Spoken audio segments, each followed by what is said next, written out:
someone that I'm really anxious to hear what he has done recently in his work. And also we have a guest from Florida, Dr. Joshua Hare. We had sort of followed each other via internet, but we really never met till this morning. Dr. Hare, thank you so much for accepting our invitation. And then we have really representatives from several countries here in South and Central America. We have Puerto Rico represented, Costa Rica and Brazil. In Asia, we have our Chinese partners, Taiwanese, Vietnamese. Dr. Say and Dr. Wen are really are huge partners in Vietnam. And so, you know, what I really want to share with you is post the pandemic, we had to really reassemble our team. And this happened about 6-7 months ago when we actually started assembling a team in the quality management system from an R&D standpoint. Dr. RJ, our laboratory director, and Dr. Wu from Taiwan are really helping us put some of these things together. I want to share with you that Hong Kong lifted all the restrictions for travel. We hope to see China come in. We really did a lot of business in China. We are roughly in about 50 some odd countries at different level. Those of you who know me, I'm an avid runner and an avid traveler. And actually, when I travel, actually I don't do business. I go to visit my friends. And sometimes I have to pinch myself that I have to come back to California and report to the team as what I did beside wining and dining. And fine food is something that that's my only bad habit beside distance running. So with that said, you know, I think a very good friend of mine is also in the audience, Mr. Gianni and his significant others. They took our offer to travel from Rio to join us. Again, that's one of the centers that we have. We have an inventory. We have been really in Rio for the last 25, 26 years. The first time I went to Brazil was in 1996. I went on a behalf of UC Davis Medical Center. I was growing a skin for burn patient. Actually, I was in the Amazon growing a skin and cornea for burn patients. And so our ties to Brazil are long and deep again. Now, as I said, really the task has become really a lot easier for us to build the team. And we continue to bring folks to help us mostly in the quality management, QC, QA, and also R&D. Now, as I said, these last 2 years, I've been going back and reconnecting with our partners. Case in point, 2 weeks ago, I was in Seoul, Korea. From Seoul, I went to Taiwan, from Taiwan to Vietnam, both Hanoi and Saigon. And then I found myself in Turkey and in UAE, in Dubai.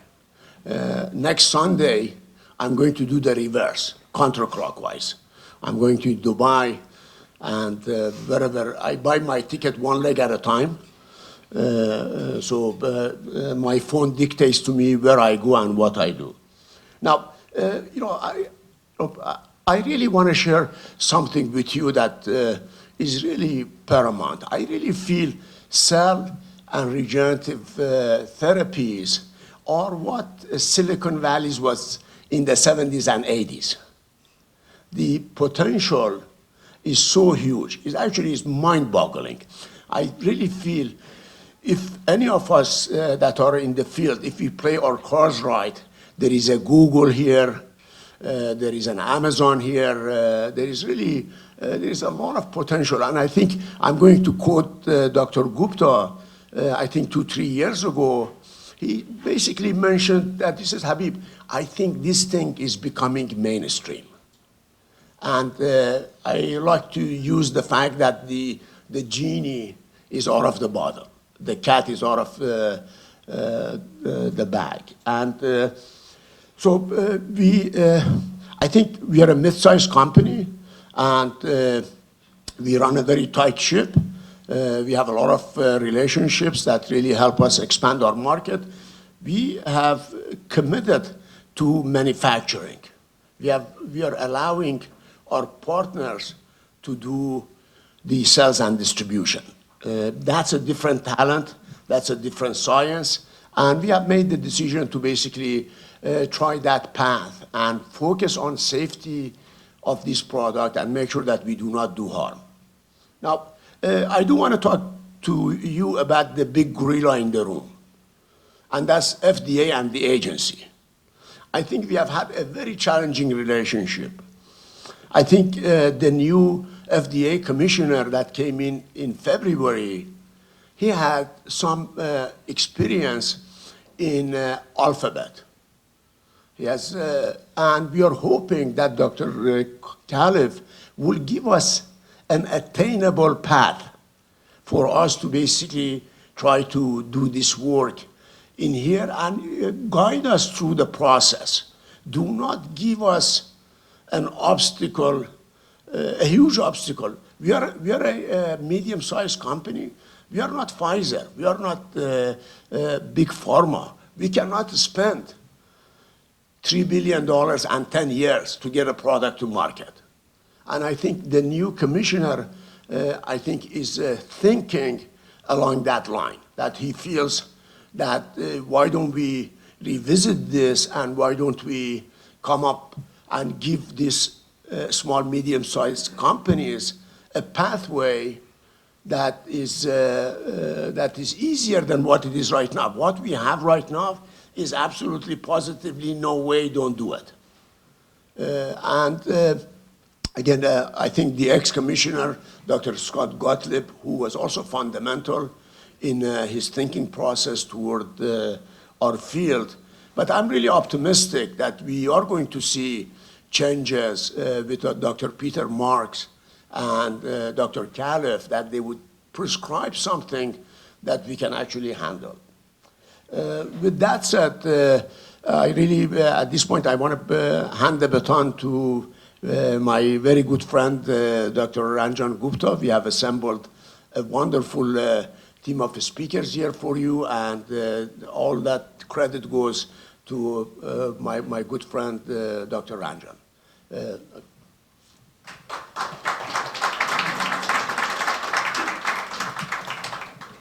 Good morning, everybody. And I want to thank Habib for that kind introduction and for hosting this event for many years and sponsoring it. And many, over the years, what we have done and spent time is talk about the here and now applications. Musculoskeletal medicine is often one of the arenas that people think about currently, the clinical applications for cell therapy. What really INVITRX has done is been at the leading edge, and being at the leading edge of looking at where are there opportunities, and how we will as a company and field move forward. And some of that has to do with the fact, remember, the morning is people who are traditional scientists. The NIH funds discovery. Cures are funded and brought to our patients by industry. And Dr. Hare and I were talking about that this morning, and the idea is that it is that partnership between traditional academia as well as pharma and industry in order to make that happen. And then when we narrow the focus even more, the large companies such as the pharma, like the Mercks and Pfizer and Genentech, are less likely to take risks because they are accountable to their shareholders. It is the small to mid-sized companies that have the entrepreneurial aspect to make things and move them forward in a way that other things cannot. And along those lines, what INVITRX charged me to do this morning is to think forward and think, where is the future, and what are some of the things that we can look to for not only for what the company, but more what our field is going to do moving forward. If one had to think about where most cell therapy is currently done, is bone marrow transplant, right? And that, if the current model of bringing cell therapy to the market was in existence, when bone marrow transplant happened, it would never have occurred. And so currently, there are, as our president and CEO alluded to, the entry to the marketplace is profound, right? So in order to reduce those barriers and look to the future, we're hoping that there's going to be a change in how the marketplace goes. What the next 2 or 3 hours, what we're going to talk about, is an arena that it's not utilized on the mainstream, other than is neuroscience. And in the neuroscience space, we're starting with peripheral nerves, which is what I'm going to talk about, to then spinal cord injury, to then CNS. And the idea is as we look to what's happening currently in 2022, we also want to look at what's going to happen in the future. And some of our speakers, both Dr. Stewart and Dr. Hare, are going to talk about the future and even the present of where it's being used. I am still a blue collar worker. I'm a shoulder surgeon and a brachial plexus surgeon. So I'm going to spend the morning to help wake you up, talk a little about surgery, and help explain define the problems, provide some vocabulary, and help you to understand. So this is a picture of a young man that shaved off the back of his arm. And he basically lost the triceps, multiple parts of his nerves. And on call, I had to basically harvest parts of his sural nerve and basically reconstruct the back of his arm, create the conduits, and do that as such. I did a nerve transfer, which I'll explain what they are later on, and this is his result 1 year later. And he had a remarkable result. And I wish that was a consistent, reproducible result, because if that were the case, there would be no role for cell therapy in peripheral nerve injury. But peripheral nerve injuries happen on a regular basis. They happen whether you're extreme sports aspect, whether people do surgical misadventures, and often they're at the results of a brachial plexus injury. So this is a young man that this was literally one of his friends videotaping him when he was doing this, and he has sustained a brachial plexus injury. So there's a stretched neuropraxia where that nerve is coming out from his neck. And that's in that region. And what happened for him is that when we look at the brachial plexus, that's the region from the brain, spinal cord, that then goes to the arms. And there's a variety of both upper, middle, lower trunks. And this is where they produce nerve roots. And when you have a brachial plexus lesion, there are multiple different ways of happening to address it. You either sew the ends together, you do repairs, you do conduits, you do transfers. And what is a transfers? And I'll explain that more. You're robbing Peter to pay Paul, right? You're basically taking parts of things that work and then transferring them to other arenas. And so here's a case of mine a little while ago where a patient, 33-year-old guy, had a motorcycle accident. For those of you who ride motorcycles, keep it up, more business for us all. The reality is that it's, if you drive, almost all my patients, like almost all, I would say 90% of them ride motorcycles. Their accidents are when they're driving between 25 to 45 miles an hour. If they're under 25, nothing bad really happens. If they're over 45, they go into either Dr. Stewart's or Dr. Hare's room, where they have spinal cord injury or brain injuries. So between 25 to 45 is a sweet spot. So stay driving there. It helps me with business. Okay. So in the process, that was this guy. He had a pelvis acetabulum reconstruction. So my partners fixed that, put plates and screws on his pelvis. But as far as his brachial plexus was, and the standard MRIs, CAT scans were done, and this is a picture this is an MRI which shows he pulled out from his neck every single nerve root. Okay, so he has a C5T1 preganglionic brachial plexus lesion. Okay? So there is no chance of sewing the ends together again. So what you have to do is, this is the robbing Peter to pay Paul. You're basically harvesting, and this, I'm going to show you the surgery. You're going to be doing nerve transfer. So this is in the region up here. You find the nerve, there's an omohyoid muscle. I'm going to move the muscles out of the way. This is the interval where you're going to find the nerve roots. And when I find the different nerve roots, and I'm going to isolate them, wrap them around. Now I'm going to transfer a portion of the spinal accessory nerve, which is a cranial nerve root, so it's not in the zone of the brachial plexus, into a region of the brachial plexus. And then I'm going to sew the ends together again, wrap it with an integra neural wrap. I then harvest, now I have to harvest things from the chest wall, because this is extrapleural, which means you're not harvesting things because the brachial plexus is all pulled out. So I have to harvest, I find the end where it's going to sign, but now I harvest nerves from the ribs. So when I harvest these nerves, I'm going to swing them over and coapt them. And this is what he looks like one year later. And this is the absolute best in 2022. He has forward flexion and he has elbow flexion. Okay? Now that doesn't sound like a lot, but for someone who has not much, a little is a lot. And that is this is the ideal space, because here, and this is not unique. You know, I learned how to do these procedures when I was on my Benel traveling fellowship. This is no matter what part of the world. I know we have a robust Taiwan team, and folks from and our CEO goes regularly to Japan and Taiwan and China. Most of the brachial plexus surgery, advances in the last 25 years all happened there. Anyone want to know why? What? Motorbikes. Yes, and there are no IRBs, and there's basically people experiment as much as they want on patients. And it's a horrible thing to say, but there are species-specific findings.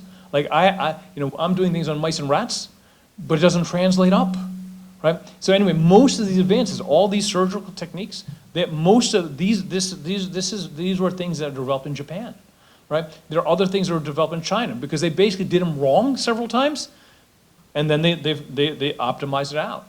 The American Society for Surgery of the Hand, how we have adapted is that they pick one hand surgeon every year, and I was fortunate to do that in 2007, where we travel and learn those techniques and bring them back to the States, right? And so this right here, this is where you're lifting up the pec. Like think about this, like in America, like why would you think that if I'm going to now lift up your chest wall, I'm going to find the nerves that are underneath, like I'm finding all the nerves, the sensory and motor nerves, and now I'm going to hook them up and bring them over to the other side, and I sew them. So in essence, and when it's all done, this is what it looks like. You're going to have a breathing nerve, right? The nerve that causes you to breathe will then produce this, elbow flexion. Doesn't even make any logical sense. And there's a huge element. We have not figured it out from a CNS aspect, but really it required people doing human experimentation and bringing that forward. And I use that as a reason to actually think about the role of INVITRX and other things. People, if you want transformative changes to occur, what has to happen is people have to be willing to take risks. And they have to be willing to do things that other people are not willing to. And it requires partnerships and people willing to do things. Now, once you have that, and one of the things I will have to say is that the outcomes after most surgical repairs, they don't always work well. This is now an isolated nerve beyond the elbow, and I sew the ends together. It's about the easiest thing you could do. But at the end, it still was left with massive interosseous defects, right? And the question is why is there limited understandings? Well, part of it is like in the States and most of the world, you can't harvest human specimens when they're alive. There's difficulty with developing chronic models. When I finished my training at the University of Pennsylvania, then UCLA and whatnot, this is the space I entered, and I working on therapeutic neuroscience. And when I joined UC Irvine at that time, I was very fortunate in 1999 that UC Irvine had recruited a world-renowned neuroscientist, and I was looking for a mentor for my NIH studies. And I went to multiple other people, and everyone always asked me, do you know RT-PCR? Do you know Western blot? Whatever else. And one gentleman asked me the question, do you know how to operate? And reflexively, I'm like, damn straight I do. I'm the shit. I mean, and I couldn't control that. It wasn't until years later I actually asked our next speaker, why did you ever ask me that, right? He basically said, if you're not any good as a surgeon, I don't really want to waste my time training you. Because the reality is if you're a full-time scientist, you're going to be better at doing it. And so the reality, what happens is for advances in our field to have happened, you actually need to have people who are at the interface between public, private, clinical medicine, basic science, that can see both sides and realize this is when the time is right. So for the last 20 some odd years, I've been fortunate to work in the Reeve Irvine Spinal Cord Injury Center as a part of the peripheral nerve research arm. Most places in America are esteemed visiting speakers as part of the University of Miami. At the University of Miami, the Miami Project Cure Paralysis, their chair of neurosurgery, Alan Levy, who's a friend of the Reeve Irvine Center, is also in that same space, and he's also a Schwann cell person. So as a little bit of refresher, because I'm going to spend a little bit of time talking about this, is that for those who are not familiar with the idea, neurons, okay, are polarized cells, and they have cell bodies and axons, and those axons are surrounded by glial cells. Those glial cells are known as Schwann cells, and the Schwann cells wrap around the axons and allow for improved saltatory conduction. And they allow for action potential propagation. The whole reason for that is when a nerve contracts, it causes the muscle to then contract. And that's what we do. The thing I started working on in 1999 was carpal tunnel syndrome. And for those of you, I don't think there's a single person in the audience that have not heard of carpal tunnel syndrome. It's basically when you have a pinched nerve in the wrist. It's your median nerve and that's pinched.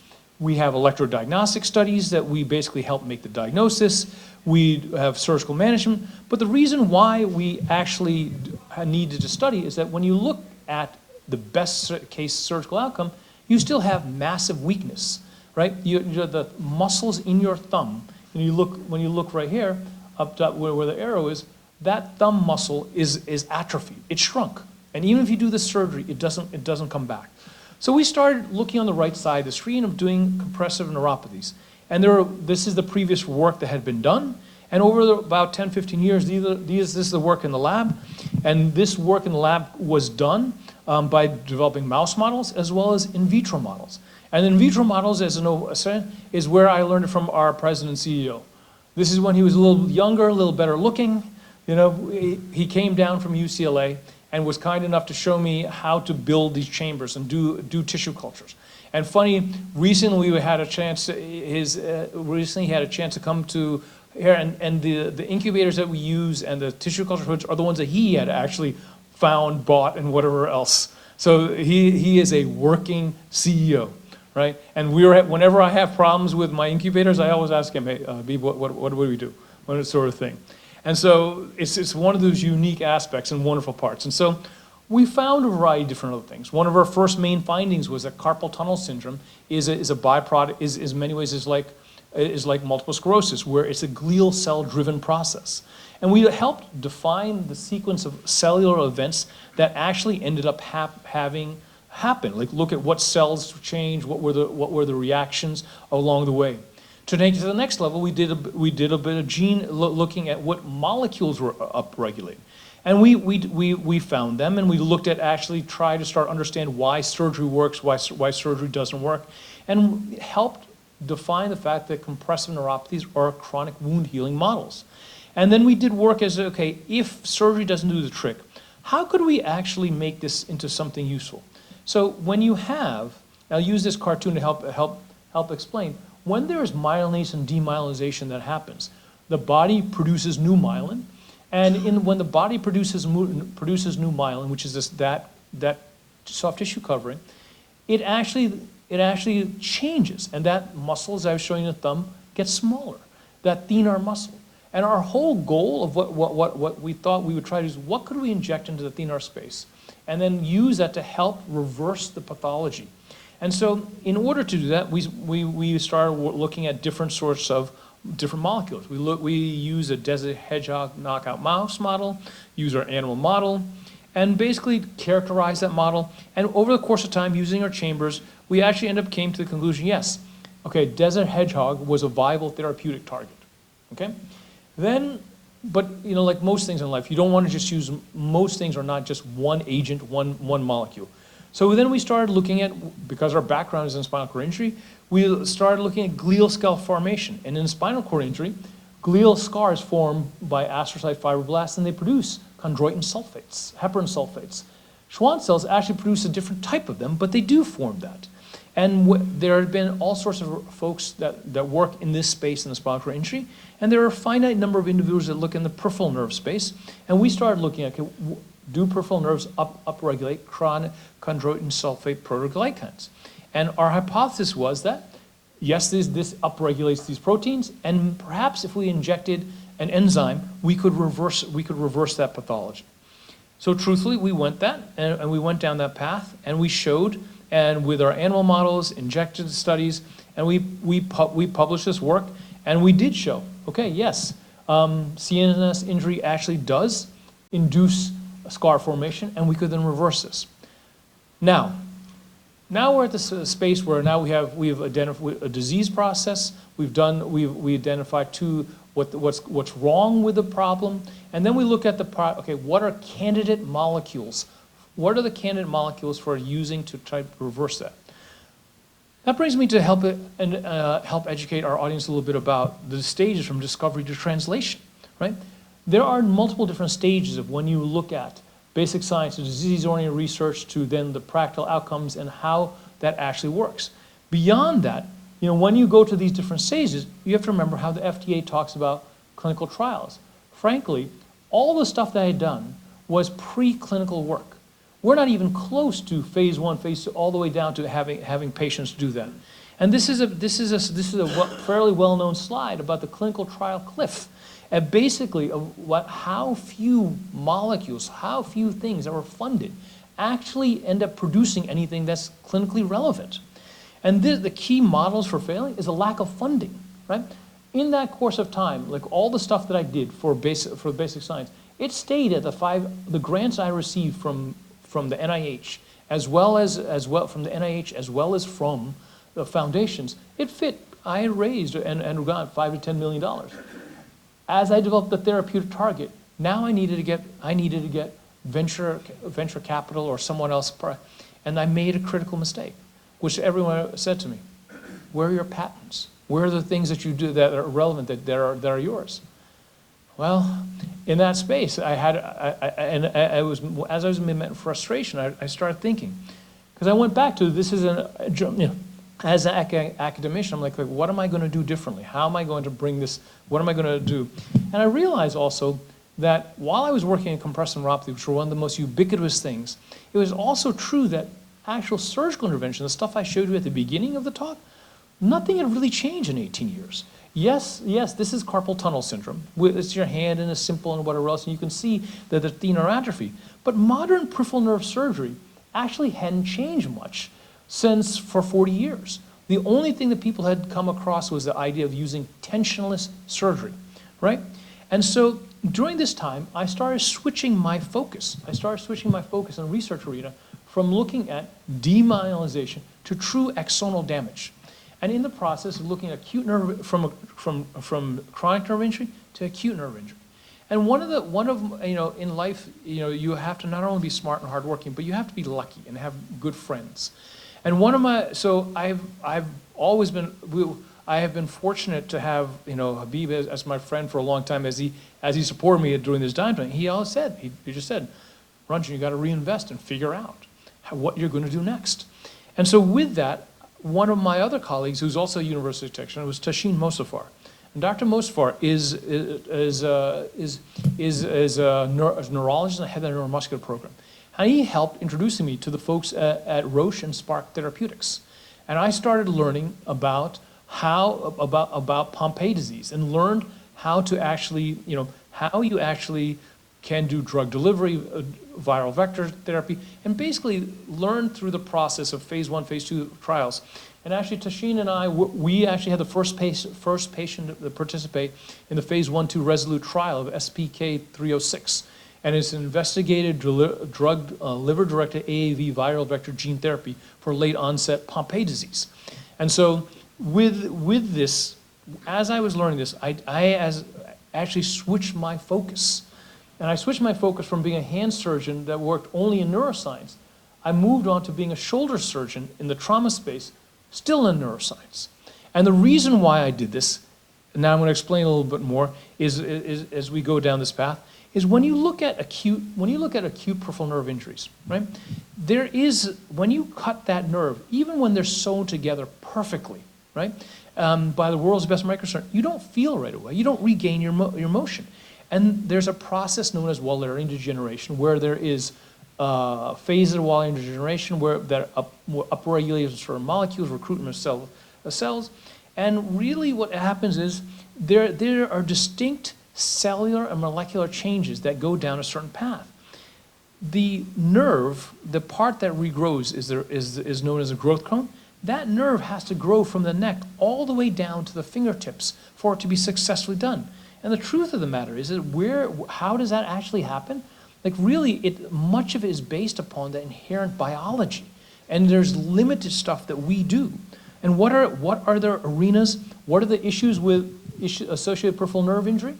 Well, these are if you define the problems, there are 5 main areas: segmental defects, formation of scar, rates of regeneration.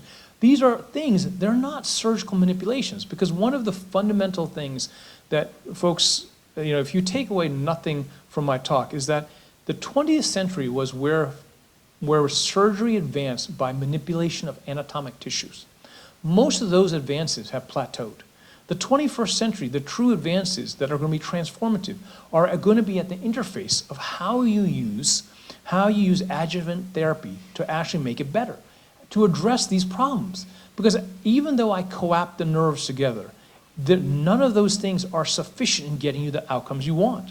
And so in this arena, Schwann cells, as we talked about, are central to recovery after peripheral nerve injury. And but they gradually lose their pro-regenerative properties after prolonged periods of denervation. So stem cells and gene therapies are promising treatments for peripheral nerve injuries. The cell therapies, you have stem cells can serve as cell sources and acellular nerve conduits. Gene therapies, viral vectors, can be used to promote the pro-regenerative properties of Schwann cells. Now, the gene therapies are meant to increase expression of neurotrophic factors, but the problem when you do this, you can use this to increase expression of number and types of regenerating axons, improving myelization, and improve motor function. It also has a problem. It can cause what's called atrophic oasis, where the neurofactors and the growth factors you produce can also trap and produce regenerating axons from moving further along. So in order to, as opposed to just using genes and viral vectors, the concept of using cell therapy, and there are multiple different sources: adipose-derived stem cells, field-derived stem cells, induced pluripotent cells, and skin-derived precursor cells. All of these are ideal sources that can potentially address these problems. You can do it one of 2 ways. You can either do it seeding the stem cells within a conduit and allow them to regrow and regenerate. And the idea of this is to basically help reduce trauma, inflammation, and help with the delivery of certain agents. The problem is there's still drawbacks, right? Animal models, injury types, and whatever else. In our lab, one of the things that we're starting to work on is using human-induced pluripotent stem cells, which are differentiated into motor neuron precursors, with the idea to help rescue the motor end plates from degeneration after peripheral nerve injury. And the idea is, and this is in collaboration, Dr. Stewart, myself, and Bobby Hunt, who's a stem cell biologist, is our experiment is basically in skid mice, we do a sciatic nerve transection, and after a transection, we inject the human-derived Ips cells, which have been differentiated motor neuron precursors, with the hope that they're going to help, we're going to help keep the motor end plates alive. And I'll explain why that's important momentarily. But these are images of where we injected, and they basically show that even at 2, 3, 4 months, those cells are alive, and they actually maintain and help form a motor end plates, and they, without a doubt, are useful can potentially be useful. These experiments are just we're starting for the past 2 months, but we'll have more about that in the future.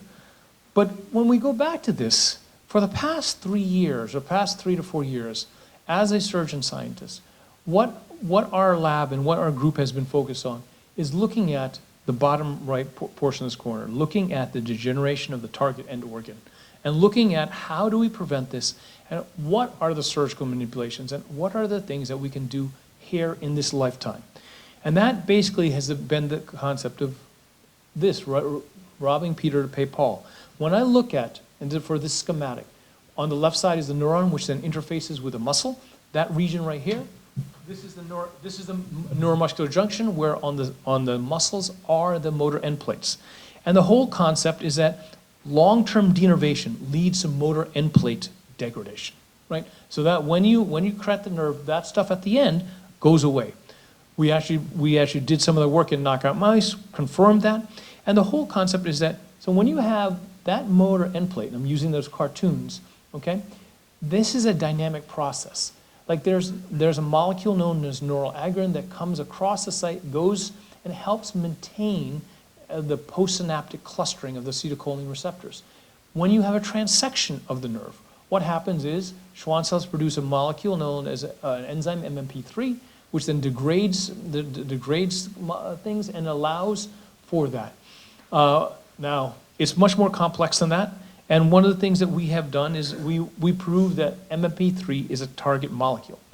Mama didn't raise no fool, so the first go around we didn't patent stiff. The UC system is patenting this as a therapeutic target, and hopefully in a few years I'll learn from Dr. Hare how actually I can make this into a viable company one day. Then we looked at other target molecules. When you look at this complex signaling cascade, we've looked at the Wnt signaling pathways, and this is a collaborative project with Marianne Waterman, and we showed that this is also a viable therapeutic target. Now we once again are at the stage of 2 candidate molecules. With going back to this space, when you transect a nerve and you then harvest, when you transect a nerve, there's a series of cellular and molecular events that happen that take away the nerve. We want to inject something into that muscle, right? And figure out how to prevent the motor end plate from degrading. Now, one of the things that we think about, which we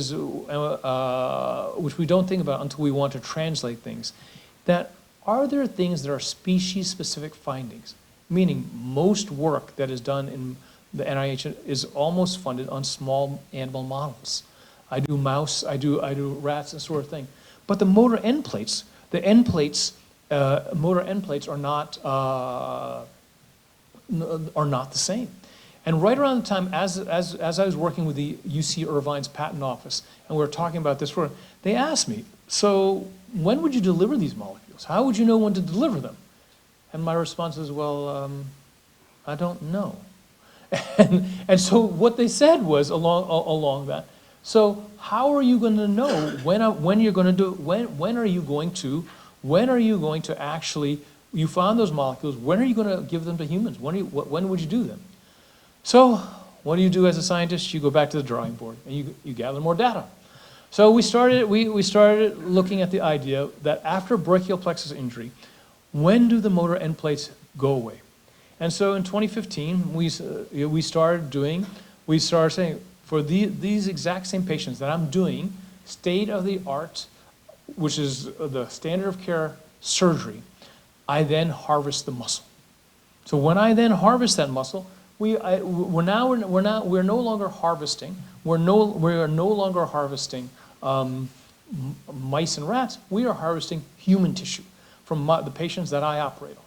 And so we then image them, and then in Dr. Stewart's lab, one of the medical students and his grad students, I just took credit for it, I didn't do anything, is that they built a 2-photon microscope, and why, as opposed to standard confocal, was using deeper tissue penetration. And this is a picture of our custom 2-photon microscope. And reality is we actually had to redo many of the same things that were already done in mice and rats in the human, which were characterized in morphology, showing how it was. And then we then harvested a variety of different patients and to help define this. This work was actually published we actually presented at the American Neurosurgical Society, and it was one of the we published in the Journal of Neurosurgery. Our positive control is I do free muscle transfer as well, so took a free gracilis, because this was my positive control. So this is a free gracilis. This is my fellows and I harvesting gracilis, taking it out, harvesting back, because we're rebuilding a biceps. But we take small amounts of that, and so this is that young man who did not have biceps function before, and now he has elbow function. But from that small piece of muscle, I took a little bit, and then was able to define this is what a human motor end plate that works looks like. Because I needed a positive control, because I can't just take muscles from things that don't work. And so that was our first thing. And then we used that to characterize and looked at this sort of things. Now, when you look at an innervated deltoid, so this is a muscle, you can see that pretty red, green, yellow structure. And down below, you look and see, there's nothing there. Exactly what you think. But if you look for the things that you don't really look for, right, and you won't see something. And honestly, what helps you is having really smart students that then start looking at things and asking you questions you don't want them to ask you. And when they ask you those questions, you're like, oh, dang it. I have to go back to the drawing board. And one of the things was that when you look at, so this is a patient that had the axillary nerve that supplies the deltoid. You can see obviously on the left side what a normal healthy muscle looks like. This is a damaged one. On the left side, it looks beautiful motor end plate. But when you look on the right side, you can still see some of those motor end plates there. And you're like, why the heck is that there? Right? Why the heck is that there? Now I'm going to take you back to a little bit about surgery. So the axillary nerve is a part of the brachial plexus. It actually is comes off the posterior cord. And every shoulder operation, it's at risk. And so what happens is, but most axillary nerve injuries do get injured. The idea of one of the things where I did pushing the envelope, and I'm going to use a story a patient to illustrate a point. So this is a patient that a 51-year-old guy who had his shoulder scoped. You'll see a picture of him. He's a surfer in shape, doing whatever else, and he had a little bit of arthritis. This is for those of you who are not aware of this. So this is the humerus, this is the glenoid. There's a little bit of bump there that he wanted shaved, and after the operation, if you can see this, that's what happened to him. So you have the right side, he has a normal deltoid, left side, it gets shrunk. Someone cut his axillary nerve. I mean, and he was like, what happened, right? By the time he came to me, it was 7 months later. And even if you do a direct repair, even if you do grafting, whatever else you do, right? The standard of care treatment, right? You are never going to restore that back to being normal. So at that point, I took a leap of faith and I told him, listen, I'm going to offer you doing a nerve transfer. And I'll explain why a little bit later. And because you can see, that's how shrunk he was. And he couldn't fire that. So the surgery that I do, you can see the marked deltoid atrophy. And I'm going to just take you. So I do the surgery and I do intraoperative neural stimulation and I harvest a branch of the nerve. And this is one that actually caused the wrist to extend as well as the elbow. So that's the wrong branch. This is the one, which is the right one, and you'll see it just kind of makes the elbow extend a little bit. And so then I harvest that branch. Means when you're robbing to pay Peter to pay Paul, you want to not take too much from Peter, right? Because he doesn't like it either. Because you don't want a guy who has no good deltoid and now have no good elbow extension. That wouldn't work well. And so here's the axillary nerves identified. You harvest it, you transfer over, and now immediately post-operative, you see he didn't lose anything. So his radial nerve is fine. But as a scientist, we harvested the tissue, right? And when I harvested, the thing that we saw, which at this point I had done enough of them to see, there are motor end plates still there. And the nerve's transected. Why is it still there? Doing that nerve transfer, this is what he looked like a year out. Okay? He has 1 year from a surgery, you can't tell the difference, right? He has a perfect result. Right? But the case that beyond a shadow of a doubt that changed everything for all of us, Dr. Stewart and myself, is this young man.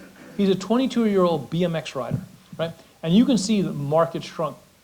Now, his nerve was out for 6 years. There's no chance. And honestly, I spent a long time with the ethics of whether or not I should do the surgery, right? Now, fortunately, being a shoulder surgeon, he actually had dislocated his shoulder. Fortunate for me, unfortunate for him. But fortunate for me is that I had to do the surgery on him anyways to stabilize his shoulder. So at that time, he said, Doc, go ahead and do whatever else. So we harvested the tissue. And now if you look at him, this is him at 3 months later. He had no motion before. And it's 6 years out. Like, how is that even possible, right? And so when I've shown these talks, and I'm going to just quick, for sake of time, when I've shown these talks, and actually next Wednesday, I will be speaking at the American Shoulder and Elbow Society. And this year, I presented this 3 times. And it is without a doubt the most remarkable thing in shoulder surgery, and is the fact that there is an option. And so I have patients that fly from around the country for me to do the surgery, because you basically have, the idea is, imagine you have 2 chickens. One chicken's sick. And the idea is you're going to kill the healthy chicken to make the sick chicken better. Well, that doesn't work, right? You cannot rob, if you're robbing Peter to pay Paul, you cannot rob him too much. And why is that relevant? Here is a 60-year-old gym teacher that dislocated his shoulder, and you can see on the right side what it looked like before that nerve transfer. You now look at him, 1 year later, okay? And this is his function, right? Now, this was taking a leap of faith, and what I did was a little bit of, maybe it's because my Indian heritage, maybe because Habib rubbed off on me too much of being an entrepreneurial, but I took risks about doing this procedure, because fundamentally, if he lost his radial nerve, if he lost his function, they'd be like, what did you do to me, doc, right? But now I owe it, and what we have to understand, why is that actually working? Like, why does that make sense? Well, the truth is, you can't really do these experiments. You cannot do these experiments in rats and mice. So we have to do this in non-human primates. We initially started doing some work with the folks at Yale. That didn't pan out quite so well. We're now trying to do work with UC Davis, non-human primate work. We've submitted our most recent NIH grant towards them. Over the past year, Dr. Stewart worked very hard with one of my medical students, and we found new ways to optimize and improve how we look at the motor end plate as we're getting better and better trying to understand that. Our goal, right, because when we do all these things, as we're looking and characterizing human motor end plate degradation, our goal is this, is that in this century, not only understand why that happens, but basically using pharmacological adjuncts, whether cell or gene therapy or whatnot, to help improve functional outcomes. So that hand, which is markedly atrophy, we can do something to make it better. So with that, I would like to acknowledge the funding source, the students, and the people over the years that have been integral to doing the work, as well as my sons for allowing me to do this. Thank you very much.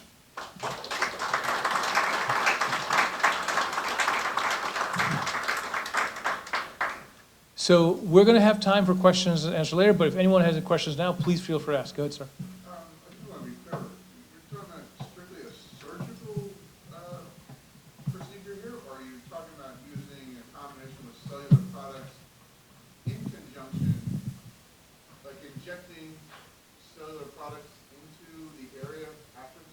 Yes, the latter.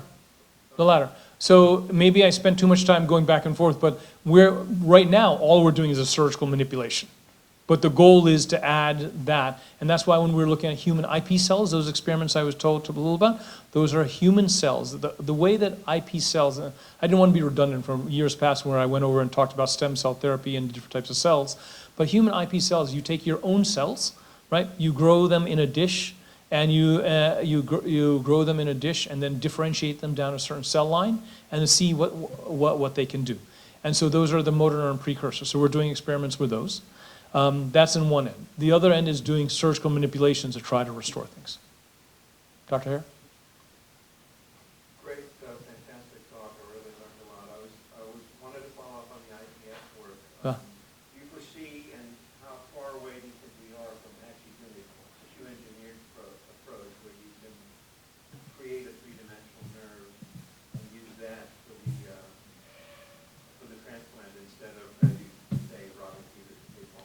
So what you're talking about is that the whole idea of doing a tissue engineer nerve. What I believe, I mean, most people in the field understand this now, is that the nerve itself is it's like pipes, like plumbing in a house, right? And so yes, you want to improve the plumbing, but the truth is we need water to flow through the pipes, right? And so I actually think that the idea of we spend so much on the DoD and AFIRM, these are the large funding agencies, were actually to come up with tissue engineering ideas to produce exactly what you have. And there's a company called Axogen that's doing that. But the truth is that's only one part of the solution because the outcomes haven't improved. What really has to happen is you have to, at both ends, both the neuron has to produce the pro-regenerative molecules, and at the other end, the muscle actually has to stay alive. So the tissue engineered device, so it were, which you implant in, doesn't address either one of them. And so it's going to be a combination approach. The combination approach is, yes, you need to put in the conduit, but then you need to do something at the end. Our strategy, what we're working on, is to produce the human Ips cells, which are motor neuron precursors, to inject them distally into the target muscles to keep the motor end plates alive, and using that in conjunction with the nerve transfer and manipulations or whatever else. Because what I'm showing you, and remember, so the deltoid is a big muscle, right? The deltoid is a big muscle, and it's a power muscle, but it's not fine control, right? So you pick, you pick things that you want to work. I'm not looking at the ulnar nerve, okay? The ulnar nerve is, for those you know, is the nerve that's behind your elbow, and it basically allows for fine finger manipulation of your fingers. The truth of the matter is nerve transfer for that, no matter what, would never ever work, of any kind, because the demands placed on the nerve far exceed what the donors could be. The deltoid is a power muscle. It's not a finesse muscle. And so it's critically important as a shoulder surgeon, but it's not. So that's why the interface, to answer both of your questions, there's no way surgical manipulation of the nerve transfers alone are going to do it, but they are necessary, right? And to use a car analogy, because I love cars, is that when you're rebuilding a car, you need a new engine, right? The new engine is the nerve transfer, okay? But if you don't have a steering wheel, if you don't have the ability to manipulate the car and rotate and whatever else, it's not going to work. If there are no tires, that's what the cells are for. The cells are for the other part. You're going to need a combination approach. Yes? The case where there was a big gap between the injury and the transfer, what was your theory on why he still had motor endpoints? So, That would be the first thing as to why he... yeah, so the answer to the question is, I have no idea. That's the honest answer. That's what the grants that I submit to try to figure out. I mean, there are either one of two, so when people talk about brachial plexus cases, they say, well, maybe the nerve's been stretched out and they're still there because there's some axons in continuity. But the case you talked about is a perfect example. It's not possible. Like the nerve's on the road, right? So why would there be any, right? So there are either one of two thought processes. Either, when the motor end plate, when the nerve is dying, okay, what happens is that the target end nerves are releasing trophic factors because you want to attract regenerating axons.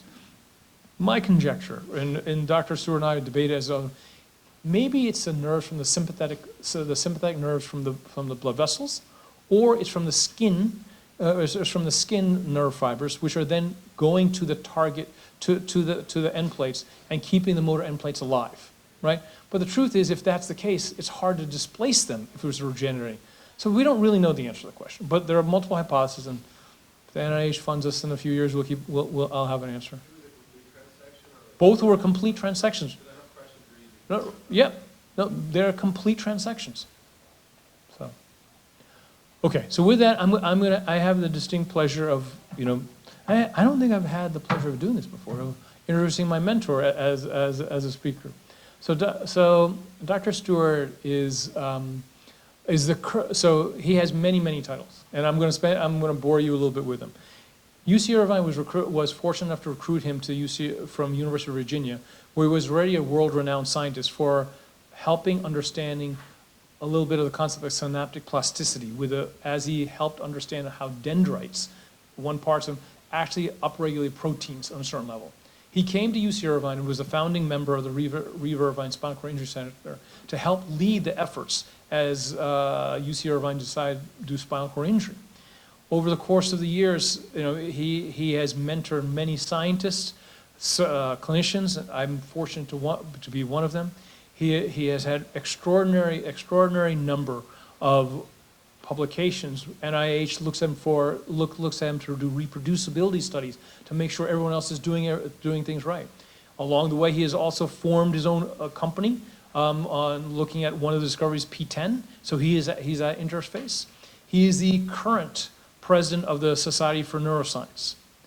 But more than anything else, I'm proud to say that he's my friend. With that, please welcome Dr. Stewart to the stage.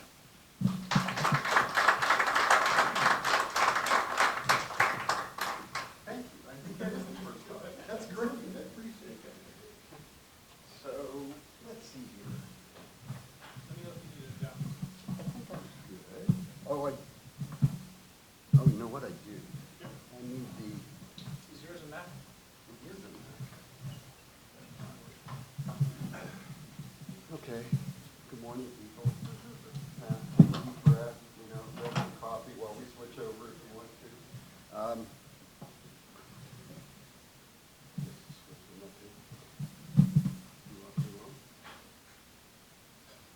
There you go. Perfect. Thank you.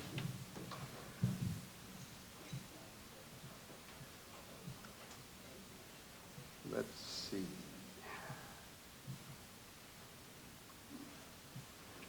Oops. Oh, not what I want. Stop. Okay. Thank you. I really appreciate that introduction, and I appreciate the invitation. And I'd appreciate it if my PowerPoint turned on. There we go. So it actually already started talking, but just to say it's great to be here. I'm going to be talking today about a little bit of history and a little bit of the future, and hopefully there'll be some lessons here that'll be useful for those of you who are working in the space that I think is so incredibly promising.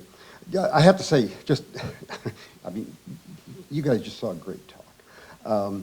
One of the things that is so nice for me, I try to understand ways to enable people who have a spinal cord injury who can't use their hands.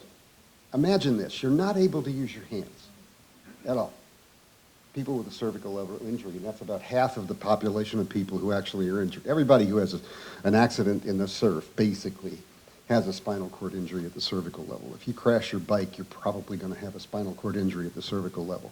And the reason is because our heads are all wobbly. And if you have a broken neck, an injury at the cervical level, then you're going to lose some aspect of the ability to use your hands, and a lot of people use it entirely. So you can't do anything. You can't reach out and take a glass and drink out of it. You can't brush your teeth in the morning. You can't brush your hair. Everything you do in life depends on someone else. You can't get out of bed. You can't drive. You can't get back into bed. It's a huge deficit. And so I just have to say it's so wonderful to work with Dr. Gupta. You know, even though it's a different level of injury, today he's making people able to do exactly all those things that I'm trying to do for people with spinal cord injury. And it's just great to see those kinds of accomplishments. It's one of the great rewards in my life, I have to say. So that's one of the reasons it's been so much fun working with him. So I'm going to give you a little bit of sort of a, as I say, historical background.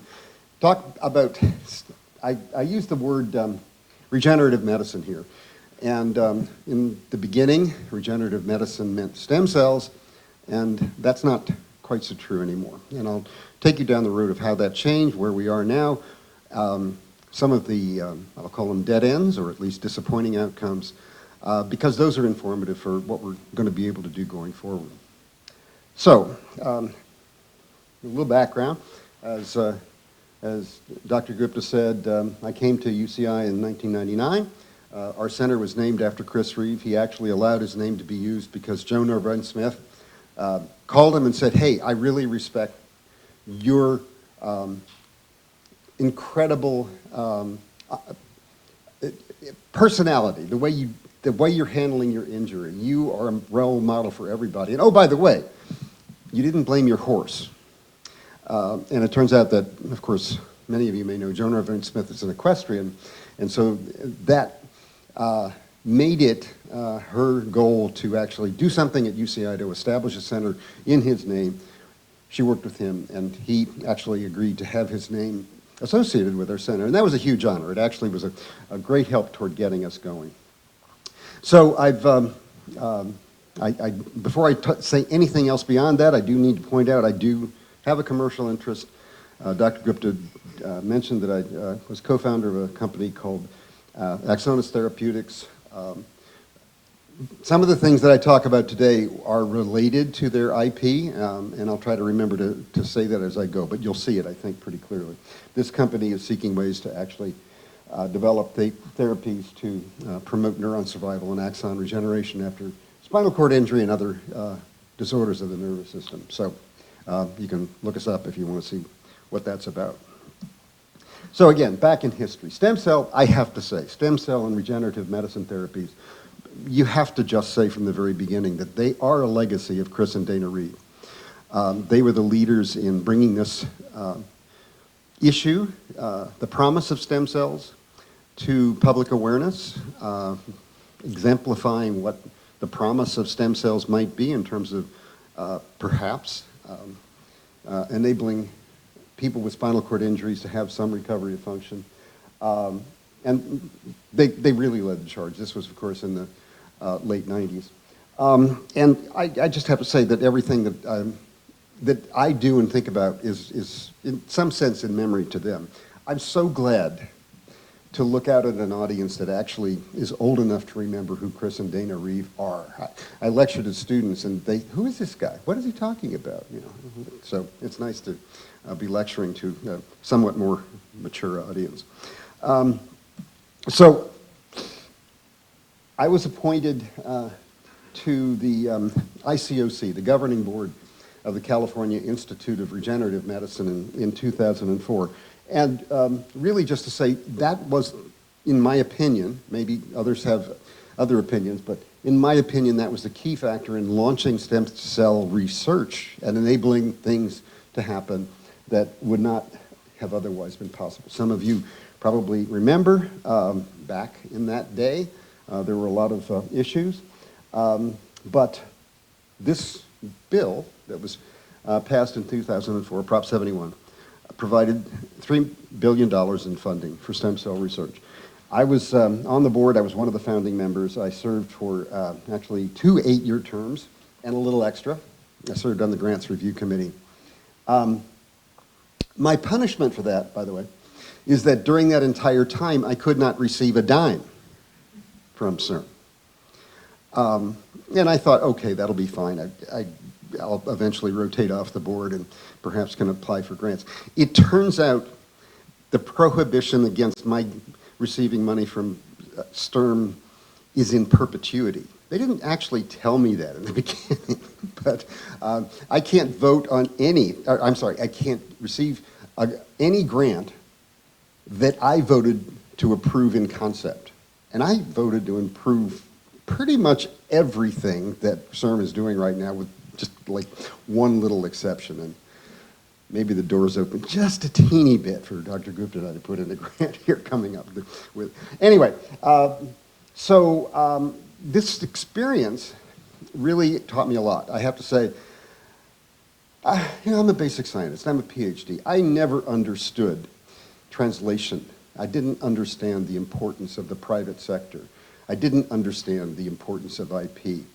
And serving on CERN and watching the way things worked and didn't work in bringing things into the possibility, at least, of approval by the FDA really taught me of the role of partnerships between basic scientists and and the private sector to make things work. You guys all know this, and that's great. So you're in an era, and you are in a space where you are ready to move forward. I just have to say here, by the way, in looking at, I showed this picture actually because it's a timestamp.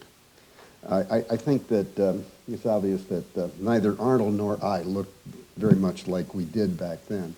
And I also just have to say that somehow, when I saw the picture of Habib, you look the same. Man, you found the way to successfully age. I guess I'm going to have to start marathon running, but I think it's probably too late for that.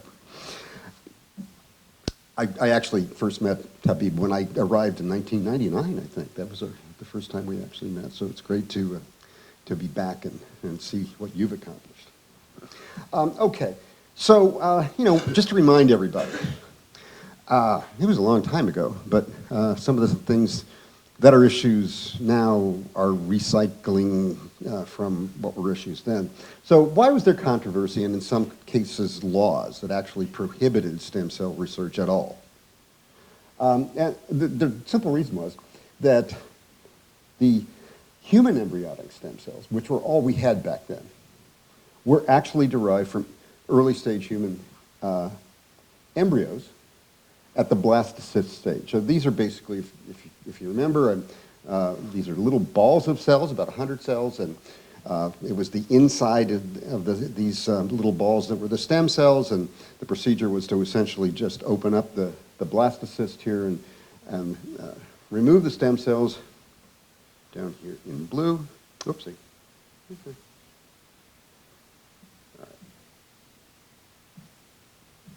Don't touch your computer. Okay, and they would then differentiate into all of the different cells that make up our body and potentially could be used for repair. These cells were in almost all cases the leftovers from fertilization clinics. And so the issue is the same now as it was then. These blastocysts could develop, theoretically, if they were in the womb, into a human fetus. And so these are the sort of origins of the ethical concerns about stem cells. So that was the reason for the laws. That was the reason for the prohibitions. And Prop 71 really overcame those by saying, in California, you can do the work. And we'll pay you to do the work in a partnership. So in that day, there were a lot of targets for stem cell disease that people thought would be early targets, and Parkinson's disease, spinal cord injury, were really, I think, some of the two that were almost poster children for spinal cord injury. In the case of the spinal cord injury part, it was because of Chris Reeve, but Parkinson's disease, it seems such an easy target. Parkinson's disease, for those of you who aren't really familiar, involves the degeneration of one type of nerve cell in the brain, the dopaminergic nerve cell. And even in the 90s, we knew that if you took fetal brain tissue that contained these nerve cells and transplanted into people, there were early clinical trials, into people, Parkinson's disease symptoms were relieved. So we knew this would work. It was just a matter of figuring out how to make the cells in a reproducible way. And it turns out, looking back, it was all about differentiation and manufacturing. And we are just now coming out of the pipeline to begin to see some Parkinson's disease therapies in very early clinical stage. And I'll come back to that in a second.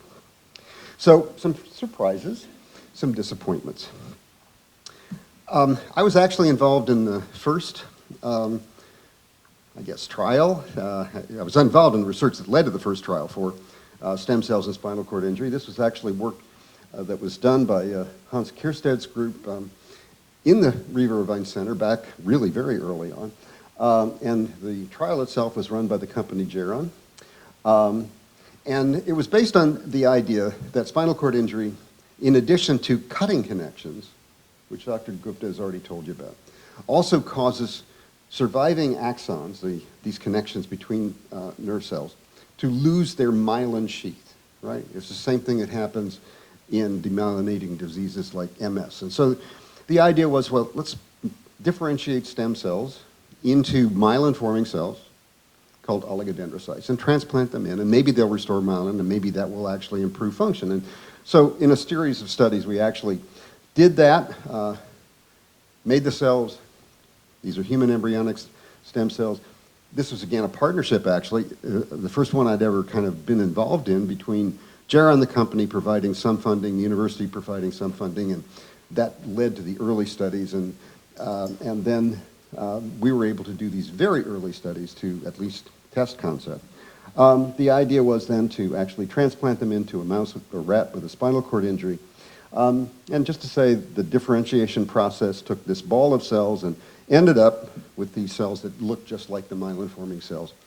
And in fact, when they transplanted into the nervous system, they did form myelin on some axons. And there was very modest improvement in walking. So these were rats that had an injury at the thoracic level. They couldn't use their legs in a coordinated fashion, although they could walk. And this is really important. What the stem cell transplants seemed to do was improve their behavior, the blue line up there, to the point that, let me see if I can point. I can't. The blue line here, to the point that the rats were walking in a coordinated fashion. But look, the red line also is the rats were walking. It's not like they went from not walking to walking. So even in this very early study, the benefits of a stem cell transplant were incredibly promising, but it wasn't a huge effect. So effect size turns out to be one of the things that is going to really be incredibly important for any treatment you guys are thinking about or developing. That's one of the take-home lessons, I think, from certainly the spinal cord injury trials, but a lot of the other trials too. There have been many trial failures because the effect size in the animal studies was simply too modest. And when translated to humans in the more variable condition, it just disappears. The other important thing is that this particular therapy did not work in a chronic injury setting. So these stem cells had to be given within a few weeks after the rat had an injury. This actually informed the trial. That's what that happens in the human study. So this was the first trial that was approved for stem cells of any kind by the FDA for spinal cord injury. Just exactly the same thing that we did. The cells were differentiated into these oligodendrocyte precursors, OPCs. In the initiation of the trial, 5 patients received transplants, and just to say, these transplants were the dose that we gave rats. Well, a rat is about this big, right? And we're a lot bigger. So that dose, we knew, was way under what people would eventually need to get if it was something that was safe. So unfortunately, this was sort of, I guess, predictive of what is going to happen as we go through these slides. Geron actually didn't have the money to continue the trial and discontinued it for financial reasons, and then the company folded. It was continued, however, ended up being 3 companies in a merger. So Asterius purchased Geron IP. They launched, or rather relaunched, the phase 1 trial, completed the dosing, and moved to people with injuries at the cervical level. They completed enrollment. And again, no adverse effects, so the phase 1 trial which was really entirely safe, it was considered a success. And there was anecdotal evidence for very modest enhancement of function in people that received the transplants. Just to say, nobody that received the transplants got out of their wheelchairs and walked. But that would have been predicted from the animal studies anyway. So the next step, and this is actually, again, I think a lesson, the next step that has to happen is a phase 2 efficacy trial. And the problem is that in the beginning, the original cell bank that actually was used to generate the product was used up. So to start again, a new cell bank has to be generated, a new batch of cells, and everything has to kind of go through the whole process of FDA qualification. And that hasn't happened yet. So that's another lesson. Scaling reproducible manufacturing procedures, things that I would never have even considered as a basic science when I started, are turning out to be sort of the key thing that makes all the difference in the world in whether these therapies end up being a viable future option.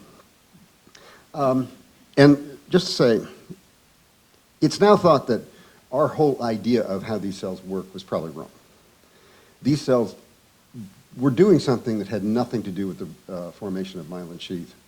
Probably what's happening is their young cells are releasing growth factors and other things, but whatever their benefit is due to things that we didn't know, we didn't measure, and that's going to be really important going forward. Mechanism, right? What is it that your proposed therapy, your candidate therapy is actually doing? Knowing that helps you understand why and why not things might work.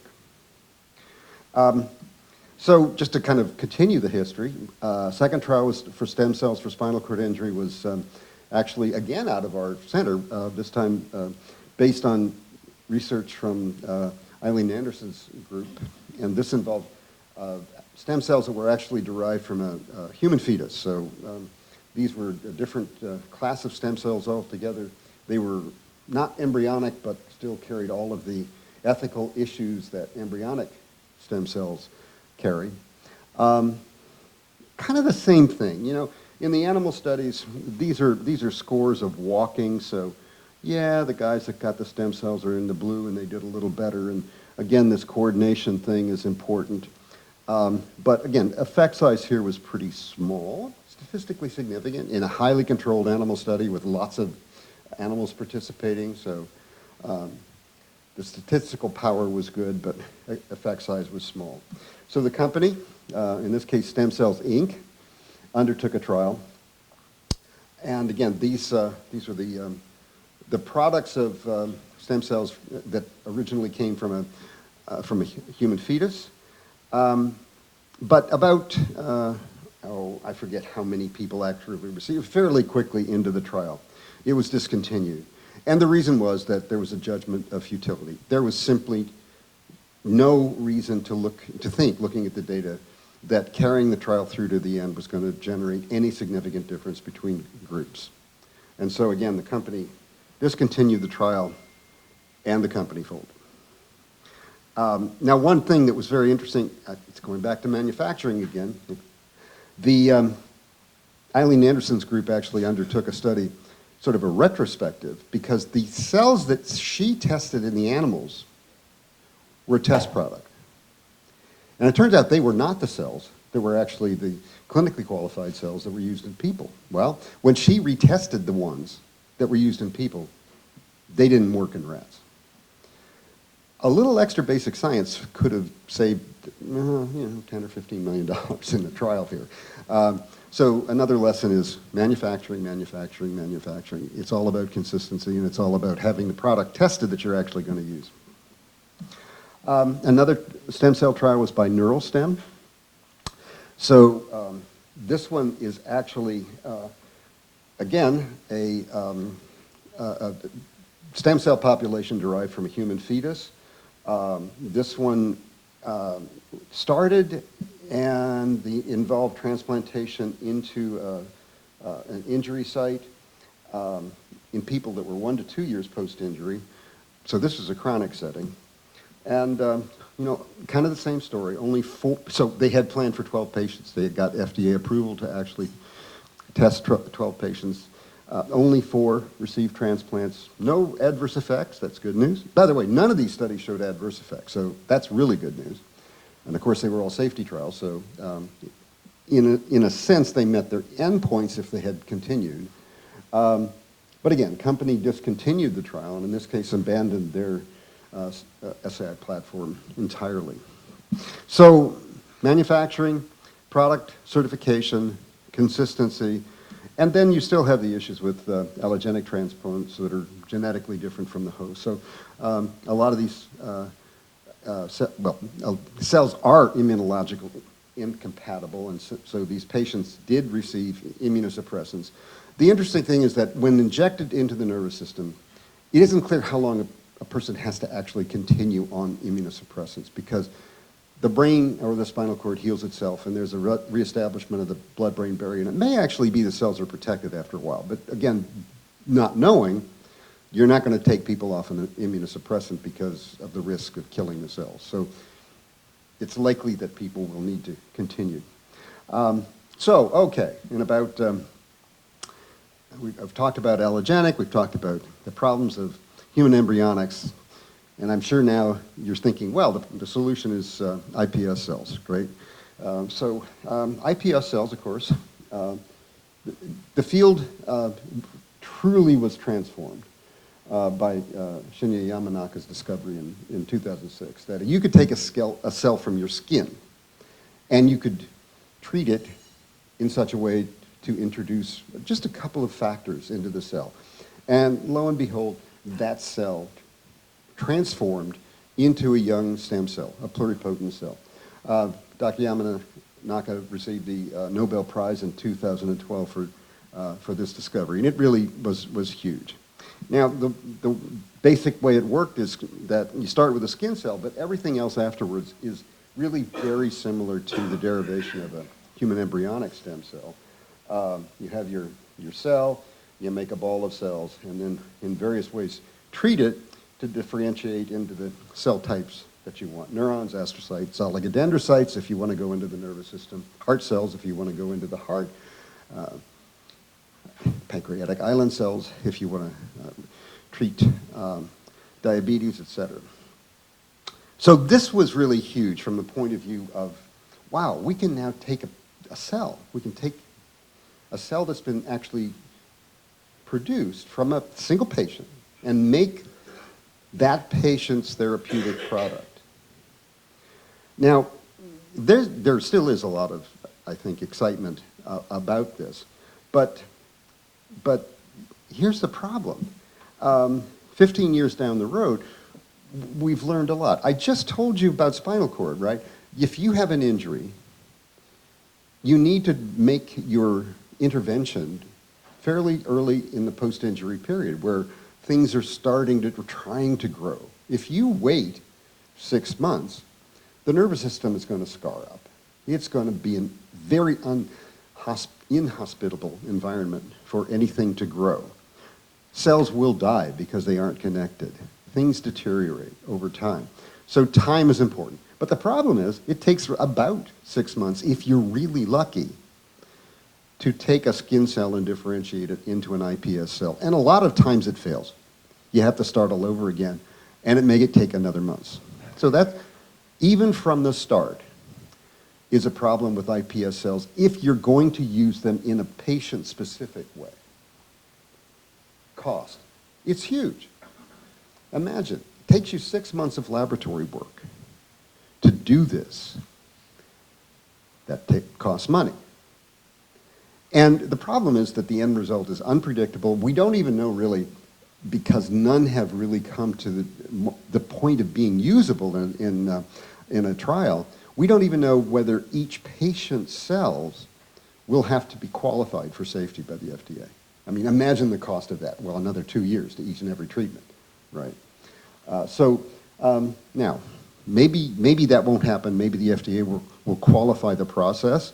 But given the variability that people, we, not us, but that people trying to do this are seeing, it's probably going to be not simple.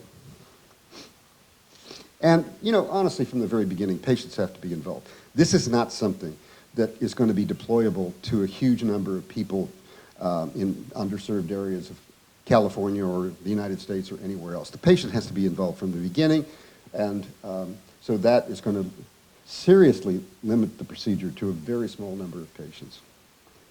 And finally, and this is probably the most important, this is the one that I think is going to be the killer. All cells over time, and especially stem cells from which iPS cells are derived, accumulate mutations. Imagine, you know, for those of us who are, you know, have a few decades on us, our skin does not look like a baby's skin, guaranteed, right? It has accumulated a huge number of mutations over the years because, well, especially in California, we're out in the sun.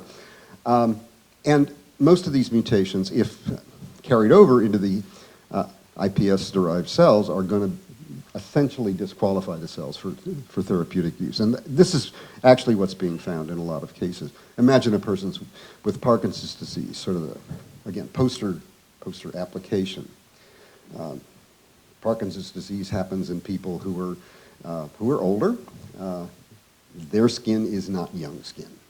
So there are some just sort of in principle issues with the therapeutic applications of patient-specific cells. But nevertheless, the use of iPS cells has really made it possible for the first time to use iPS to get around the ethical and other legal issues that are related to human embryonic cells.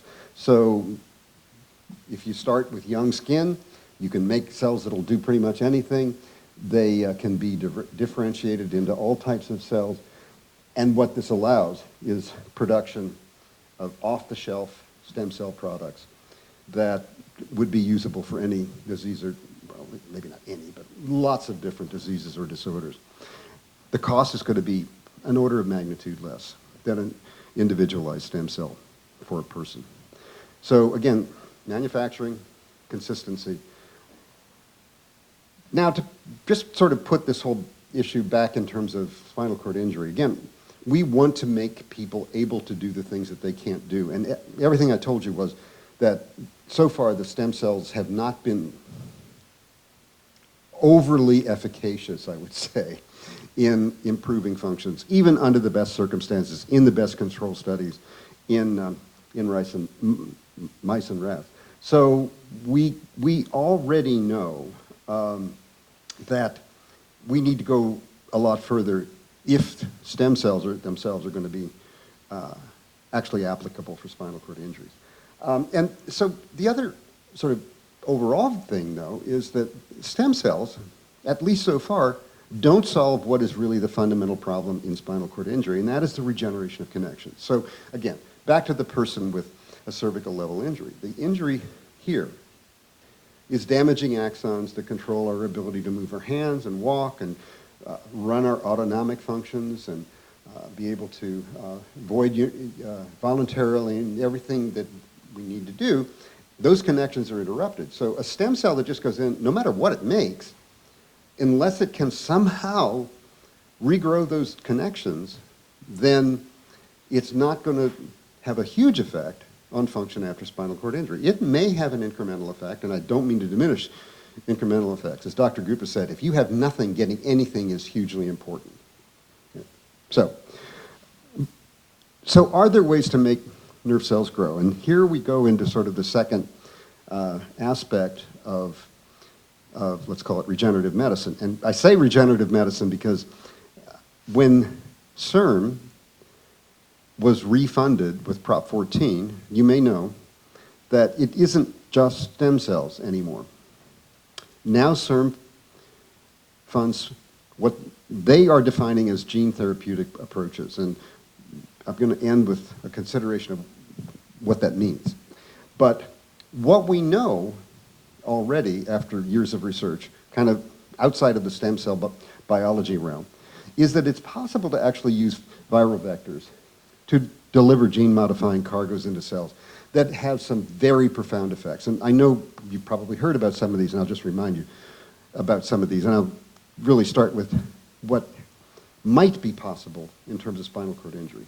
So just for a reminder of what these cells, what these vectors do, these are viral vectors that are transformed from viruses.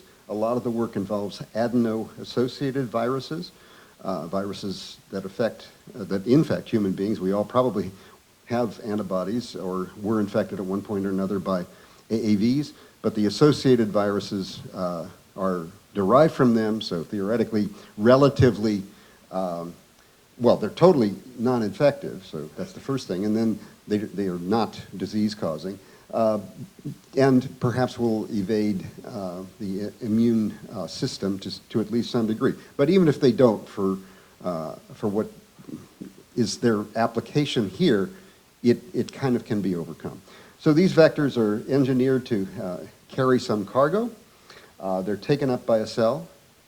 the cell begins to encapsulate it, that virus, the vector is transformed into the nucleus of the cell, and then it produces whatever it's going to make. In this case, it's actually producing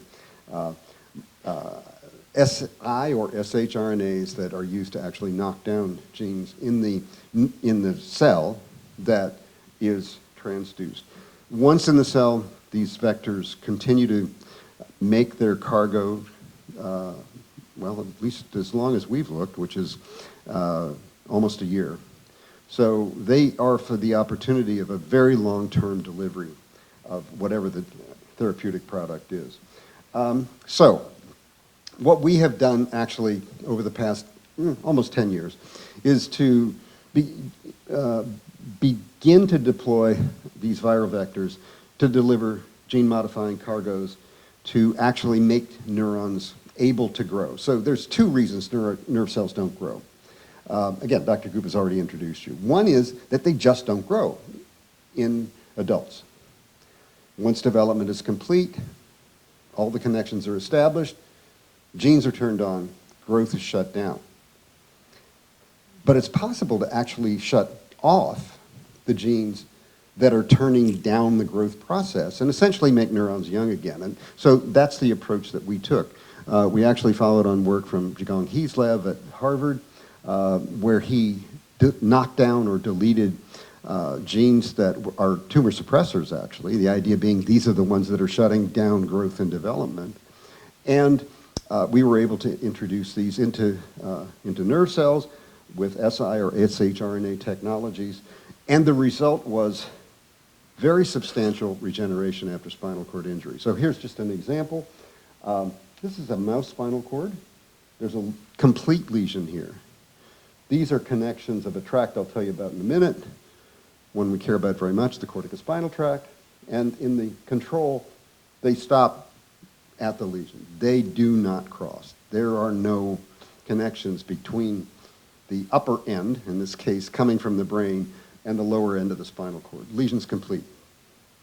But if we delete P10 in the cells in the cortex that actually give rise to these connections, then there is regeneration past the lesion, and it goes for about 2 segments. So I want to tell you what that means. So in a human being with an injury at the cervical level, what happens is the spinal cord is either sometimes crushed, contused, or frankly completely transected. You may not be able to see this. This is an old image. I'm sure Dr. Gupta is looking at it and going, oh my gosh, where'd you get that? But the spinal column is here, and perhaps you can see that what's happened is the spinal column has just shifted over, and that's essentially completely transected the spinal cord. And if you can imagine what's going on with the connections, this individual would have a corticospinal tract now that looks something like this, no regeneration, okay? But if we could do that, what happens is that these connections regrow. If you scale from what is the size of a mouse to the size of a person, they're regrowing about that far, right? So from about here down to here. Well, so what, right? That's not going to make you walk again. True. But what it can do is actually restore functions that are super important for somebody with a cervical level injury. So this distance is about 2 segments. And so if you have an injury, this is just a map of functions. So if you have an injury at cervical level 4, you are dependent on somebody else for everything here. Feeding, transfers, bathing, teeth, driving, dressing, everything. You can't use your hands at all. But if you could regrow connections to C6, that far, then all of these things potentially would be restored because you're getting connections to the lower motor neurons here in the spinal cord that control your arms and hands. And this is just a survey of what's important for people with spinal cord injury. And arm and hand function is scored way, way, way above everything else. People who can't use their arm and hands care much more about that than being able to walk, and even about bladder control. So this is what makes people with a cervical level injury disabled. So just very quickly, where are we trying to go? We have a project, corticospinal regeneration project. So the tracks I've been showing you are the corticospinal tract. That is the pathway that controls our ability to move voluntarily. It's the tract that goes to our spinal cord. Then in the spinal cord, there are motor neurons that connect to muscles, and those are the ones that Dr. Gupta talked about regenerating, but these are the ones within the spinal cord. So if we can actually regenerate those connections, then we can restore hand function. And we've developed a way to do that using adeno-associated virus vectors. Not to take you too far down into the weeds, but basically this involves, in our case, targeting the PI3 kinase mTOR pathway. You may have heard of mTOR in other contexts. It is the pathway that's active early in development, responsible for cell growth, and it's the one that shuts down with maturity.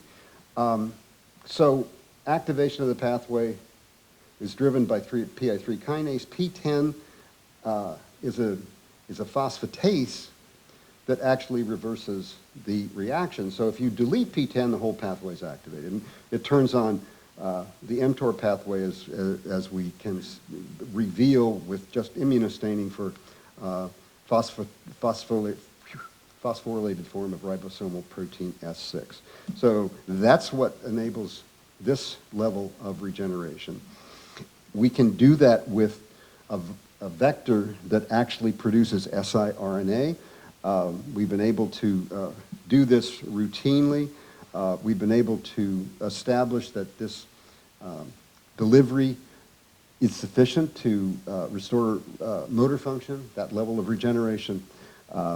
It can be activated using, again, non-genetic techniques, an AAV siRNA that would work in anybody, in any animal, any person. And it can be actually achieved in adult animals in a therapeutically relevant time frame. So we're in the process of trying to work this forward. It seems to be something that is a viable approach for enabling regeneration. And as you can imagine, there are a lot of steps to actually trying to figure out how to do this in a clinically meaningful way. But, you know, kind of going back to the beginning, why would I want to do this? Well, number one, it's a big effect. Number two, it actually enables regeneration. And number three, these vectors are so much easier to manufacture in a reproducible way. There I say it again, right? So it's going to be so much easier to actually generate this in bulk quantities for innumerable people in a cost-effective way. Just to mention quickly, so what I've told you is that activating this mTOR pathway essentially turns a neuron back to a very young state. It makes it kind of immature again. It is really enabling growth that wouldn't otherwise occur. And we actually were able to demonstrate this. A wonderful MD PhD student in my lab was able to show that if you took this same manipulation in a fully mature mouse, in this case, but we've seen it in rats too, no injury at all. Turned on mTOR, and the cells grew. From a steady state, they're sitting there in our brain, you delete P10, activate mTOR, and the cells actually are growing dramatically. And there's no, by the way, I said it was a tumor suppressor, it is, but we've never seen any evidence of a tumor or other pathology. So it's transforming neurons to a young state. This is rejuvenation, right? I mean, by definition, it's rejuvenation. So what do you think might be another application for that? Anybody? Making your neurons young again? Yeah, you said it. You can say it out. Yeah, sure. So basically what we're doing right now is using this same approach. We now developed a way to be able to introduce these AAV cargoes into essentially all the different types of nerve cells that degenerate in Alzheimer's disease. And in a mouse, this is just actually doing it with a new technology involving an AAV that's transported retrogradely along axons. So we make this little tiny injection into the spinal cord, and label tens of thousands of neurons in the brain, which in the mouse are the ones that actually degenerate with Alzheimer's disease. Now, is this immediately applicable in a clinical setting? Maybe not, but we can figure out how to do this. This is just a parlor trick, if you want, to be able to deliver it to lots of neurons. And we're in the process now of actually, in the mouse, testing whether transforming neurons to this immature state will actually keep them alive in this mouse, where where the neurons themselves would otherwise die, and the mouse dies too. So we'll see. We're in the process, and I can give you the answer in a couple of months. Just to say, you know, gene therapy approaches have, and using AAV vectors, have been incredibly successful recently. You probably have all heard dramatic success of some one-dose therapies. The best example, the most dramatic example, is spinal muscular atrophy. You may know that spinal muscular atrophy is a genetic disorder, fairly rare, causes the degeneration of motor neurons in the brainstem, same ones that Dr. Gupta has been talking about. Because the neurons degenerate, it's the same thing that happens in ALS, Lou Gehrig's disease. The motor neurons die, kids become paralyzed, they can't breathe. They die before the age of 2. This little girl got a single dose of an AAV that actually essentially cured the disorder genetically. And she has every hope of a certainly productive and happy life, and she would be dead by now without this treatment. There are some issues to think about, you know, from the sort of public standpoint. It's a one-dose therapy. That's great. It brings about something that, at least for the children, is very close to a cure. The current cost is over $1 million per dose, so it ain't cheap. Then again, if you're a company trying to sell this and you only can sell it once, you've got to recover your investment. But this is something going forward that is going to be interesting from the public health standpoint to try to understand. So I'm going to end here. Now, I told you about the passage of Prop 14. Now, CIRM now supports gene therapy research. Funding can go to companies. Funding has gone to companies. It can go to companies outside of California, as long as the money is spent in California. So for those of you from other parts of our country and other parts of the world, keep that in mind. $5 billion right now. 1.5 billion of that has to go to research on the brain and spinal cord. So a lot of money dedicated to neuroscience. Right now, CIRM is using the term gene therapy to mean this. Whoops. Curing a genetic disorder. But it isn't quite clear yet whether they will extend the definition to AAV technologies to deliver gene-modifying cargoes. That, Prop 14, is just now kind of being unpacked by CIRM as they begin to define the new funding strategy. So we'll see. But if it did, then the market is obviously huge for that kind of therapy. Also, of course, for stem cell therapy, but all these disorders of the nervous system are very obvious potential targets. So I will end just by thanking the people in my lab, without whom nothing gets done. My lab is, some of these people are probably actually Dr. Gupta's lab. I forget who's who in this particular picture. I pulled this up without paying too much attention. But, you know, the basic science that drives everything takes a lot of people, and people are the ones who are caring for animals with spinal cord injury, caring for animals with peripheral nerve injuries. That's what drives the machine. And obviously, we get grants, but we also are very grateful to our private donors who really keep things going in ways that are sometimes impossible to do with grants. So thank you very much, and I'd be more than happy to answer any questions.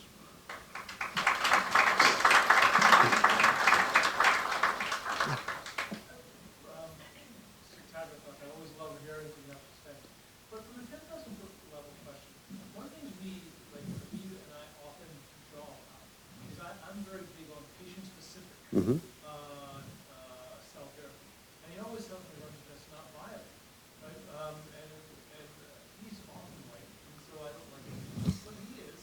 And then your talk, when you think about issues with manufacturing and bringing in scalability. And I was curious as to what you thought about having a universal donor stem cell that's off the shelf. And is that a viable goal for industry? Yes. I do think that's the future. I actually think it may not be a universal donor stem cell, but universal donor stem cells. We still have differences between people, haplotypes and so forth. I don't think we're going to have hundreds of different stem cell products, but there will be many, each of which, and this is the cool thing. I mean, I'm guessing, you take a skin cell, you differentiate it. They don't have the same properties. You're going to have to select. So each time you do that, you're going to get some good ones, and those are the ones that you actually develop for manufacturing. But again, you can develop a lot of these, and got type A, type B, type C, type D, all of which have the same potential to cure the disease, but they're designed for populations of people rather than the individuals. I think it's going to be a lot like that, my guess, but we'll see. So I guess two sort of changes I noticed in neuroscience thought. To go back to CAR-T and the idea of the universal CAR-T, that you basically develop these batches of cells that hopefully that can cover the GMP or quality management system. So currently what we can do from basically a biopsy of that tissue, we can develop 2 million doses. Mm-hmm. Yeah. So, again, I don't think today we believe that every cell and every batch is identical. Mm-hmm. Now, I think going to the universal CAR-T or the AAVs, I think if one basically doesn't have the proper receptors that you can hide under the immune cells, I mean, that is the, I really feel the $483,000, the $1.2 billion, I think this is a boutique industry. Mm-hmm. You have one patient, you go to an IND, Yeah. it's really cumbersome. I'm really happy to my hand. Yep. The understood that the new commissioner that would come and give us something that we can work with, that we don't have to get the patient to pay $1 million. Yeah. Because a lot of people in this room will not be able to do that for themselves or their kids. Yeah, exactly right. Yeah, I mean, I think, again, scalability is the issue, reproducibility, and, again, the economics are huge. I totally agree. I mean, even, just to say, even if you have a stem cell or AAV product that you could sell for, I don't know, $10,000, that sounds pretty good, right? You still have a surgical procedure to deal with. And, surgeons aren't cheap. Sorry. So this is all something that, we have to sort all this out, but here's the thing. If the effect size is big enough, it's worth it. It's totally worth it. Imagine that child that I showed you who's alive today who would not be alive. Imagine somebody with a spinal cord injury who can't use their hands. Most of these people, I won't say most, a lot of these people, I told you they need a caregiver. Well, a lot of people can't afford a caregiver. Where do they end up? Nursing homes. It's costing our society a huge amount of money. Alzheimer's disease, holy cow. Even a tiny little thing that would extend quality of life for somebody with Alzheimer's disease would trillions of dollars in the foreseeable future. So if the effect size is big, if the effect is reproducible, I think that the cost issue becomes it's worth it, for society's sake, it's worth it, my opinion. Yes. Thanks. You had mentioned earlier in the talk about somewhere between even this much amount, perhaps you get somebody using your hands, you remove some caretaker burden, but you wouldn't be able to walk. Yes. Assuming obviously the injury is at C4, why do you say that? Why would there be no potential for eventually us to figure that out? Why is it just the dexterity of the fingers and not the lower limb? So for now,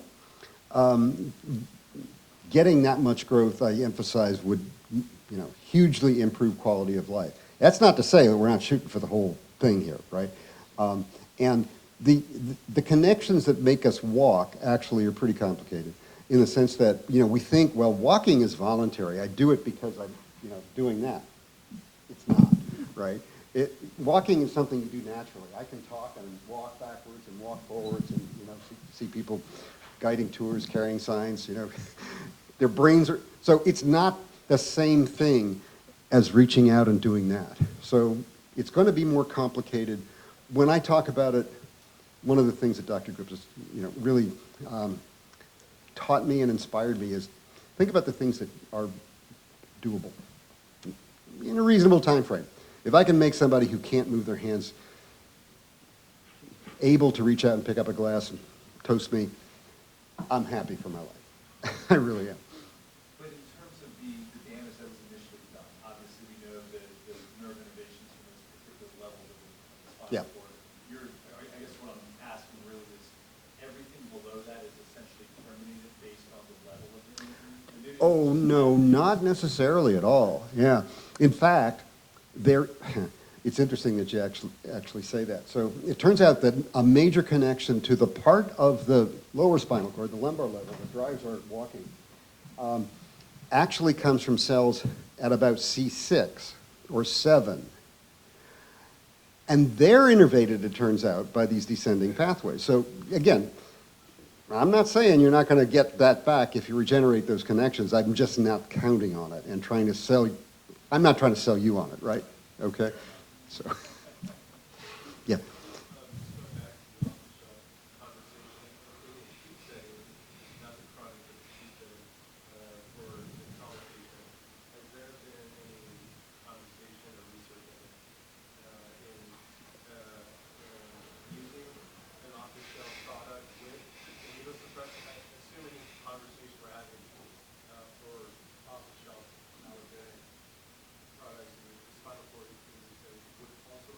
Yes. Right now. And then doing a combination approach where perhaps we are also doing the autologous approach as well for the longer term kind of setting. So maybe you have like an acute cushion, attach it, use start the process, and then do it the IPL, IPCs down the road to do more over the long term. Has there been kind of I assume no, but has there been conversation like that? Oh, conversations, you bet. Yeah, I mean, it is a lot like what you talk about, right? How to use these cells in the peripheral nerve setting. So what we're talking about there is, let's call it a babysitter role, right? You've got a denervated muscle that you need to have innervated by a nerve that has to grow that long, right? It's going to take months to do that, but what you can do is use the cells that you transplant in to maintain the muscle, to maintain the neuromuscular junction, to babysit that junction until the nerve gets back. So that would be the same kind of thing in a sense that you're talking about that could be applied to a spinal cord injury setting. Do something that, here's what we're doing now, but down the road, we're going to do the real deal. Absolutely. We talk about that kind of thing all the time.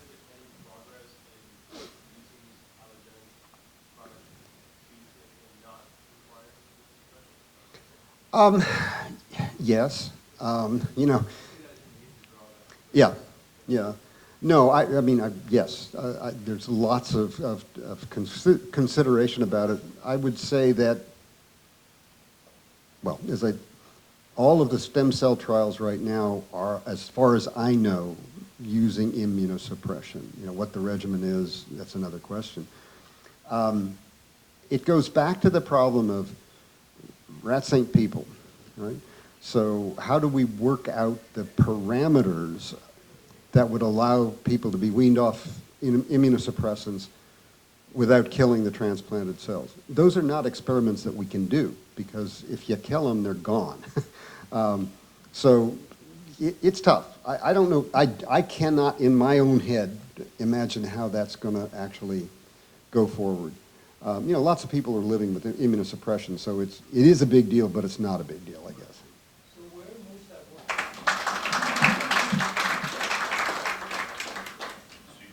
work? As we move forward, our next speaker for the morning is Dr. Joshua Hare. And Dr. Hare is the very definition of a clinician scientist scholar. Dr. Hare has a long and illustrious career. He went to University of Pennsylvania as an undergraduate, Johns Hopkins for medical school. He did his internal medicine residency at Johns Hopkins, then went to Harvard at Brigham for his cardiology. He's been on faculty at the University of Miami for a number of years. And as he's been on faculty at University of Miami, he's risen through the ranks. He's been continuously funded by the NIH. In 2014, he started one of his many companies, the most recent, Longeveron, did I say that right? Longeveron. He's also the head of the University of Miami's Interdisciplinary Stem Cell Institute. And, you know, actually that's when Habib and I first actually became aware of Dr. Hare's work, is that right at the time of COVID, when at University of Miami, under his leadership, Camilla Riccardi basically did one of the first trials on looking at umbilical stem cells for severe refractory COVID-19. And it was at that time, we were at INVITRX brainstorming and writing INDs to try to, and we realized like people like that were doing this work for a long time capitalize and were able to do that quite rapidly. And at some point we'll have to learn more about it. But at that time, then we started realizing all the extraordinary work that Dr. Hare had been doing for years on mesenchymal stem cells and the multiple applications. And so when this year's conference and Habib charged me to bring someone to help reinvigorate the work that we're doing, we thought no one better than Dr. Hare. And I have had the pleasure of speaking with him just once, and his two arenas of his lab were both cardiac and for stem cells as well as neuroscience. And so with the theme of what myself and Dr. Struder, we asked him to spend a little time sharing his work in this arena, in this space. And I hope you will join me in giving him a warm welcome and to the stage, Dr. Hare.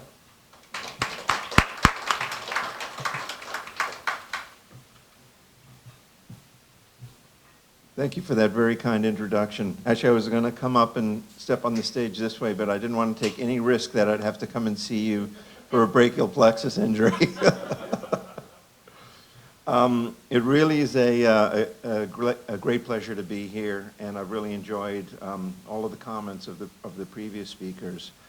And what the story I want to tell you this morning is what I would consider a truly translational story. And it'll also highlight the difficulties and challenges of getting cell-based therapy into the clinic through the FDA, many of things that have been alluded to. So I'm a cardiologist. I worked in using mesenchymal stem cells. I was one of the earliest investigators in the United States to use allogeneic therapy for cardiac conditions. And along the way, I became the director of the Interdisciplinary Stem Cell Institute at the University of Miami.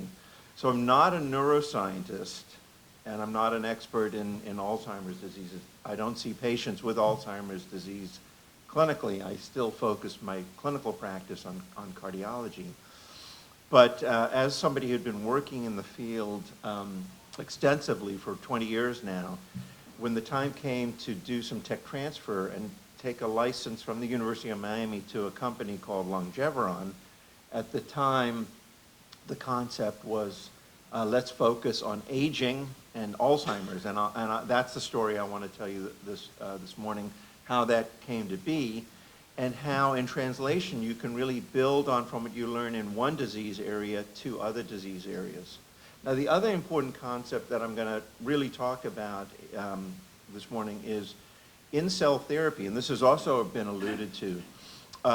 You really have to pick a formulation and a manufacturing process and stick with it as you go through the FDA process, because if you start to tinker and adjust and refine, then you basically have to go back to the beginning and start with animal testing. So we were very happy with the product that we were making, which I'll explain what it is. So much so that it's now a trademarked drug a trademarked drug product called Lomacel B. So what I'm going to refer to Lomacel B throughout the talk. So with that, here are my disclosures. Very importantly, I am a co-founder and equity owner in Longeveron, and I'm the inventor of the technologies licensed from to Longeveron. In addition, the University of Miami is an equity owner in Longeveron, which has licensed intellectual property from the University of Miami. Very important to have clear disclosure.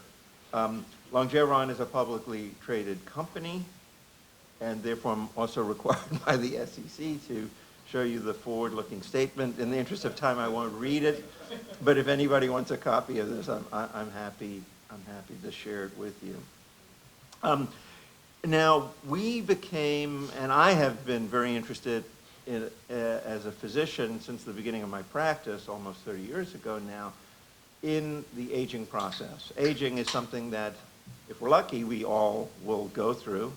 And it's become very clear, I think, that aging is the #1 risk factor for all diseases. And I think that's a very important concept for everybody to have.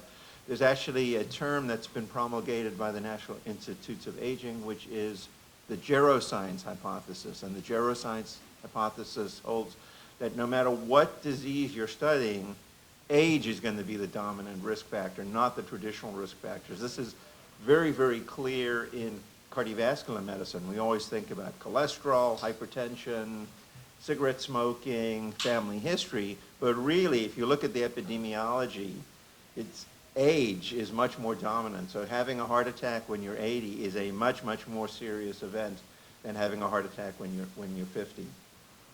Now, in addition, with aging, there's successful aging and unsuccessful aging. And people who have unsuccessful aging are termed by geriatric medicine as having aging frailty, and it can be defined as diminished health, independence, and quality of life. And it is an age-associated decline in reserve and function across multiple physiologic systems, leading to an inability to cope with stressors. And you could look at these idealized curve. Time is on the x-axis. This is approximately in the current era, about 80.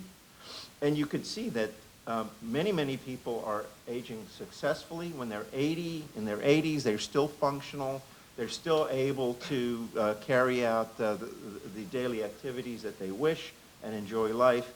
There are others, however, and this is quite a significant number of people, it's about 15% of people above 65, who are aging on a more rapid decline, and they are considered to have aging frailty. Frailty is a very important syndrome and bears very substantially on the quality of life in the latter years of our life. This is a fantastic curve and study from J. Olshansky. This was published in JAMA.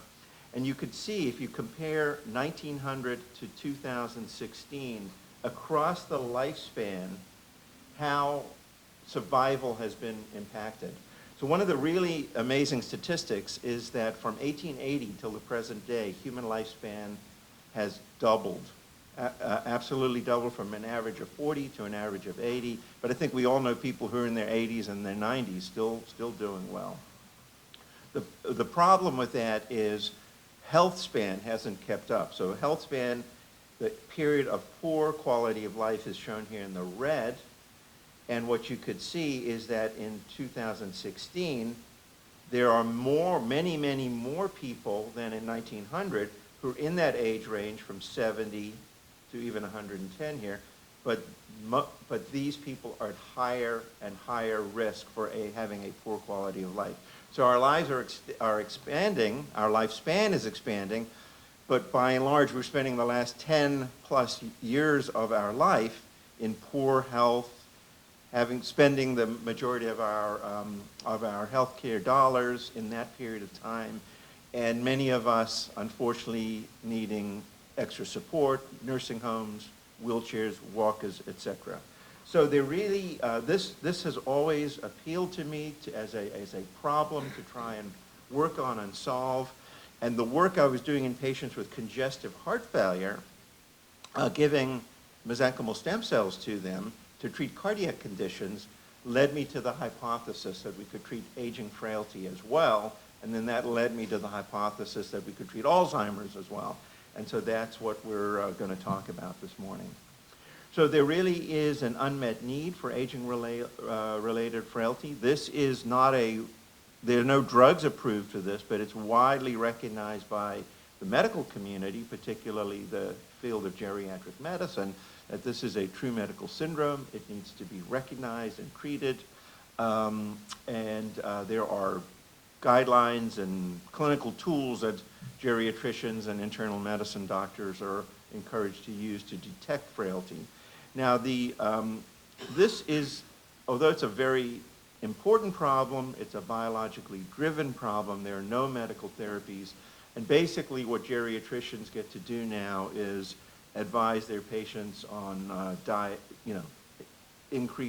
take protein shakes and go to physical therapy. So it's very, very early stage medicine.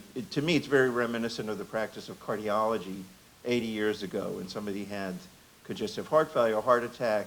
We didn't have any medicines for them. We put them on bed rest. And that's what the state of cardiology, the state of the art of cardiology in 1910 and 1920. Actually, even later, President Eisenhower had a massive heart attack at the end of his term, and the last year of his term, he was basically on bed rest. And I'm not sure that's a well-known historical fact. There is as I already said, 15% of people over 65 years of age are considered frail or pre-frail. So this is a huge amount of people. And as we always, I think, as we should approach designing medical treatments, it should be based on pathophysiology and mechanism of action.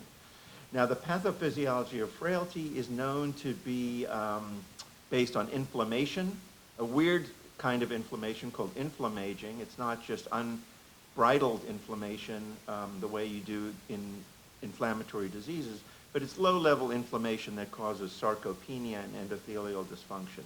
Now, another critical part of aging frailty is stem cell depletion. We all have reservoirs of precursor cells throughout our organs. I think some of them are well known, some of them are not well known. I think we're all familiar with the precursor cells in our skeletal muscle called satellite cells. When you have an injury, those satellite cells start to proliferate and help heal the injury. But reservoirs of stem cells are throughout, we rely on them throughout our life for organ homeostasis, and they get depleted. Inflammaging is a driver of many secondary conditions like insulin resistance, cardiovascular disease, physical frailty, sarcopenia, neurodegeneration, and inflammatory diseases. Now, this is beautiful data from Arnold Kaplan, who was the first to culture human mesenchymal stem cells and held a U.S. patent called mesenchymal stem cells, human mesenchymal stem cells. That patent led to the formation of a company called Osiris that since sold its patent portfolio to Mesoblast. So that's sort of the IP lineage there. And this is very important data. This shows the prevalence of mesenchymal stem cells in bone marrow from a teenager down to 30 years of age, 50 and 80. And you can see the massive decline. And basically, you've got 1 in 100,000 when you're a teenager, but 1 in 2 million when you're 80 years of age. And we honed in on that, and we thought, you know, this is a critical thing. We're successfully working with allogeneic therapy in cardiac disease. Let's see if we can treat aging frailty with intravenous mesenchymal stem cells, allogeneic in the absence of immunosuppression. We had a protocol how to make that, and this was the technology that Longeveron licensed from the University of Miami, modified the protocol, and trademarked it as Lomacel-B. So this is the product, and it's a relatively straightforward production technique, identifying healthy adult donors, 18 to 45 years of age. They're rigorously screened for health. They agree to give an iliac crest bone marrow donation, which is then taken to a GMP environment, culture expanded into billions of cells, and therefore can be dosed in simple intravenous infusion through 40-minute infusions. Now, the critical thing is the mechanism of action, and this was alluded to before, how the field began with the notion that you're going to take a cell, inject it into a human, and it will grow the new missing cell. And I think that's an aspirational hypothesis that hasn't borne out as well as the what can be simply called the paracrine hypothesis, is that these young primitive cells can recognize their environment and do a whole host of things to repair the environment. So if you look on the left part of the cartoon, those are the molecular cellular things that are going on. These cells, when injected, are releasing growth factors and cytokines. They're releasing exosomes that are rich in microRNA cargo, and they're also actually forming what's called heterocellular coupling. They're connecting to host tissues through 2 different mechanisms, one of which is called a nanotube bridge, and through those bridges they can transmit things directly, like mitochondria. This has been proven that mesenchymal stem cells can transmit mitochondria into host tissues and replenish those tissues. Those are the cellular and molecular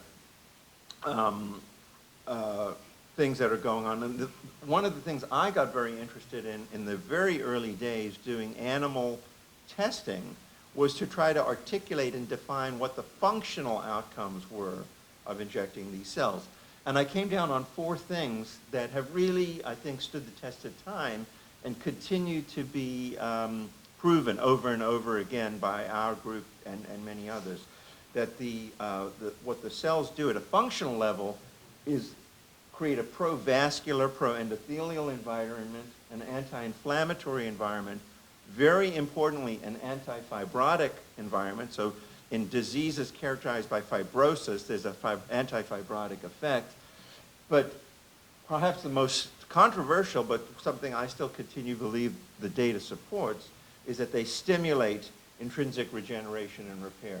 So the cells themselves don't differentiate, but they cause host tissues to differentiate. And we've seen that very clearly in at least 2 settings. One is the heart. In pig models, if we inject mesenchymal stem cells, we see new myocytes that are of the host origin. And I think one of the coolest experiments we've done is in human beings. There are cells called endothelial precursor cells, which line your endothelium. They're used therapeutically. They can be identified and measured. And when we gave mesenchymal stem cells to patients, we could measure an increase in their own endothelial precursor cells in their bloodstream. And that correlated with endothelial function. So there really is a provascular effect that's linked to the stimulation of an intrinsic cell. So around 2012, I really want to make the case that the human being is the best model system to study these diseases. And what you can learn in a human often cannot be learned in an animal model. And that translational is a virtuous cycle from bench to bedside and back again. So sometimes you just have to say, look, we have this product, we have this reagent, we need to test it in humans, identify what it does, because a lot of times the hypothesis we want doesn't end up being the hypothesis we get. So to quote Mick Jagger, you can't always get what you want, but if you try, sometimes you can get what you need. And I think that's what's happened with this field. Everybody really wanted these mesenchymal stem cells to engraft and differentiate. They didn't, but they still taught us about valuable therapeutic effects if we could just be open-minded and do the experiment and get the results. So, back to aging frailty. We had shown that in heart failure, mesenchymal stem cell infusions increased 6-minute walk distance, and that occurred across the lifespan. So older people had just as good as a response as younger people. And frailty is characterized by diminished physical activity and diminished 6-minute walk. So we did some simple studies in older individuals with early stage frailty. The people in these studies were on average 78 years of age, so a truly older group of people. And we've done 2 studies that are now already published 5 years ago. I'm not going to go into detail about them because they're published. But we did a phase 1 and a phase 2. The phase 1's 15 patients, open label dose escalation. The phase 2 is randomized comparison between 2 doses and a placebo. And the bottom line is we got an increase in 6-minute walk test, which was fantastic. And if you just look out here, it's also time dependent. Between 3 months and 6 months, it's accumulating. And what we saw in this study was a very small study, only 5 patients in each group. You just look at the 100 million dose, it went from about a 30-meter increase to a 60-meter increase at 6 months. And that's very significant. We talked about a meaningful, measurable impact. Being able to walk 60 more meters is very important for what's called life space and quality of life in an older individual. So this was foundational to the formation of Longeveron. Longeveron licensed this data and this trial as part of its license. And it said about 8 years ago to go to the next step here. And the first thing Longeveron did was design, in consultation with FDA, a phase 2B to follow up on that previous trial. And there were a number of issues that were raised in discussions with the FDA that needed to be attended to. First, can Lomecel-B improve physical function? Is there dose response? There was concerns about the lack of a dose response here, and that was perplexing to the FDA and felt that this data might not be reliable. So it became very important to show a dose response because that gives you a very good indication of bioactivity. Then there was a desire to not only find out if people could walk farther, but did they actually feel better about that? Did they perceive that? Are there biomarkers that could support the mechanism of action? Is it safe? Can the patient population be refined? And is there a potency assay? This is critical if you try to commercialize a cell product. You need an assay that shows that each lot is as good as the last. That study was done. It was one of the most rigorous studies done in cell therapy to date.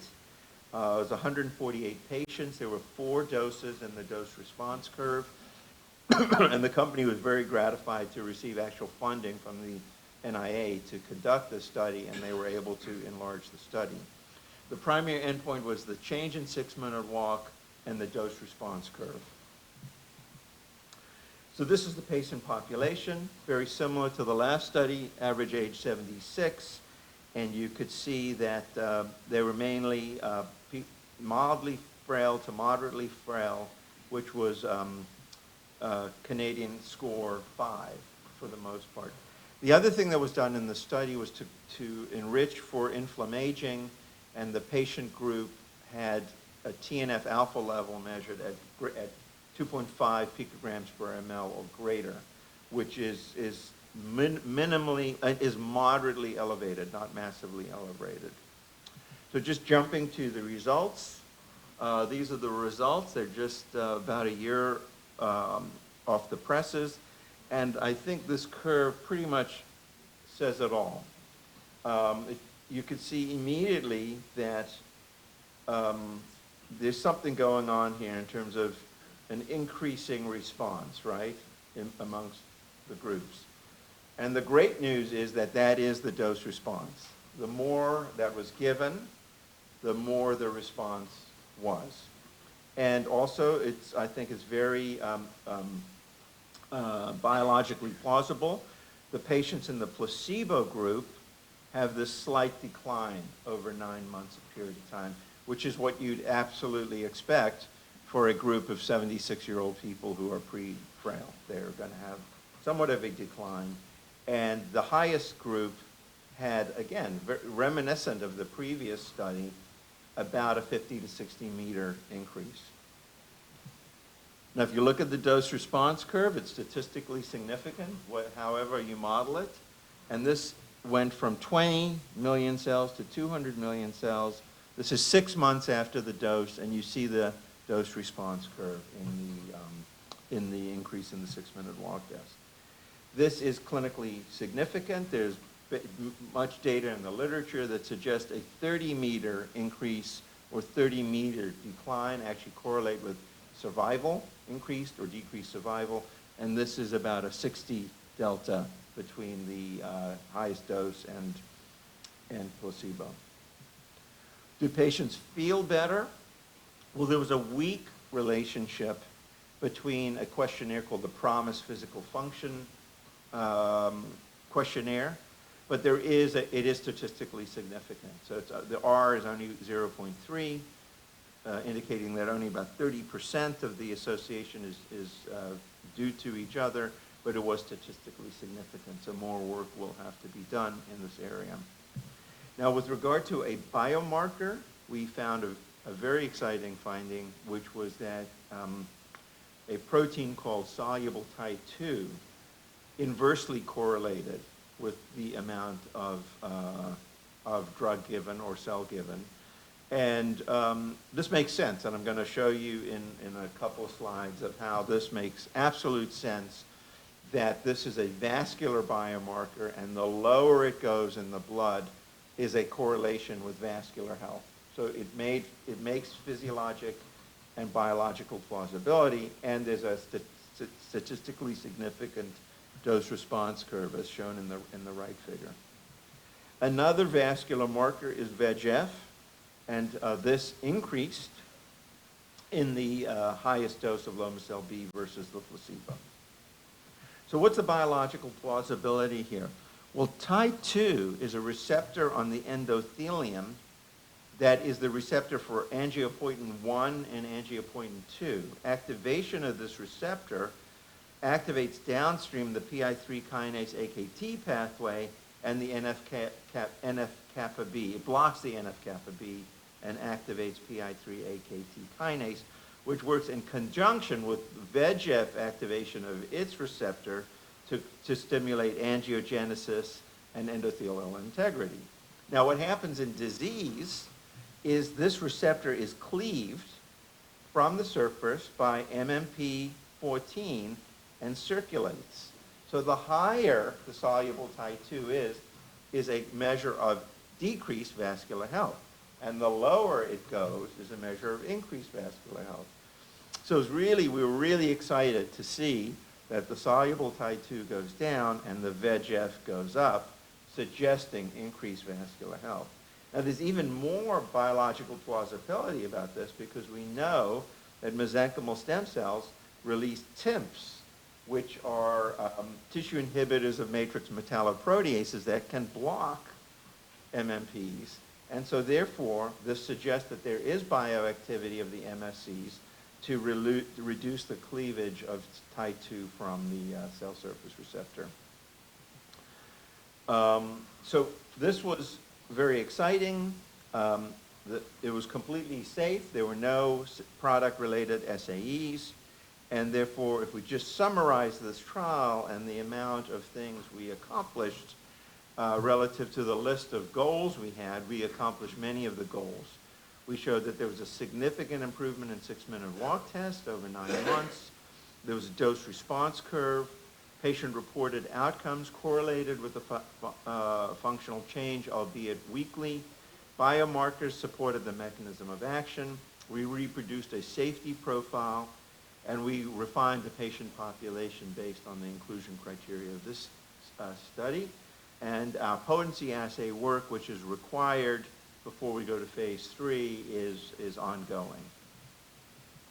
So in the last part of the talk, let's talk about the CNS and a dreaded disease, Alzheimer's disease. So we took the jump from frailty to Alzheimer's in a number of ways that I'm going to go through. So in some senses, cognitive frailty is a subset of physical frailty, and older individuals with frailty do have cognitive decline.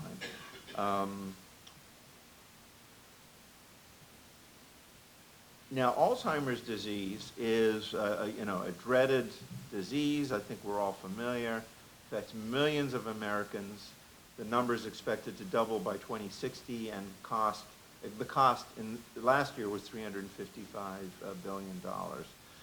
It's been in the news a tremendous amount this year with drugs that reduce deposition of amyloid fibrils in the brain. Just this week, there was an announcement that Biogen and their partner Eisai had a very positive result of a second-generation monoclonal antibody that reduced amyloid. And this was followed on some very difficult news that the biotech industry went through on a drug called Aduhelm that was also made by Biogen, approved by the FDA, but rejected by the neurologic community for lack of efficacy data. So, I just want to point out how atrophy is such a critical part of Alzheimer's disease, comparing the Alzheimer's brain to the healthy brain. Now, when we did the earlier CRADA studies, the very early frailty studies, we measured cognitive function with a crude test called the Mini-Mental score. And that was statistically significant. And this, I think, augurs quite well for the potential for this treatment to perhaps play a role in Alzheimer's disease. One of the issues that also drew us to testing in Alzheimer's disease was the concept of neuroinflammation, because the amyloid hypothesis was having such a difficult time being validated up until this very recent study. There's been 20 years and billions of dollars spent. The field has looked for other hypotheses, and one of the key hypotheses is neuroinflammation. So given our interest in anti-inflammatory effects, are known that this was a key mechanism of MSCs, and this data from the CRADA study, we thought it would be reasonable to do a phase 1 study. There's more support for the concept from animal models. Again, we talked about the limitation of animal models, but nonetheless, in animal models, there's been the identification of multiple candidate pathways, not just the amyloid hypothesis. I think the whole field sort of hung its hat on the amyloid hypothesis, and that's been a very bitter path to go. And they've only finally had a success. But if you look, there are other effects that are studied. One of them is a vascular hypothesis, that there's lack of vascular integrity. So I think there's a lot of things that drew us into the biological plausibility and the decision to do a phase 1, really it's a phase 1, phase 2 study, just to show safety, first of all, in patients with Alzheimer's disease, and then to show some kind of preliminary efficacy. It's not powered for efficacy, but we've used the results from this study to power a new phase 2 study now. So here are the eligibility criteria. This is published, by the way, in the Journal of the Alzheimer's Association just a few months ago. Some more details are available. We were also very gratified to be funded to do the study by the Alzheimer's Association and got 2 sequential grants from them. At the end of the day, this was a small study of 33 patients. There was a placebo group. There were 2 doses of Lomecel B. The patients had documented Alzheimer's disease based on PET scan, and we did a variety of exploratory endpoints. One of the key goal was safety and to assure that there was no ARIA, which is can be a serious side effect and occurs in about 20% of patients who get these monoclonal antibodies. So we did 5 sequential MRIs, and that turned out to be very, very valuable to us. So basically, the primary result of safety, there was no triggering of safety stopping rules. There was not a single instance of ARIA, and there were no other safety concerns. So let's spend a few minutes just going through some of the provisional efficacy signals we got. We did a whole panel of biomarkers, and again, these are published. And I think what's really cool is the same 2 things keep jumping out, which is provascular and immunomodulatory. So here is the increase in VEGF. Remember I showed you the increase in VEGF in aging frailty? Here again, increase in VEGF. There's a change in a series of inflammatory cytokines that can be interpreted together to suggest modulating an anti-inflammatory milieu. And I'll just draw your attention to this. I'm going to come back to this in detail. On the MRIs, in addition to showing no ARIA, we could measure the hippocampus size and show very provisionally that it increased after the infusions of Lomecel B. But perhaps something that was the most exciting was the mini-mental score data, which had been one of the underlying justifications to do this study. And you could see here of a 52-week time point, the dramatic decline in the placebo group of about 6 points. The baseline in both of the groups here is 20, so which is already 30 is normal, so these patients were at 20 to start, and the placebo over 52 weeks went to 14. That's a difference between recognizing your loved ones and no longer recognizing them. And that's one of the really dreaded things that happens in this disease. The patients who got the lowest dose of Lomecel B, 20 million, had essentially an arrest of that decline. And 52 weeks later, their decline is much, much less. The difference between these 2 curves is quite dramatic of an effect size. So again, the study's not powered to show this. This is exploratory, but this is the basis for our presently ongoing phase 2 study that is enrolling very nicely. I just want to show you some really nice pictures, because I think pictures are worth 1,000 words. These are the high resolution MRIs we did. We did this in collaboration with Susan Buchheimer at UCLA, who's an expert in CNS imaging. And what was so amazing is that they've got MRI algorithms that can look at the whole limbic system, including the hippocampus and even its subunits. And so you could see these images here, and here's another example, a coronal view of the limbic system with the hippocampus. And this is what I showed you previously, that had a statistically significant increase in the size of the hippocampus. So this is also a very critical part of our ongoing study now. So just to summarize, we met our safety endpoints. The infusions were well tolerated. There was no ARIA. In terms of secondary and exploratory efficacy endpoints, positive biomarker changes, provascular cytokines increased, and anti-inflammatory cytokines increased. We talked about the hippocampal volume. I showed you the examples, and the slower mini-mental score decline, which has been very, very exciting for us. There were other endpoints that seemed to go in the right direction. I won't go over it now in the interest of time, but as I said, it's published in the paper, and I'm happy to send that to you if you can't find it. So, back cycle, bench to bedside, and back again. So I think that the mechanisms of action are right. And this is what the FDA has said to us. You have to link a mechanism with an outcome in a pre-specified endpoint. And we could debate this, you know, the philosophy of the FDA and whether Rob Califf is going to make it easier or not. But at the end of the day, I will submit to you that the Food and Drug Administration is probably the most powerful U.S. government agency of all of them, because if they say you're on clinical hold, or you're stopped, or your drug's pulled off the market, that's it. It's very hard to fight with them. So I hope that there will be a better pathway forward.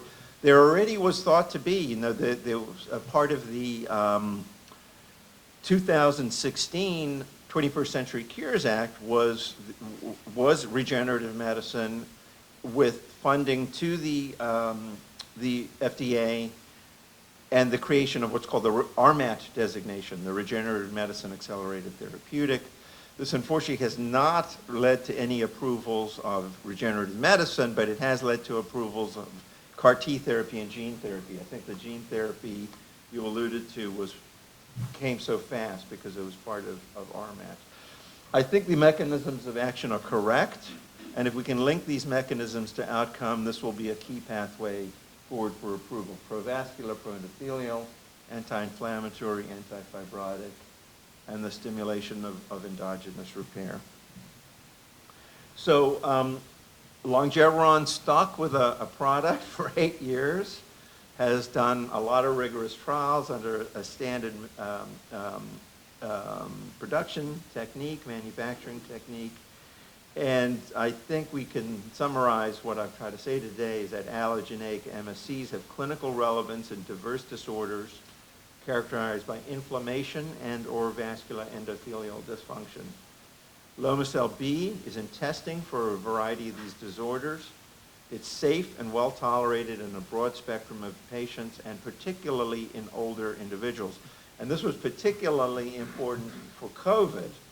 You alluded to COVID, and we all know essentially all of the people who died from COVID were older. That's another very, very clear example of the geroscience hypothesis that age is a dominant risk factor. Further clinical testing is warranted, and pivotal trials designed and powered for efficacy are important to conduct. And I think we're there. I think the field is finally at the stage where we can start to do phase 3 and see what works and see what doesn't work clinically. I must thank a large number of people for this work. It's not just my lab. My lab was part of it, but there are the sites that enrolled patients in this trial. Particularly want to thank the VA system. A lot of the patients in both our trials were enrolled at the Miami VA under the leadership of Jorge Ruiz. I have to obviously thank Longeveron staff and numerous others, the leadership team and the scientific team, and funding from the National Institutes of Aging and the Alzheimer's Association. So thank you very much. It's really been a pleasure to be here, and happy to take questions.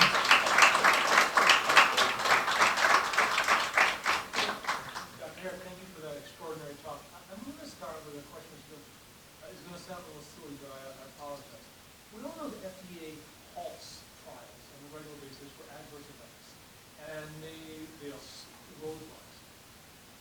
As someone who's not in your field, your results are so exciting, right? Like if God did one of my family members had Alzheimer's, and you're making that much progress, what are the impediments for accelerating bringing your stuff to the market? Like I mean, if you have no adverse events, you have no side effects, why wouldn't there be more of an infusion of resources to not just your sample, like if from the NIH, FDA, say, hey, we got something good here.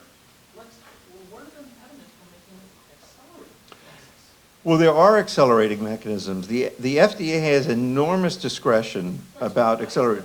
Well, we apply. So the company, Longeveron, has another product. I didn't talk about it because it's an Asian company, but it has an exception to the rule, which is got a study for neonatal hypoplastic left heart syndrome. So that protocol has received 3 accelerating designations from the FDA: rare pediatric disease, orphan drug, and they just got approval for fast track. So the FDA will work with you. You shouldn't. I think it's wrong to look at the FDA as just an impediment, an obstruction. You have to understand that their mandate is to protect the American people from harm. And as we know, there have been many examples. Now, I think that the cell therapy field has gotten tied in a knot. I'll give you a great example. At the same time that when Aduhelm was approved by the FDA, every time that there's a drug being considered for approval, there's an advisory council, an independent advisory council of 10 members. If you look back, the advisory council for Aduhelm was unanimously against, 10 against, and they still approved it. Right at the same time, Mesoblast had an application for their product for pediatric graft versus host disease. The advisory council was unanimously in favor of approving, and the FDA didn't. So that is puzzling to me. I think that the field needs to get unstuck, and probably the first approval will do it. I think in gene therapy, there was an initial approval to Spark for this rare pediatric eye disease, and I think that has made it easier for the subsequent companies that have gotten approvals. That's the same with CAR T. The first one's always the hardest. So I think what we could do as a community is we have to push on the FDA. We have to say, look, come on, you're getting to the point all the way to having advisory councils recommended, and you're still not approving. So along those lines, when Spark Therapeutics got their approval, it was the line share, I think, the way your company said, that it was backing behind the University of Pennsylvania.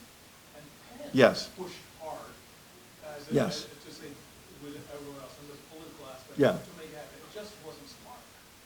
Right. Well, there are many constituents that can lobby the FDA. So they have a meeting where affected families have a voice now. The medical community has a voice. The company presents their data and their packet. And yeah, people can advocate in support of something. But we got to get there. We need the first product. Yes, gentleman in the blue shirt. I want to actually, on your study about the Alzheimer's, you talked about multiple doses. On your high dose, that was 200 million cells? No, okay. In the frailty, the highest dose was 200. In the Alzheimer's, it was 100. And is that a one dose or is that a multiple dose? We're doing a study. The studies I've shown you here today are only single dose. I should have added a slide on this. Longeveron's almost done enrolling in a phase 2 that compares single dose to multiple dose, different doses, placebo controlled. So that's going to be a critically important result that we'll have next year. You had a question? Foremost, I wanted to thank you for this lecture. Absolutely excellent. Truly thank you. I have 2 questions. One is that the mini mental state exam, the 20 million was the highest outcome. And then on the AD, there was a low dose. What is the low dose compared to placebo? Oh, the low dose is the 20 million. Oh, the low dose. The low dose is the 20 million. Yeah, so right now we're doing, because that was exploratory. I want to caution that the study wasn't powered for that. So we're redoing that now, the 20 versus the placebo, and we're also doing 20 given multiple times. I forget the exact regimen, every 3 months for a year, right? Because if the 20 works, but then starts to tail off at a year, we want to see if we can keep that plateau going for as long as possible. And a very important thing is this new drug that had this very exciting result from Biogen, it also just levels the decline. It doesn't start to increase it back up. So we're not at the stage where we're reversing Alzheimer's with any strategy, but at least if we can stop its progression, that'll be a very significant effect. Second question, I've seen clinical that patients with congestive heart failure, myocardial dysfunction, have a very positive response to 20 million with increased ejection fraction. Do you see in clinical, not research, but in clinical status, do you see any changes with left ventricular dysfunction congestive heart failure? So in the university now, my major project is to look at people with cardiomyopathy, which is a disease of the heart muscle that causes a low ejection fraction. And we made a very exciting observation in an earlier study. 40% of the patients with this condition, cardiomyopathy, have a genetic defect, and 60% don't. And what we showed in an earlier study was that if you had a genetic defect, you didn't respond to the cell therapy, but if you didn't, you did. And that kind of makes sense, right? Because the one thing is an intrinsic defect, and the other is perhaps driven by inflammation and vascular problems.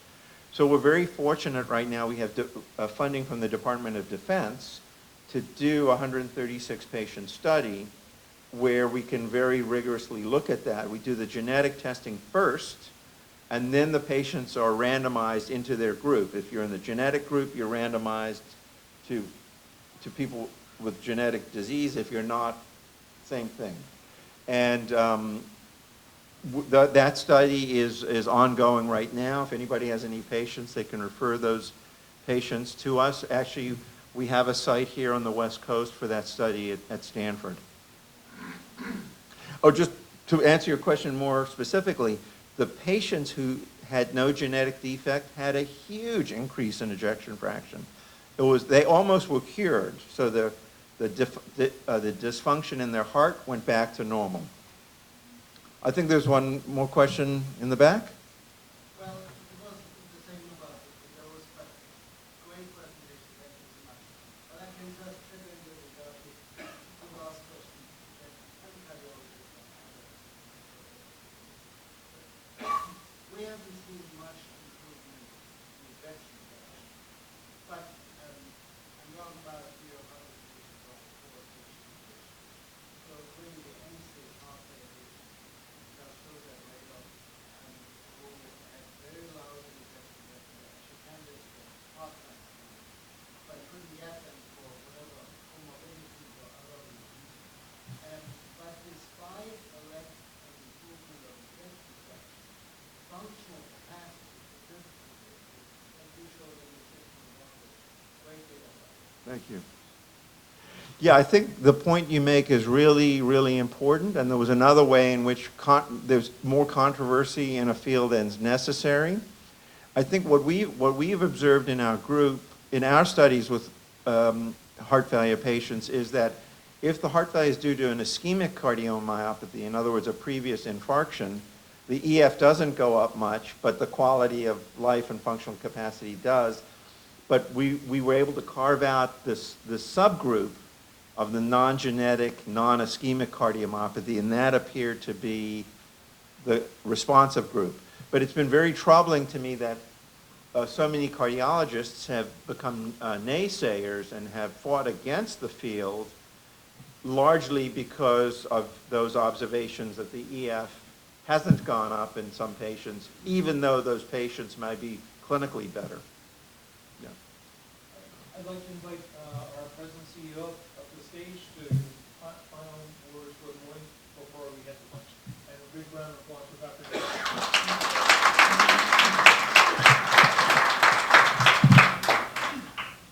I'm going to follow your suit. I'm going to go to the pharmacy services.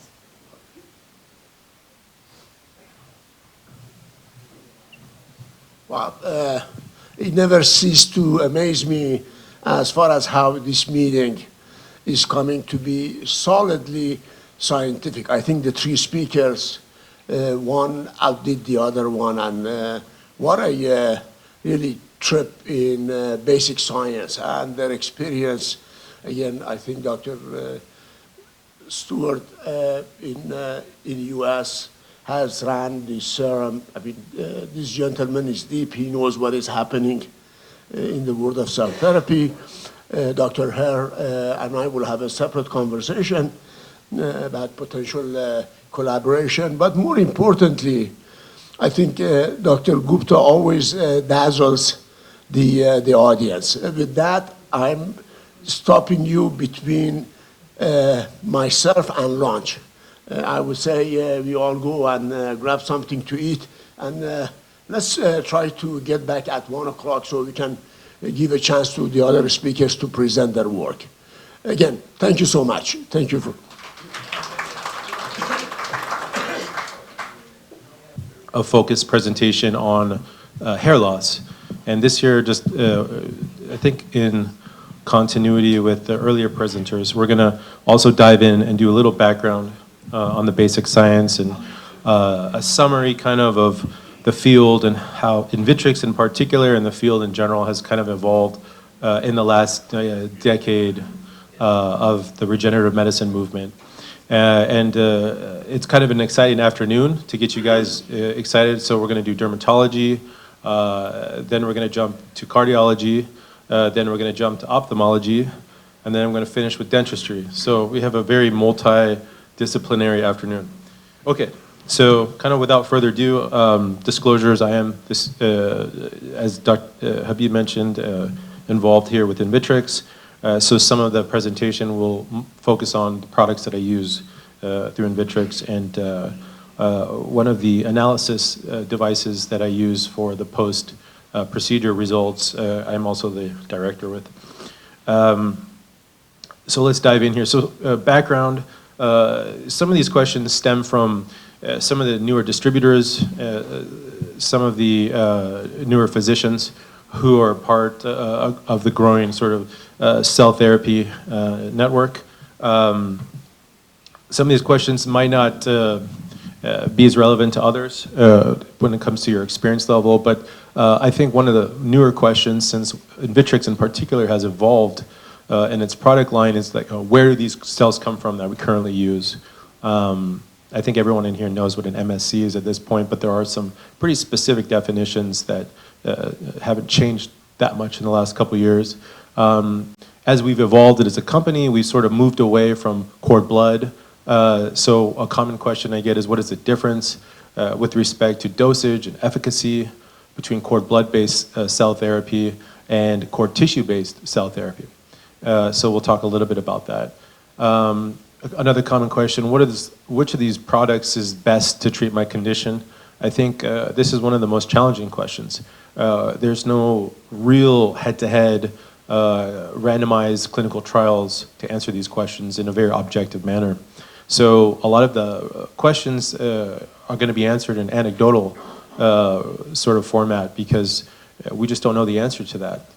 So I'll try to talk a little bit about my experience and present a couple different conditions in the area of dermatology. And then what is an exosome and what is the FDA stance? We'll talk about that sort of at the end. So just talking a little bit about the history, first and foremost, of the umbilical cord therapies. INVITRX was a big influential pioneer in bringing cord blood-based stem cells to the regenerative medicine landscape. But 35 years ago, we used cord blood in an FDA-approved setting for Fanconi's anemia. And in 2011, we got approval through a company called Hemacord to start using it in a pediatric leukemia setting. Not to treat leukemia, but to treat hematopoietic reconstitution, which is basically a fancy way of saying getting the blood cells back up to normal levels after the pediatric child has been treated with chemotherapy. So this is kind of where the FDA's definition of homologous use came from, based off this 2011 approval. A couple other things in the allogenic setting: Hurler syndrome, Duchenne muscular dystrophy, Krabs disease, and kind of a newer indication, graft versus host disease. So as an alternative to off-the-shelf stem cells, there are alternative options, right? We have BMAC, we have stromal vascular fraction. Some of these procedures are a little bit more invasive in how you harvest the stem cells. That's one of the advantages of the off-the-shelf product market. We don't need some of these invasive procedures to get and harvest these cells. And kind of some of the studies that compared these harvested products to the off-the-shelf product demonstrated superior sort of efficacy with regard to expression of proteins, the type of proteins, and the effects these proteins have on the body. And the conclusion from some of this is that, in fact, elder individuals don't produce the best stem cells compared to the umbilical cord. So kind of the conclusion there is the umbilical cord derived stem cells have superior efficacy potential. So I'm not going to spend too much time on defining what an MSC is. There's a little bit of variability, but most people use the International Society for Cell and Gene Therapy definition, which I've kind of highlighted some of the most important things here. If you ever feel up to the task and you want to take a trip down to the INVITRX laboratory and bother Habib, he might take you back in the office and show you under the microscope. One of the things that is interestingly, one of the definitions is the plastic adherence to the flask in a standard culture, a couple CD cell receptors that need to be expressed. And all of this can be proven through flow cytometry and just basic observation as one of the definition to identify that you in fact have an MSC. And I'll show you kind of what it looks like under the microscope. And little basic anatomy lesson here. So, this is your umbilical cord. Where do these products come from? So you got your cord blood-based product, which comes from the umbilical artery and vein. And I'm going to dive into the newer product that INVITRX has, the umbilical cord mesenchymal stem cell, the expanded product, and how that's actually manufactured. So a point of view from the manufacturing process. But this is kind of a history lesson here. So we don't really use cord blood in the United States as much anymore. But it was kind of sourced in the center there. And then the Warden's jelly is kind of everything around the cord blood, artery and vein. And we'll talk a little bit about amniotic products and exosomes, which are derivatives of these. So, the preparation process for most of these products involves DMSO. Everyone needs to know that DMSO is a sulfa analog, and it does have allergy potentials. So everyone who does these procedures should be aware of that and screen out the appropriate patient. Another thing to consider too is the characterization of one product to the other. There is no one-to-one. You can't say a hematopoietic stem cell, for example, of 10 million is equivalent to 10 million mesenchymal stem cells. So there's no characterization or unit that you can convert necessarily. So every product is different. It's like apples and oranges. So interestingly, one of the reasons we did actually move away from the cord blood is that it's very low potency with regard to mesenchymal stem cell concentration. So here's about 5 different studies that demonstrated about 10% of the product contained mesenchymal stem cells. 90% of it was, the T cell population that makes up the hematopoietic stem cell. But as far as moving towards mesenchymal stem cells, it would make more sense to move towards a product that was higher rich in concentration. We'll get to that later. This is a famous study, I think we all know this, where we kind of begun to understand that there are things in the cord blood, we didn't quite know what those were at the time, but if you transfuse 2 rats together, one old, one young, the younger rat tends to take on metabolic stressors and proteins and so on that confer an older age, and the older mouse started to take on younger juvenile characteristics in terms of cellular physiology. So this kind of sparked research into what exactly that was. So moving away from the cord blood, as I mentioned, Warden's jelly is a component that's been around for a long time. It's rich in hyaluronic acid. It makes a wonderful sort of cushion for cartilage injection, intra-articular injections, facial procedures because of its hyaluronic component. And that's ignoring the potency and potential of the mesenchymal stem cell, which lives in the Warden jelly. It tends to portray itself in a mesenchymal stem cell distribution tends to portray itself as a pericyte, meaning it kind of lives around the endothelial lining of the umbilical artery and vein in higher concentration. So the way these are harvested, they tend to be a sort of a breakdown process where these tissues have to be digested and modified and cultured, and we'll get into that later. The expansion process, I'll also talk a little bit about what that means and where we go in terms of the cell count and with which each passage what that confers in terms of efficacy. So, the function, most importantly, what does an MSC do? They have many properties in terms of inflammation and anti-inflammation, healing, rejuvenation. And one of the questions that I think was brought up earlier, some of our understanding of how we got to here, and our original questions of the embryonic stem cell, some of the lineages and the research that brought us to this point was, well, perhaps it's not the cells that are grafting, but perhaps it's the exosome, which, the transport vesicles. These are cell-to-cell paracrine signals. It's a hot subject right now because a lot of the research is focusing on not the stem cell itself, but the ability of the stem cell to interact with your body's endogenous cells and communicate to those cells and alter that cellular function.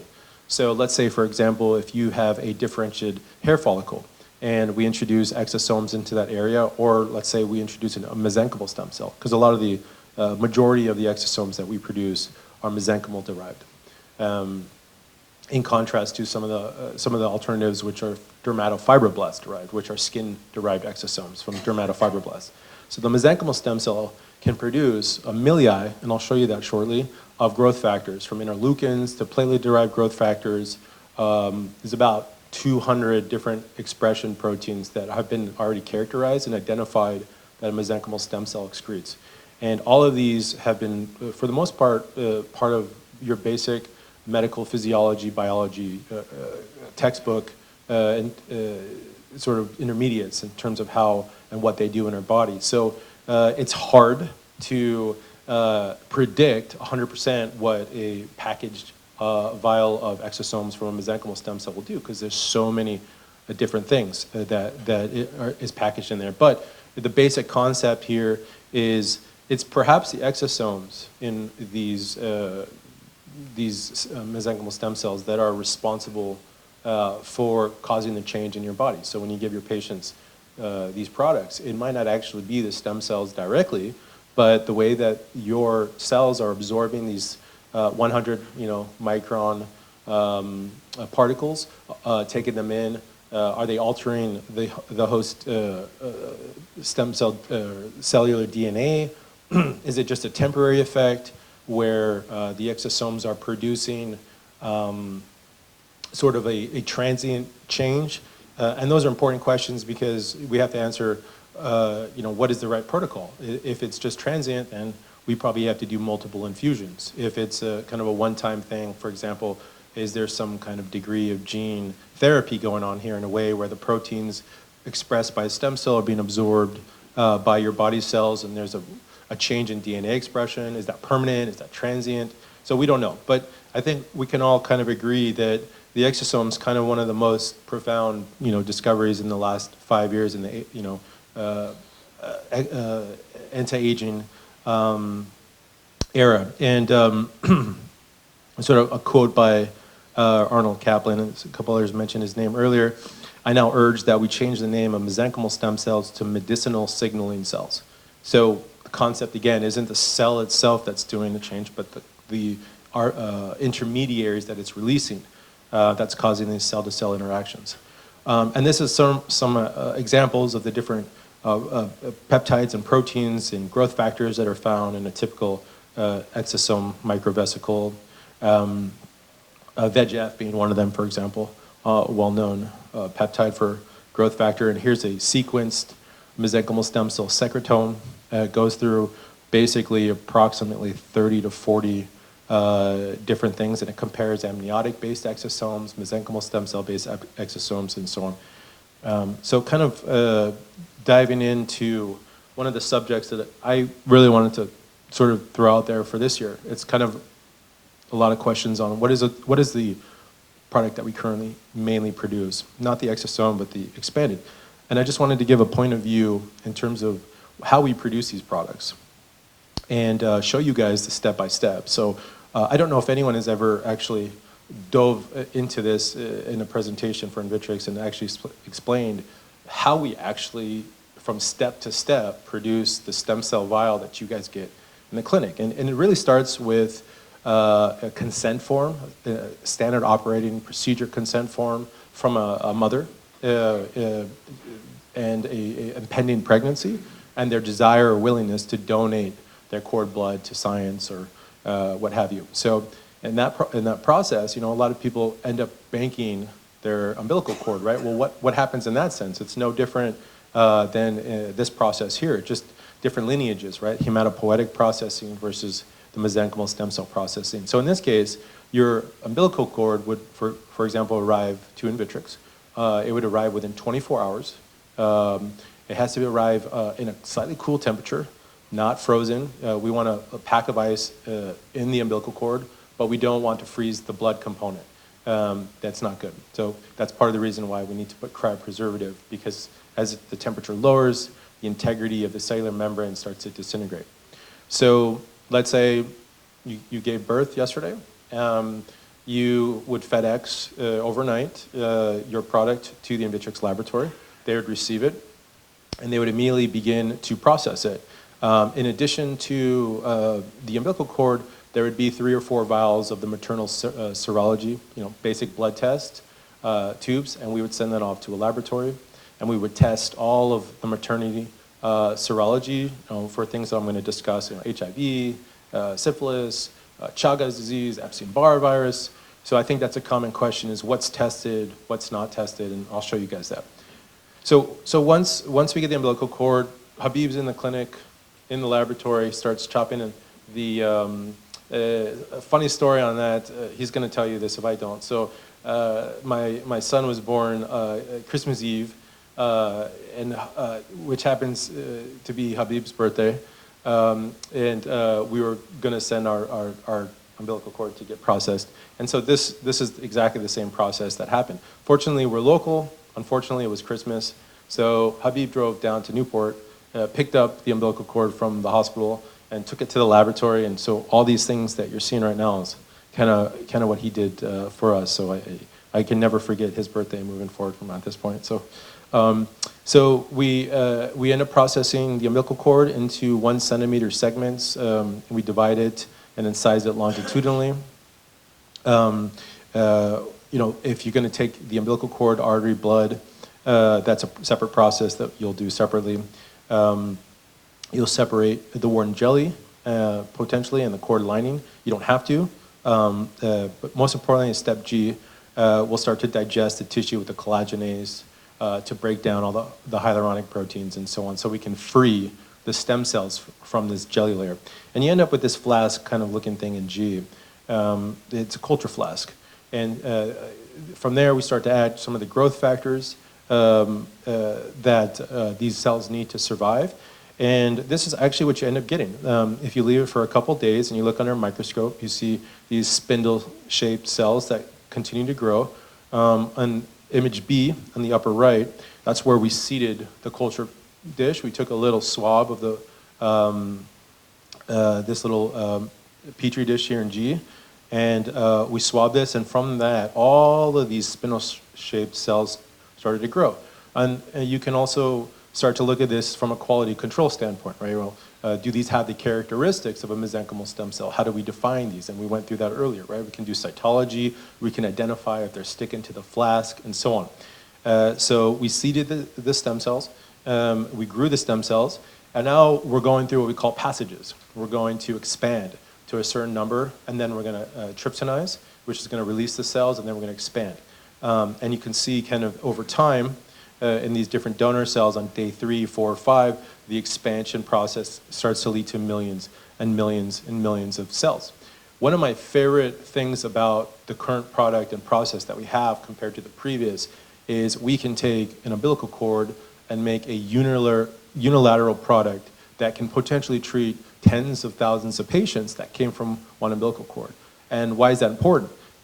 It's important because previously we all were defined by the volume of umbilical cord blood, right? And there's only so much you can get out of that with regard to stem cells, in particular hematopoietic cells.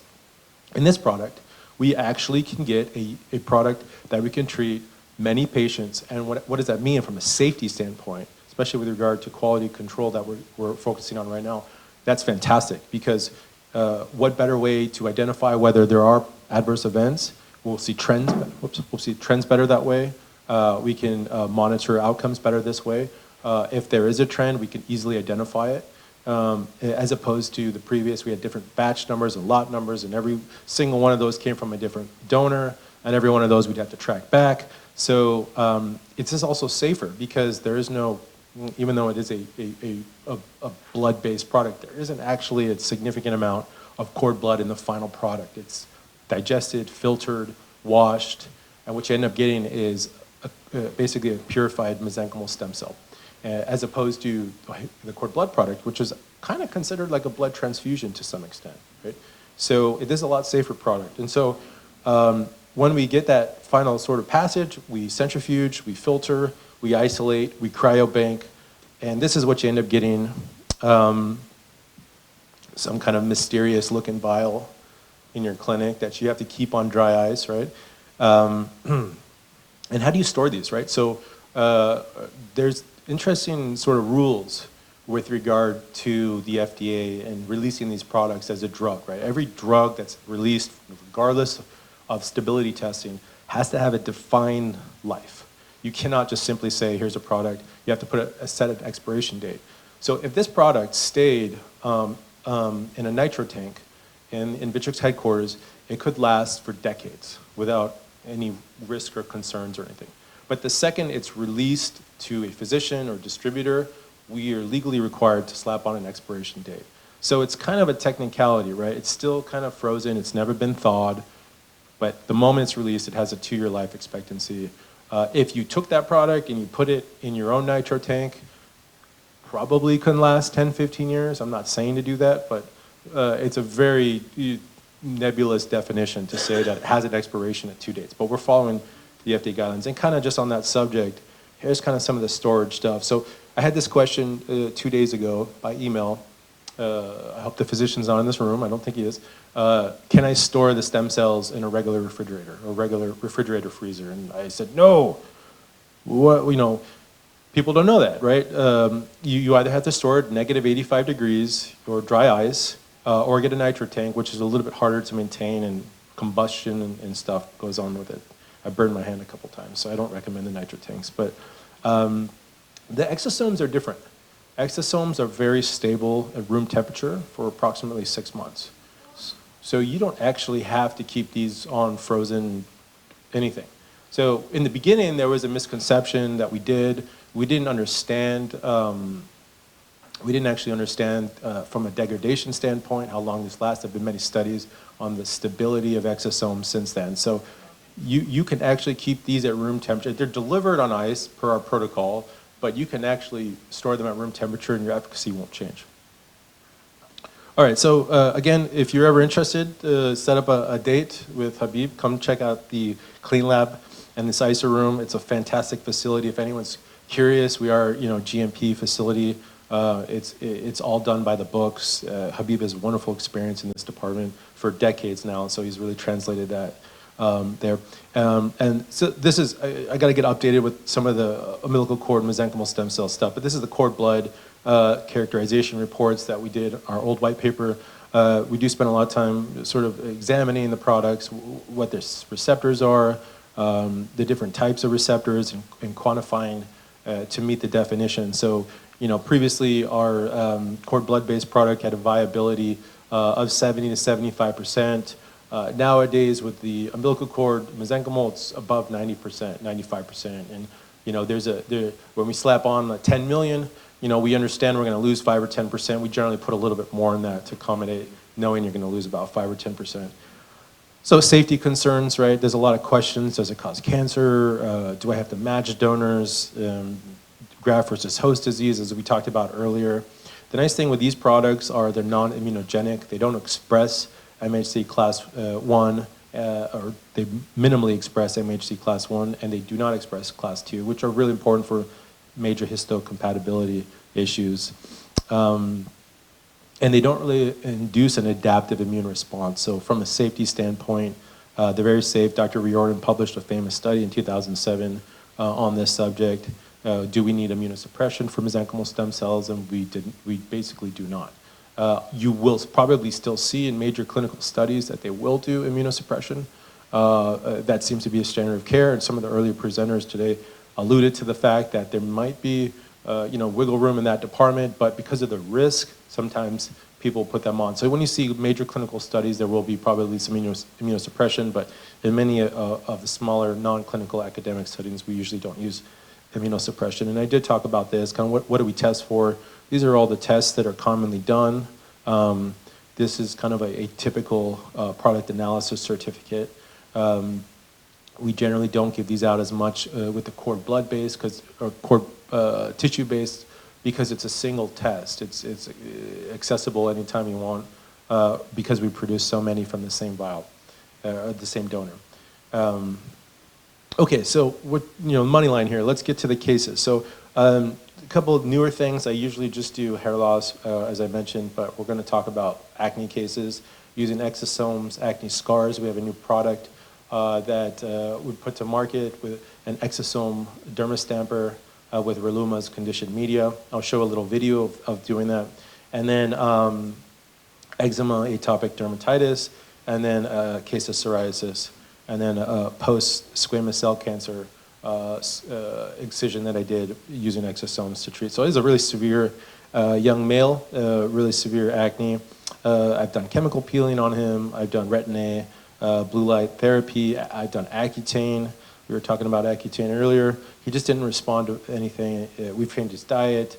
We did all sorts of things that are in the dermatology typical algorithm. So he was open to trying alternatives, right?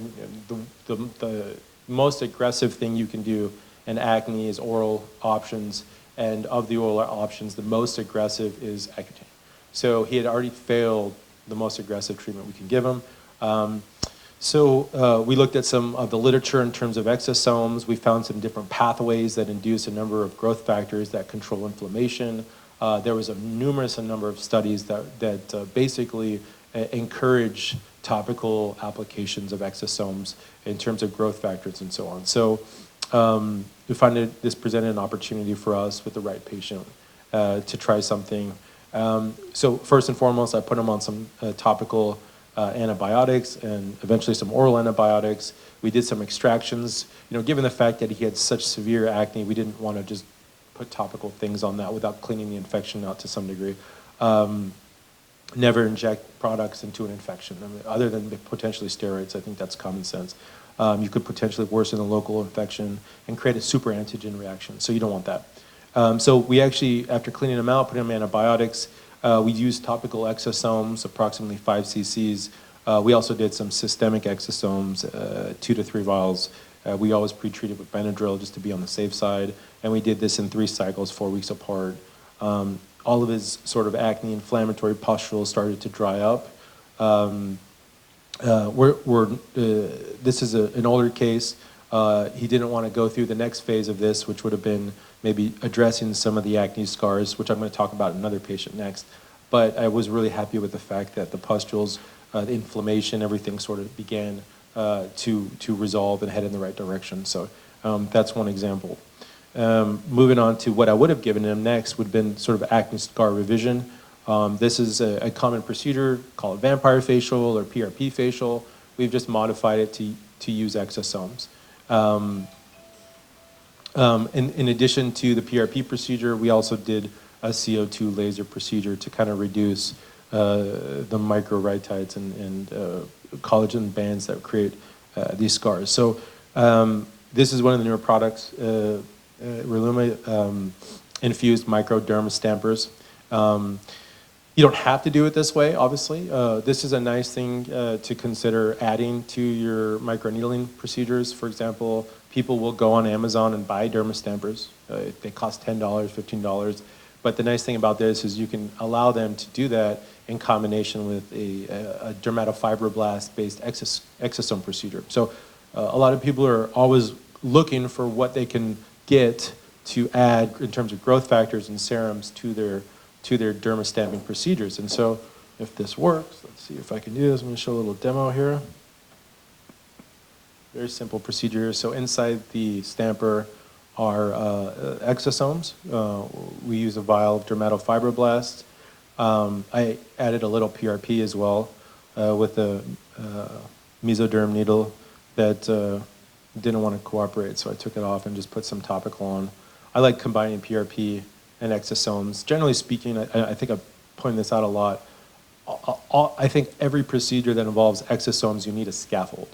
Exosomes are basically the size of a virus. So anything you do inside the body with an exosome, they're just going to go everywhere, and they're not going to stay where you put them. So if you're going to do an intra-articular injection, perhaps that's one exception because they can't go anywhere in the shoulder, the knee, they're stuck where you put them.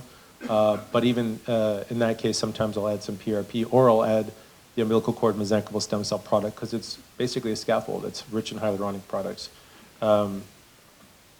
Okay, so here, focusing on atopic dermatitis, 29-year-old male. We tried topical steroids, methotrexate. We tried them on Humira, avoidance of triggers, all sorts of things. Exosomes are found to reduce pathological symptom scores, reduce levels of serum IgE, eosinophilia, infiltration of mast cells, all sorts of things that are related to mRNA expression, interleukin expression that can promote this. So we did intralesional injections using amniotic derived exosomes. When we first started this, we weren't 100% sure of the potency and outcome of different exosome-based sources, so we used amniotic, and eventually we moved on to MSCs. Each injection covers approximately a 2-inch radius, so if you're ever going to do intralesional injections, you can think about that. And I always like to do local combined with systemic treatment, so you want to add IV to address the systemic inflammation as well as local inflammation. So in this particular case, I experimented a little bit. This patient had already been getting IV vitamin C infusions, so we kept that on board. So we did give him 25 grams of vitamin C as part of this infusion, and we did that every 6 weeks for 3 cycles.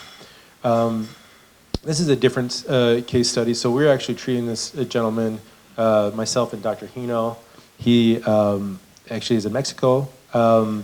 Unfortunately, was involved in a bariatric surgery accident. Ended up being having respiratory failure in the post-op, and basically complete brain dysfunction from there. And the family, he was very young, 35 years old. The family took him to Mexico. They were doing actually induced pluripotent stem cells with Dr. Hino in Mexico. They took, as we discussed earlier, they took some of his skin cells and gave him his induced cells back. And they contacted me because they wanted some additional help.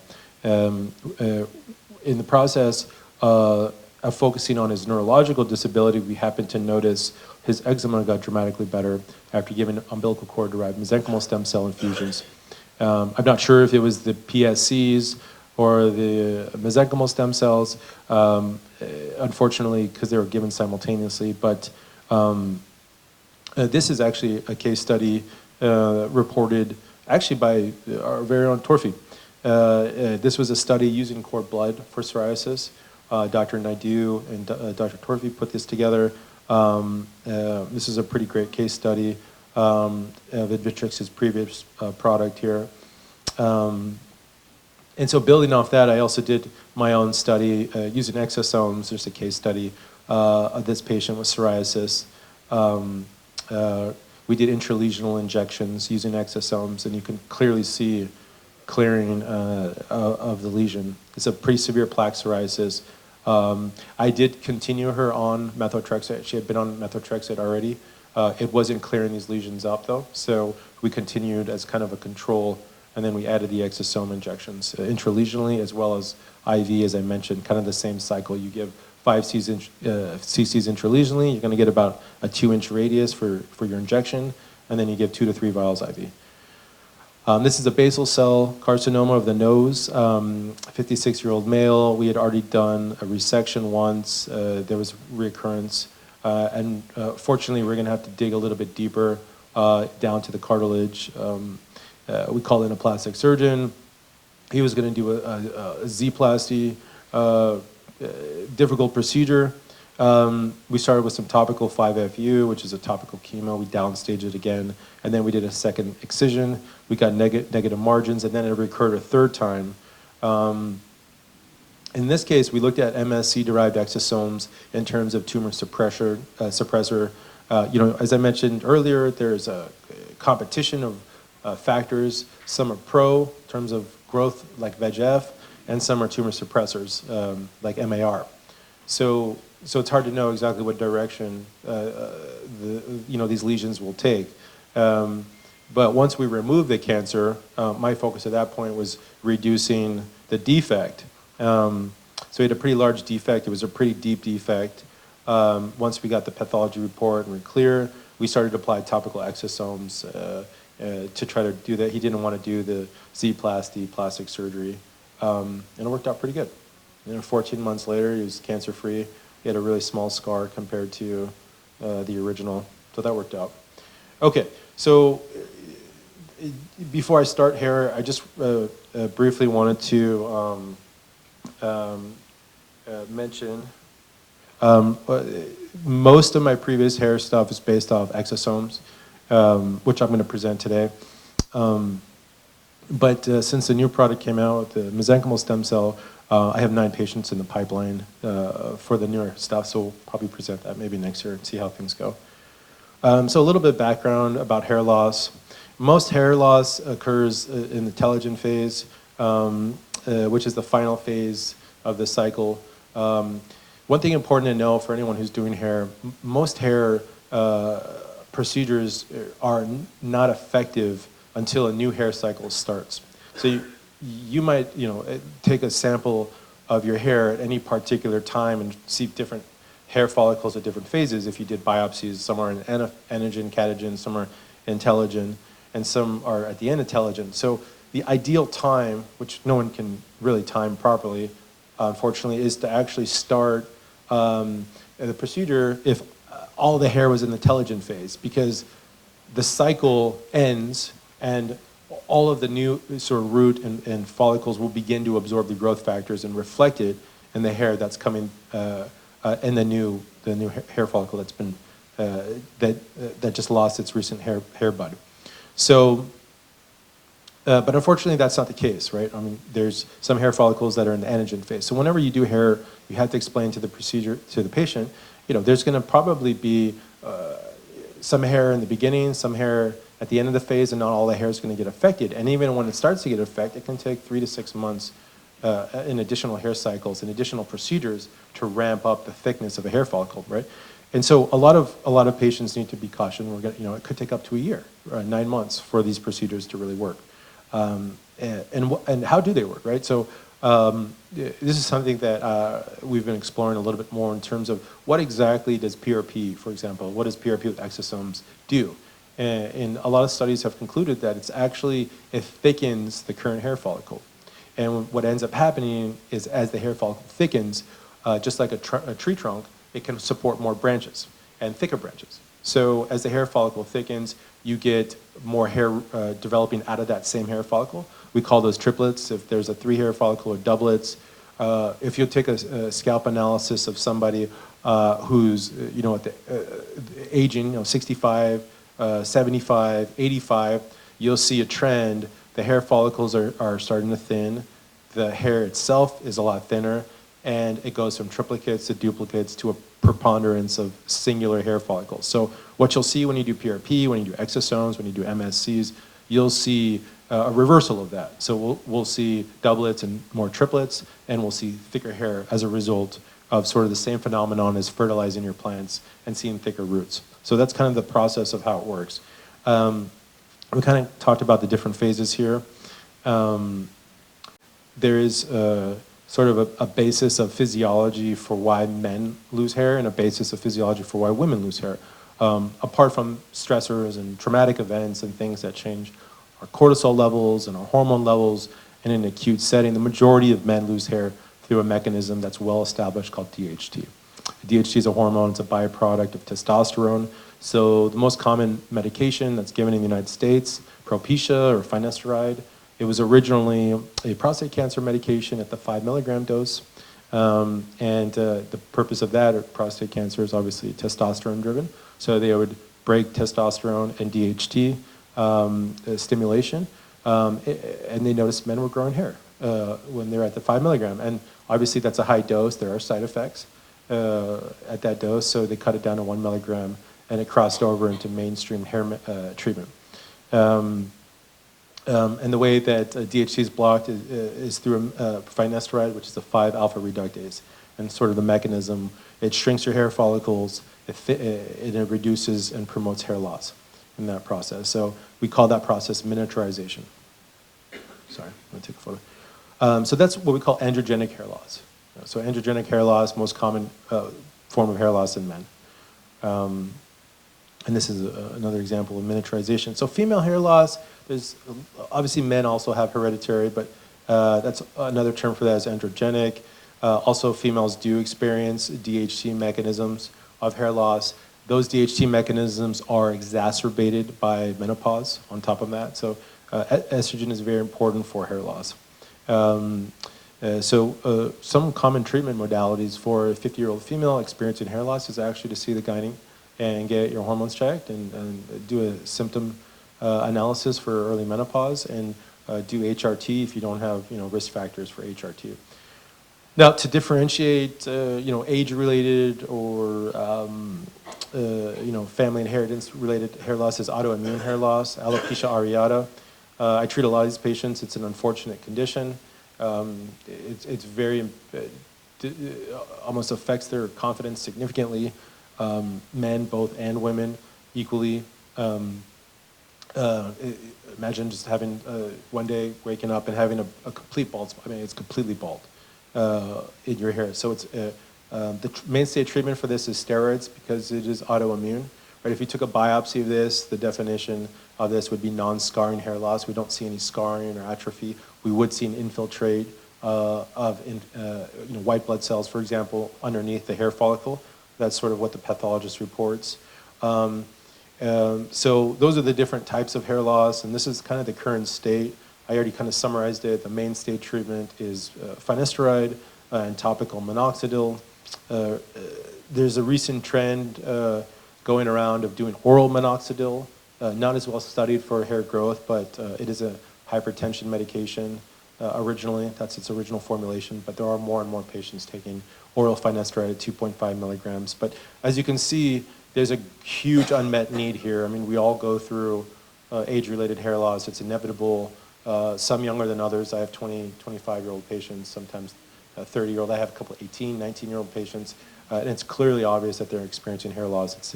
You do a family history, you look at risk factors, and there's nothing to explain it. Sometimes they're immigrants and they come to this country, and it raises the question: what's different in our environment than their environment?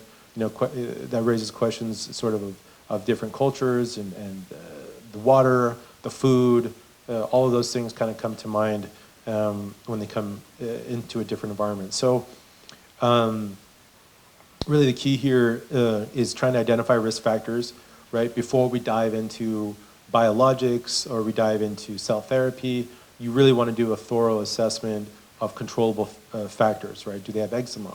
Do they have water filters? Orange County is very calcified water. You want to make sure you have water softeners.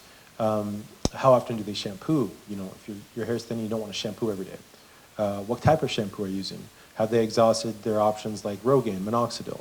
Have they tried oral finasteride if they're not opposed to the potential side effects of oral finasteride? A newer option is topical finasteride, made by many compounding pharmacies.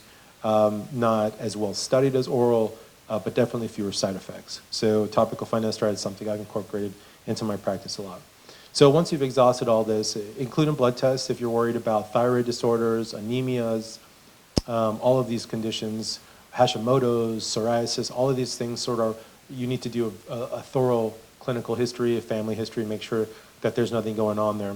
we arrived to where we are today, right? Cell therapy and our options. So again, most of my treatment with hair loss is exosome focused. Hopefully in the future, we'll get more experience with the umbilical cord derived mesenchymal stem cell. But we base this off of the idea that there's a significant amount of cellular activity that has already been established in terms of how these growth factors respond to the hair follicle. These are easily replicable studies in mice, in petri dishes of hair follicle cells. For example, there was a study here with conditioned media from deer antler MSCs. It significantly increased the WANT pathway, which is really important for hair regrowth and regulation. So you can take these bench side sort of ideas and start to translate them in this way. And I've been trying to get Habib to do a large scale, clinical trial on this, but maybe one day, maybe we can start with a small one. There's also, a focus on exosomes derived from dermal papilla cells. This is kind of the pathway, I think, that is still not significantly discussed, but personalization of cell therapy, right? How do we make an individual product that addresses an individual need? And I think potentially taking an MSC down a further lineage, let's say cartilage, or exposing it to, a hair follicle environment, and then taking that mesenchymal stem cell or those exosomes and focusing on that for a product to produce in masses for off-the-shelf use, for example, in hair loss. So that's something that maybe in the future we'll look for. And there's also some publications on allogenic alopecia, androgenic alopecia, with regard to specific studies. Exosomes were demonstrated to cause hair shaft elongation, neogenesis, and a conversion from anagen to telogen. So it almost shifts the growth phase faster in mitosis. So again, I mentioned earlier, what's the effect of the exosome? It's really a paracrine effect. Cells absorb these vesicles and start to become an integral part of cell-to-cell communication. Just kind of again to emphasize that this is all potential, nothing set in stone yet until we have large clinical studies. But you can just easily search some of these outputs, and there's a huge amount of research and interest in exosomes and hair loss right now. So in addition, if you're going to do hair loss, you have to have an objective way to measure outcomes. So as I mentioned earlier, there's very good options nowadays. There weren't such great options in the 10, 15 years ago. We had the hair pull test where you'd literally try to pull pieces of the patient's hair out and see how much comes out, which is not a good thing when somebody's in your office for hair loss, but that is a thing. And some of the scales are terrible. Norwood scale, Ludwig scale, they're not representation of everybody's patterns of hair loss. And we know now patterns of hair loss are different. That's where the Savin scale starts to come in. But these are different scales. And so I personally use a device called the GrowTrack. Again, disclaimer, I am their medical director, so part of my research has been to analyze the software and devices and look at different ways in terms of how it works. So this is an example of what it looks like. And we could do hair analysis. We can measure the number of duplicates and triplicates, the thickness of the hair follicle, and we can track it over 6 months and measure progress and improvement in the same area. We can actually put a 6-month tattoo and keep that area consistent. We can measure befores and afters. And that's one way to keep objectivity. These are some of the different scales, like Norwood scale I mentioned. You can look at this and really tell that, for example, it doesn't cover in the Norwood scale 1 through 3 men who start to crown before they recede, right? So it's not a representation of everybody. And this is a typical pattern, the average pattern that females follow for age-related hair loss. We tend to think pattern of hair loss is receding in the temples and the crown, but in women, actually, the most prevalent thing in the beginning is a thinning down the middle of the hairline. But again, not all women experience that. So this is a presentation I've given a couple times. Androgenic alopecia. This is a 23-year-old male. We tried antifungal shampoos. We tried Rogaine, biotin, Propecia. He was a smoker. We stopped that. We changed sleep hygiene to 6 hours a night is really important for hair maintenance. We tried basic PRP hair injections, a series of 6. didn't work. We did a hair analysis as a before, and this is kind of his baseline. We did some density mapping here to kind of see exactly how things are looking. So in terms of the protocol, for the induction therapy, I either do topical plus a ring scalp block for the treatment, and then we'll do microneedling and PRP injection scaffolds, 1.5 to 2 millimeters in depth. The hair follicle really lives around 1.2 millimeters, so you don't want to go too far beyond. 2 millimeters is usually the deepest you should go when you're doing injections. And I like to do sort of a layering technique where I'll do deep injections for the underside of the hair follicle, and then I'll do microneedling with a topical application for the superficial aspect. So you kind of infuse growth factors to the hair follicle from both directions. And in this particular case, we used MSC-based exosomes. We used 10 cc's, and we did subdermal injections. We had them follow up in 6 weeks. We did a total of 3 sessions, same technique, no difference, and kind of a before and after some of the hair analysis at 6 months. And he was also using minoxidil, so you can see some shedding and other issues going on there. He was using it before, so we kept him on that. But minoxidil causes a lot of flaking, so you'll often see that. And then we did some data analysis before and after. You can see all this, but you can see on the right there the progress before and after. He kind of improved in each of the categories there, and you can kind of see some of the befores and afters here as well. Pretty clear.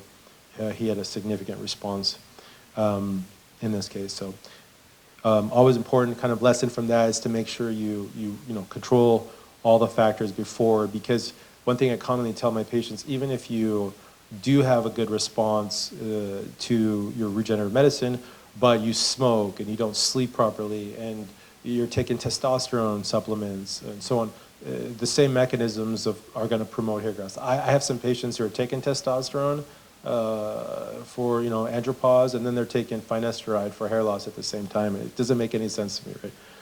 One's increasing your DHT and one's blocking your DHT. So, but some people that you have to, everyone's different. You have to focus on what's important to them. So, okay, so this is another case. I'll try to move fast. I think we're almost out of time. This is global alopecia. This is a young female. She had a really terrible, massive thinning of her hair.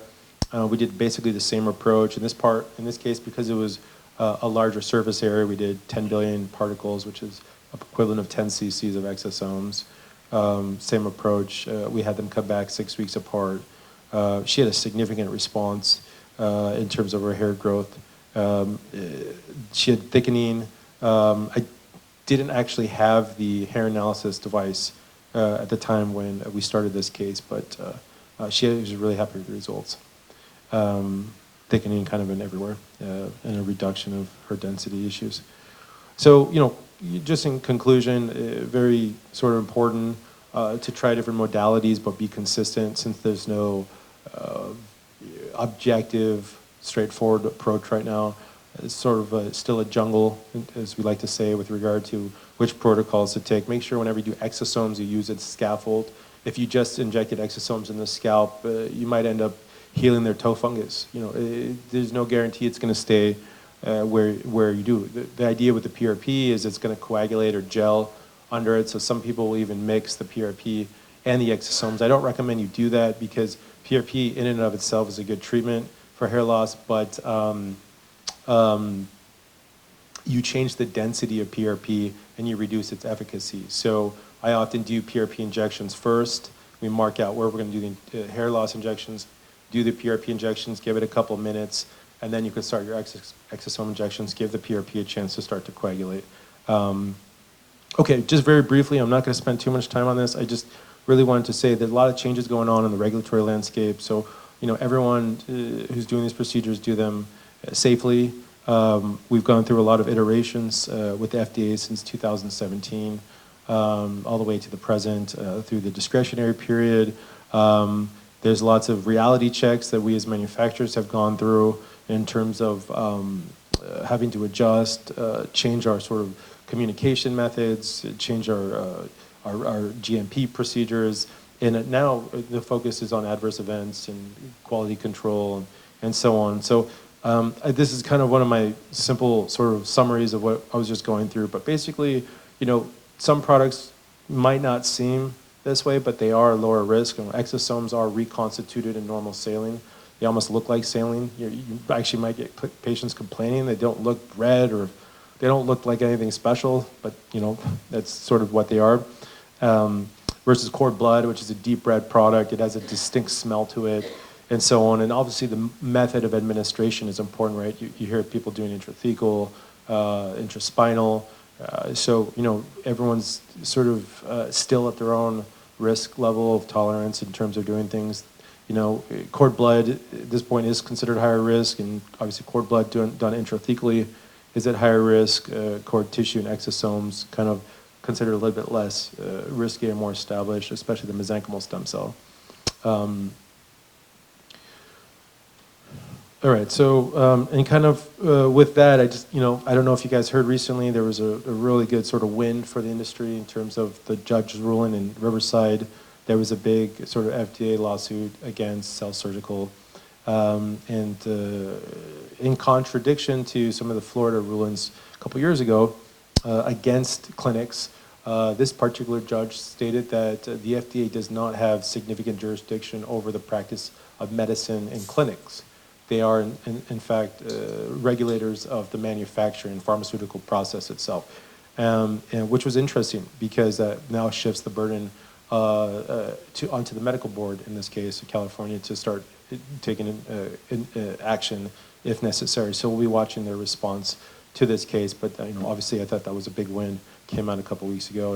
And the big thank you to all the patients, understanding that there's lots of leeway and great territory in this process.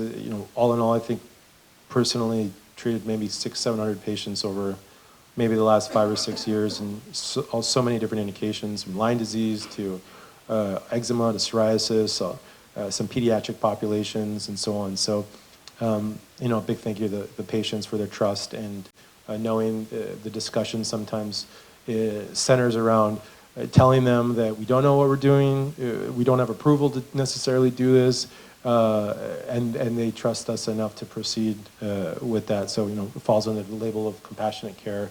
I think that's some protection that offers all of us some use that we should form. So,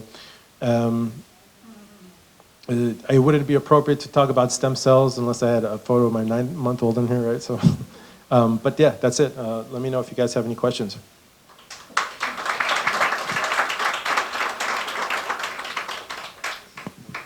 Yes. Thank you. I wanted to ask about the exosome stamping. Sure. And then the PRP. Do you do microneedling before, after, or mathematical? So you have two ways to go about the you're talking about just for facial rejuvenation. I generally use an electronic microneedling device, like the skin pen, for example. And I'll do that myself in the clinic with PRP and exosomes, and we'll do either injection if patients want, for example, nasolabial or under eye improvements. We'll focus on injections with exosomes. I won't necessarily myself use the dermastamper. I find it kind of time consuming, to be honest with you. Whereas an electric device, I can go a lot faster, but I will potentially offer the patient an option to do a dermastamper at home with the exosome. So one of the things that I like patients to be engaged in their care, and so whether it's the face or the hair, perhaps I'm not going to see them for a couple months. It's nice to send them home with something to do and to keep on in between if they're motivated enough to do. So was that answering your question? What's the order? Like, Mm-hmm. which one do you do first? You do the exosome, and then the PRP, and the microneedling? So I generally, so I'll numb their face, I'll do microneedling.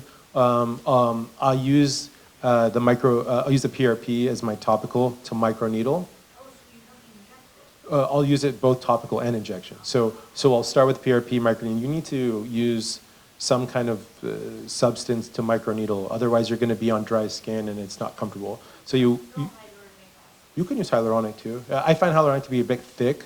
I wouldn't use that first. You maybe cover that at the end because anything you use on top of hyaluronic is probably not going to penetrate through. So you might want to do PRP first because it's really hyaluronic's water-based too, but PRP is really, aqueous.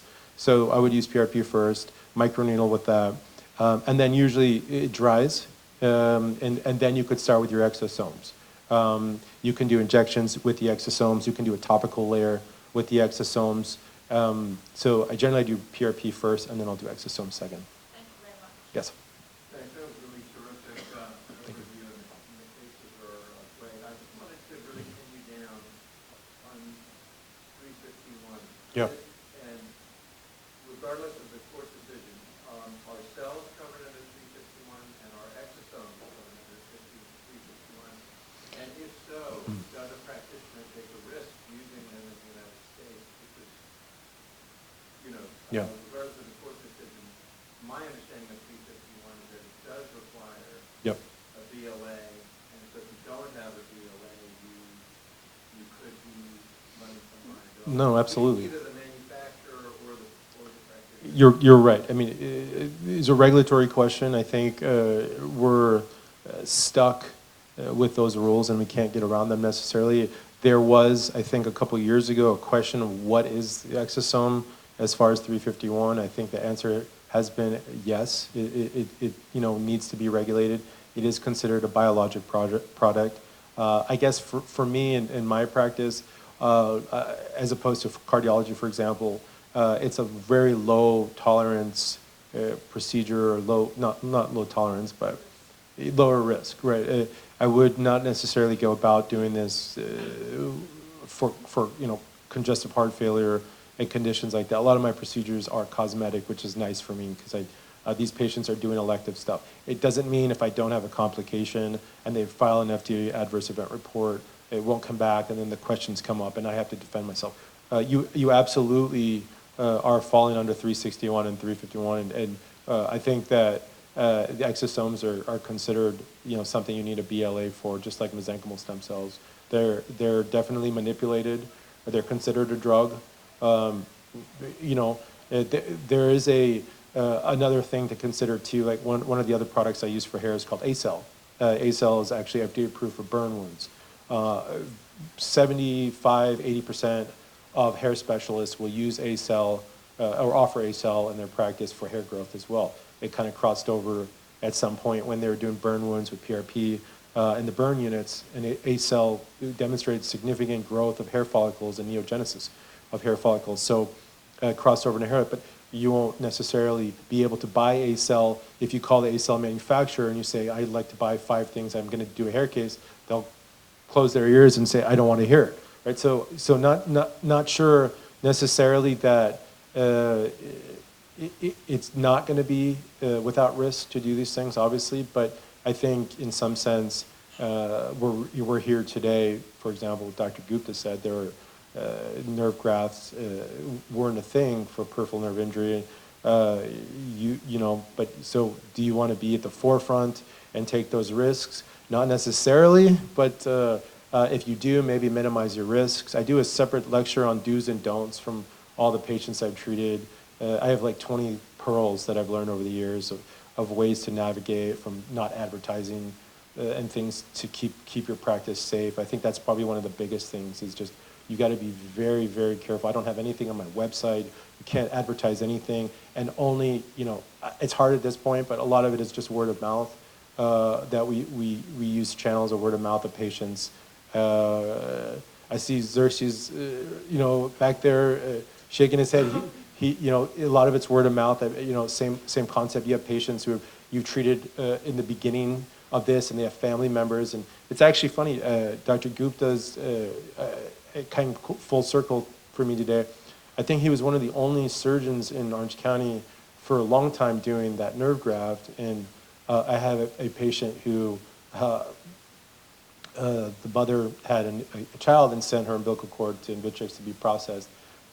They used it for the older sibling who unfortunately attempted to take his life, and now he has significant paraplegia and so on. And Dr. Gupta had actually, Small World, done his nerve graft many years ago, and he does have partial movement of his hand, and now we're doing some IV therapies on him to try to improve his outcomes. So what are his other options? We wait till science gets to the point where maybe in 10 years, maybe I'll send him back to Gupta. I was thinking today, he had maybe some updated data since he did the nerve graft. And I don't think we can't take risks, in general, but we should also be very mindful that our licenses are important for, we didn't work for this to be in this situation necessarily. So every physician has to be able to tolerate some risk and be comfortable. Okay, thank you so much. Oh, one more question, Paul. Sorry.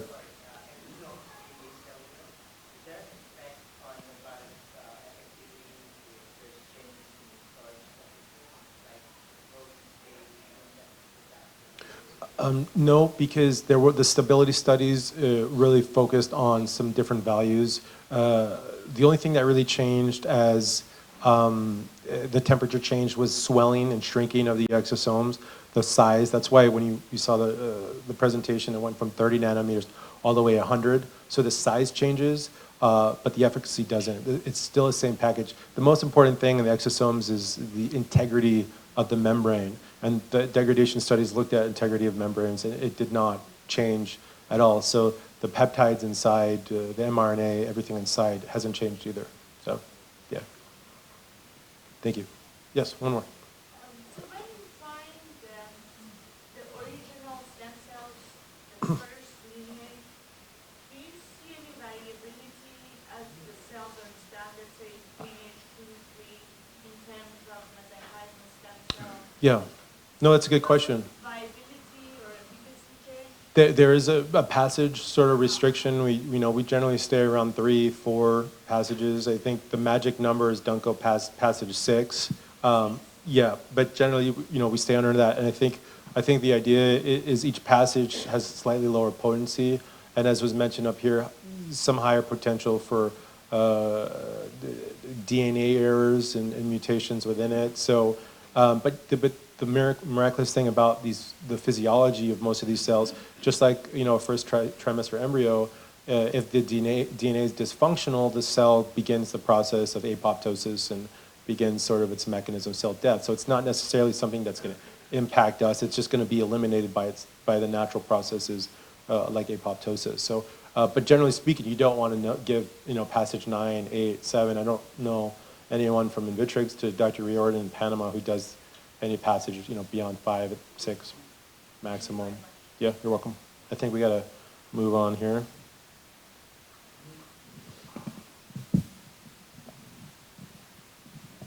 So who's next?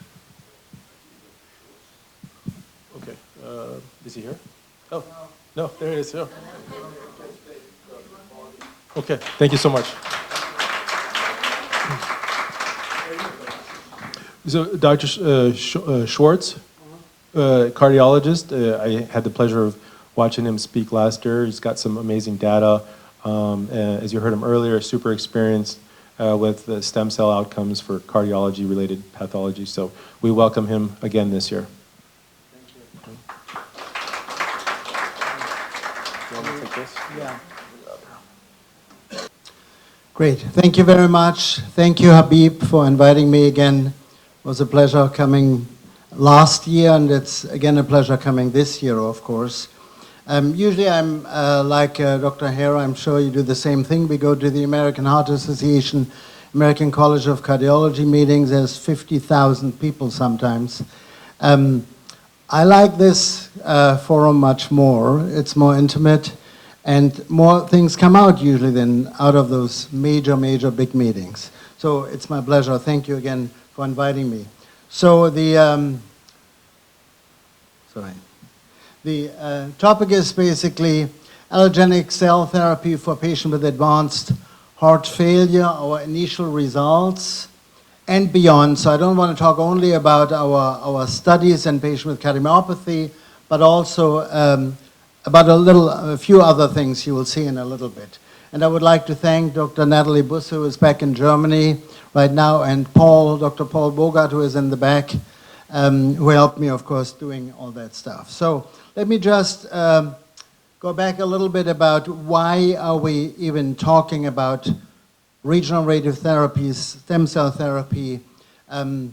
Why do we treat those conditions? like aging of the heart, because it is a disease. In my opinion, aging is really a disease. It's a natural process on one hand, but as one of the speakers said earlier, there's a lot of things going on with advanced age, including frailty and weakness. And in the heart, there's a lot of changes ongoing, such as increased LV mass, proliferation of matrix, alteration of fibroblasts, myocyte degeneration, reduction of the size and the function of cardiomyocytes, and that subsequently leads to heart failure. Or different kinds of heart diseases. And heart disease, as you know, is still the #1 killer in the Western world, with more than 1.1 heart attacks, or what we call acute coronary syndromes, per year in the United States. A lot of people don't die of heart attacks anymore because of early detection and, of course, awareness of symptoms and earlier treatment. But people survive heart attacks, but then develop the consequences of heart attacks, for example, heart failure, so weakness, contractile weakness of the hearts.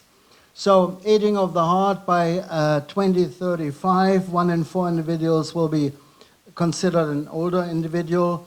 And concomitant with age, as we all know, is high blood pressure, coronary disease, atherosclerosis, among other conditions, of course. And in particular, we heard that earlier today, what makes aging in particular is changes in the blood vessels. We lose, as we age, the elasticity of our blood vessels, and that contributes, obviously, to progressive further changes with advanced age. So that's what we are dealing with, basically. And people age differently, as you know. We all obviously undergo this process, and I don't want to be disrespectful to anyone, but of course, we might have looked a while ago like that, and then after a couple of decades, things changes. On the other hand, some people never change and become even more beautiful than ever. Anyhow, so in cardiology, we oftentimes have a condition, what we call an index event, which might be a heart attack or might be something else, which suddenly leads to some injury of the heart muscle, loss of contractile materials, and even with treatment, even though there might be a significant recovery of function, there's hardly ever a complete restitution back to the status prior to the index event. And if there's a subsequent trigger, like another heart attack or lack of oxygen, ischemia in the heart, of course with therapy there's some degree of recovery, but usually not completely. So over time, there's a progressive loss of functional capacity of the heart because of loss of functional cardiomyocytes, and that leads to heart failure, and that leads subsequently to death. And of course, if you look at the numbers basically in men and women, cardiovascular diseases increase with increased age. On the other hand, we see more and more young people now with significant heart failure, especially after COVID, by the way. So how do we treat or how do we prevent that? Of course, we have therapies, guideline-oriented therapies. We have lifestyles like diet, weight reduction, exercise, treatment of comorbidities. But of course, there's more to it nowadays. Nowadays, if you want to treat someone with a weak heart, we need a multidisciplinary approach. We need interdisciplinary teams to manage not only a single organ failure, but a multitude of heart-related comorbidities. And of course, we have to look at the metabolic balances, at hormone status, and regenerative therapy as an option down the road. So what I'm showing you here is, of course, everybody knows about that. We want to eat healthy, or we should eat healthy, and we should avoid two things. We should avoid being too skinny and being too obese. Because, as you know, being too skinny increases the likelihood of dying, as does being morbidly obese. In fact, if you have an ideal weight, like here, and you have heart disease, you live the shortest. You probably know that. If you are slightly overweight, you have a much longer life expectancy. We call that the obesity paradoxon. You might have heard about that. Nobody knows exactly what the reason is for that, but obviously it's something to keep in mind. So don't be too skinny, don't be overweight, be a little more than the ideal weight, and you should be fine. Diets, of course, play a major role, and we have published a couple of years ago a landmark paper in Circulation. That's actually not mentioned here, but anyhow, looking at all the different diets for cardiovascular disease, what is the best one or the worst one. So low-fat diets really didn't work at all. Low-carb diets worked with regard to weight reduction. And again, if you stay within the ideal or slightly overweight area of weight and you have heart disease, then your life expectancy is the longest. But keep in mind, little overweight is a good thing, but not morbidly overweight, of course. Exercise, we all, of course, promote exercise, and we all should do it, especially to avoid and to prevent problems with mobility and frailty in the past and to strengthen our muscles. If you look at most studies in the cardiovascular world, of course exercise is beneficial, but actually most studies have not shown any mortality benefit. And I was part of some of those multi-center trials, which all look great, but no significant mortality benefit. On the other hand, sleeping is a good thing either, of course, as you know, and nobody's asleep right now. And I don't want you to sleep right now, because if you sleep more than 8 hours, for example, then you die earlier. And that's for cancer patients the case, and that's for patients with advanced heart failure the case, sorry. So studies have been published looking at the duration of sleep. So if someone tells me, oh, I need 10 hours of rest a day, no, actually not. That's not a good thing for you. You need rest, but not 10 hours. So between 7 and 8 hours is the max, not more, not much less either, of course. What about spiritual life and activities? The biggest fan we did years ago at Cedars is a study where we involved the chaplains of all different religions and approached patients who were waiting for heart transplant, for example, about their beliefs and the prayers and spiritual activities. And to make it short, the bottom line was that whoever believes in something, doesn't matter which confession, which religion, had better outcomes than an atheist. Just true.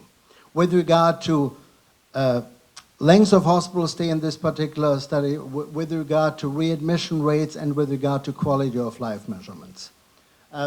There's another book coming out, Secrets of Immortality, next year by me, by the way, coming out in March.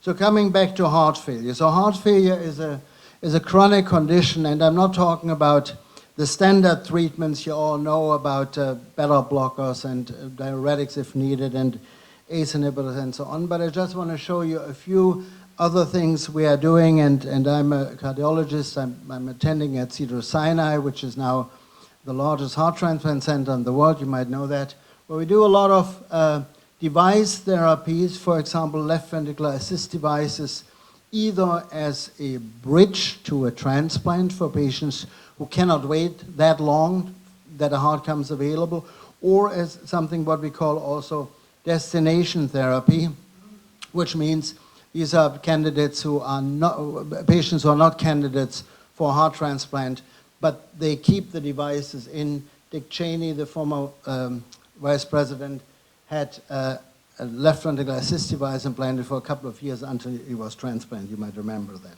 So we use a lot of those devices. It requires, of course, very frequent and a lot of follow-ups. Total artificial heart, there's not that many used actually, but we have a few, or we had a few. This was one of my patients a couple of years ago. He actually accompanied me several times coming to lectures.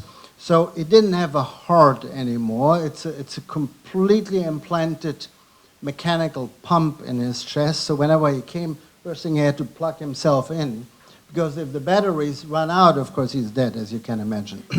So this particular gentleman lived with it for 4 years. It's approved, FDA approved as bridge to transplant right now. Unfortunately, he passed away before he could get a transplant. But it's an option in very highly selected group of patients where we use that. Just want to show you a few other things which people, not myself, but colleagues of us, thought about years ago. So if the heart muscle is weak, why don't we just use a skeletal muscle like the latissimus dorsi and wrap it around the heart and pace it electrically with a pacemaker and have an external compression of the heart if the heart can't internally compress. That was called the cardiomyoplasty wrapping technique. Didn't work at the end, but I thought it was a fascinating idea. No large trials have been done. Other approaches was a similar concept to put a net around a weak heart to prevent what we call remodeling, meaning further dilatation of the heart muscle, to prevent those remodeling in order to basically keep the dimensions as they are. Never made it into clinical practice also, but was an interesting concept. And another one I found very interesting is this idea of splinting the ventricle with certain posts in order to reduce the shear pressure and the tension within the myocardium. If you put like metal posts through the left ventricle in order to reduce the intraventricular pressure and subsequently to improve the contractile function. Has been done in animals, in swine, and pig experiments a couple of times, but also never made it beyond the idea. I'm just showing you this. There's different techniques, of course, people come up with in order to treat heart failure, which is, of course, a deadly condition without a cure in most cases. So similarly, when we started, and I don't want to sound arrogant, but I was among the first in the world using stem cells in experimental animals more than 20-something years ago. So we created heart attacks in rats by suturing the LAD. Then we looked what can we do with those, how can we reduce that scar tissue. And one was we did a plication technique, or we basically did a mechanical reduction of scar tissue, but that's improving the hemodynamics and the geometry of the left ventricle, which resulted in reduction of scar tissue and improvement of function. And then the next step was, of course, to think about what else can we do? How can we not mechanically reduce scar, but how can we treat the scar and replace it? And keep in mind, at that point, 20 years ago, the idea was that the heart is a terminally differentiate organs, and what else cells we are born with are the ones we die if we still have them, but there's no recovery or recuperation of damaged cells in the heart, in contrast to the liver, for example. So having said that, we created the same model where we created heart attacks in experimental animals, and then we used pregnant rats, used the embryonic cardiomyocytes and the stem cells of the embryos of the pregnant rats, and injected them in recipient rats in the border zone of where we created a heart attack 4 weeks earlier, with the idea basically to see, do those cells survive and do they do anything? And this actually was the beginning, believe it or not, of clinical stem cell therapy for heart attacks or heart failure. And we could show using fish methods, for example, by using male cells from male animals transplanted into females by detecting the Y chromosome using what we call a fish method, that if there was a Y chromosome, of course it had to come from the transplanted cells, and we could demonstrate that after 4 to 6 months, those cells were still there and they obviously were alive. So they could survive in the host tissue. In addition, of course, we wanted to know what about, do those cells contribute to any change in contractile function? And we did echocardiography, even IVUS, using an IVUS catheter in the throat of the rat, and doing basically in a TEE, if you wish, using an IVUS catheter in rats, and where we measured the left ventricular dimensions and contractile function, and we could show that those cells, so this is written in German, the first publication was actually a German one, and then later in American and English journals, we could see a significant improvement of contractile function and a reduction in scar tissue doing this kind of cellular transplantation. So in addition, of course, I was involved at the Max Planck Institute in Germany with Professor Wolfgang Schaper in using stem cells in combination with growth factors. This is an experiment we did years ago where the femoral artery of a rabbit was completely occluded, and if you occlude that, then the rabbit is able to form collaterals. And this is like a sham experiment, and this is one where we injected growth factors plus stem cells, and you see a significant increase of the buildup of those collaterals, capillaries, and arterioles with a significant improvement of perfusion. So obviously the cells helped to augment the body's natural capability of building blood vessels, or what we call angiogenesis. So the goal based on those basic research experiments was, of course, to use stem cells for regeneration, in particular for heart disease. And as you all know, different types and origins of stem cells have been extensively used. I don't need to go into details here. So this is just a summary slide showing how many patients have been treated since 21 years now with heart attacks, with different types of stem cells from different origins, as well as different ways of applying those stem cells, either within the coronary tree using catheter-based techniques or by direct injections using NOGA catheters, for example, or direct injections during open heart surgery. And a lot of studies were done basically and showed some benefits with regard to functional outcomes. So I'm just showing one of the first ones here, the Marvel study where people used myoblasts or skeletal muscle-derived stem cells and injected them in the heart muscle.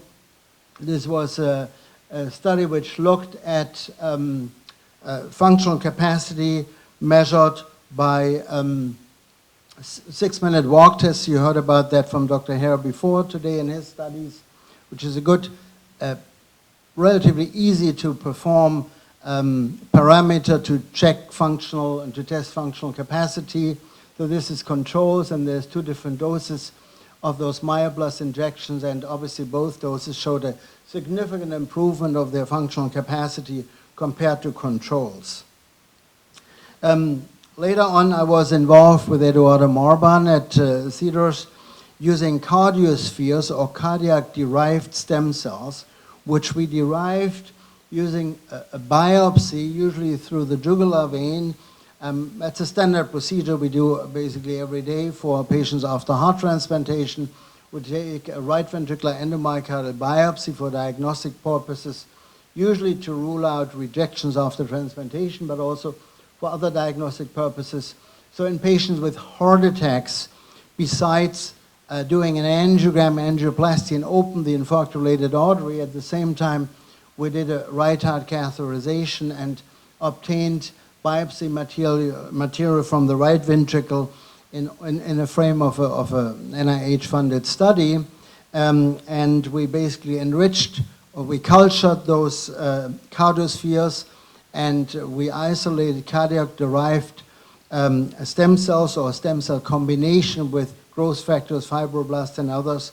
And then we did the same in experimental animals, where we created, again, heart attacks. You see here a cut through a left ventricle in a control tissue, and then those who were injected with those stem cells at the border zones of the scar, and by doing planimetric measurements, quantitative analysis basically of the size of the scar tissue compared to controls, the injection resulted in a significant reduction of scar tissue in experimental animals. And then similarly in the human patients, actually this is also from animals, and then in larger animals and in pigs, looking at MRI dimensions of scar tissue, and also the CDC, the cardiac-derived cells injection resulted in an infarct size reduction in those animals. And then, of course, from there we went to the clinical study, the Cadencious trial. You might have heard about that. And looking at the viable mass, which significantly increased, whereas the scar mass significantly decreased in individuals who received those cardiac-derived stem cells compared to placebo-treated patients. So that showed basically that the CDC therapy reduces scar tissue and increases the amount of healthy heart tissue in patients who had a heart attack before. Then subsequently to that, I was involved to do a safety analysis of clinical studies. This is just a list of clinical studies in patients with heart disease using different approaches for stem cell therapy. And we looked basically at side effects and published a nice paper almost 10 years ago now with minimal side effects, dependent, of course, on the mode of injection. If we went directly in the myocardium with needles either from the inside or from the outside during open heart surgery, we saw a lot of arrhythmias initially and that follow up, but there was really no major side effects. So there was nobody died because of the procedure, for example. So this was just a retrospective analysis of adverse events, very favorable of considering doing something like this. So subsequently to that, we started then, independent on these earlier studies, to evaluate the safety and tolerability of regenerative therapy as measured by very simple clinical outcomes in symptomatic patients with advanced heart failure. I mentioned that earlier after Dr. Harris' talk. We were dealing with patients with really severe heart failure, very symptomatic, New York Heart Association class 4, stage D. Some of them were actually potentially considered for heart transplantation, but either because of age or comorbidities or other conditions, lack of social support, for example, couldn't become candidates. And the secondary endpoint was to evaluate the efficacy of this kind of regenerative therapy, also as measured by clinical outcomes, functional capacity, and quality of life. And we used the KISS technique. You know what that is? Keep it simple, stupid. So the simpler and the easier, the better the results oftentimes. So I don't want to go in the details, but we use basically a combination of exosomes derived from umbilical cord, placenta tissue, Wharton's jelly, enriched with growth factors, basically. The reason why I didn't, this is an acellular product. The reason why I personally did not use cellular products was because I'm a transplant cardiologist, and the idea, of course, always is if you give, like the last speaker said, whole cells, I mean, this is considered like a blood product. And it doesn't matter today, but if your patient needs a heart transplant or kidney transplant in 5 to 10 years from now, and you give a lot of blood products, they might have developed antibodies, and it might be a little more difficult to find a suitable donor then. So in order to avoid completely antigenicity, we used purely for our studies acellular products. So, and the measurements, very simple, clinical follow-up, functional classification, according to the New York Heart Association class, symptoms, quality of life questionnaire, SF-36 is a very often used standardized questionnaire, and we also used, as I mentioned earlier, the 6-minute walk test. So this is just preliminary data. By the way, they were never presented anywhere. We just analyzed them a week or so ago. We have more, but we are not completely done, so we are in the process of writing the manuscript now. 15 patients is what I'm showing here right now is CHF, either ischemic or non-ischemic. We didn't make a distinction there whether they had coronary disease and heart attacks in the past or not. And we basically divided them in 2 groups, random, double-blind randomized, basically. The one group was 8, the other one 7 patients. This one was a control group, the other one was a Veron group. And this was just an IV, a single one-time IV infusion of stem cells. And here are the major results. Functional testing, there was a significant improvement between baseline and 6 months follow-up from here on average 105 to 188 meters. If you know cardiology, you know that these are still lousy numbers. I mean, everything under 300 meters in 6 minutes is really a significant reduction in functional capacity. But I mean, these are patients at end-stage heart failure. And any improvement is really a big deal for them because many hardly can walk from here to the door. In the control group, there was no significant difference. And if we compared the baseline between the two groups, there was no difference. If we compared the follow-up, again, there was a significant difference in favor of those patients treated with the stem cells. As I mentioned earlier in the discussion, we did not see any significant change in ejection fraction by echocardiography. However, on the other hand, even if there's no improvement in ejection fraction at 6 months, that doesn't mean patients cannot have improved hemodynamics. It was not part of this study to measure invasively hemodynamics using a right heart catheterization because that would have just increased the cost immensely. But I mean, we found that very intriguing, very interesting to see those data. And here just graphically, in the treatment group, 6-minute walk test functional capacity before versus after, and a significant reduction in the symptoms of heart failure, in particular symptoms of shortness of breath at rest, in favor of course, the treatment. So I want to switch gears a little bit. I said at the beginning I want to go beyond the heart failure study. Just want to show you a few other things. I think I'm still good in time, right? Okay, so there's a lot about stem cell therapy in the news, as you know, over the last many, many years, in particular on erectile dysfunction. So I did a Google search, and if you do so, and you type in stem cell therapy erectile dysfunction, in just reading it up here, 0.4 seconds, you get, 1,620,000 hits when I did that slide. I did it a week later, and within 0.2 seconds, there were like 50 million hits. So of interest, more than 99% of those hits is pure advertising. There's hardly any scientific data.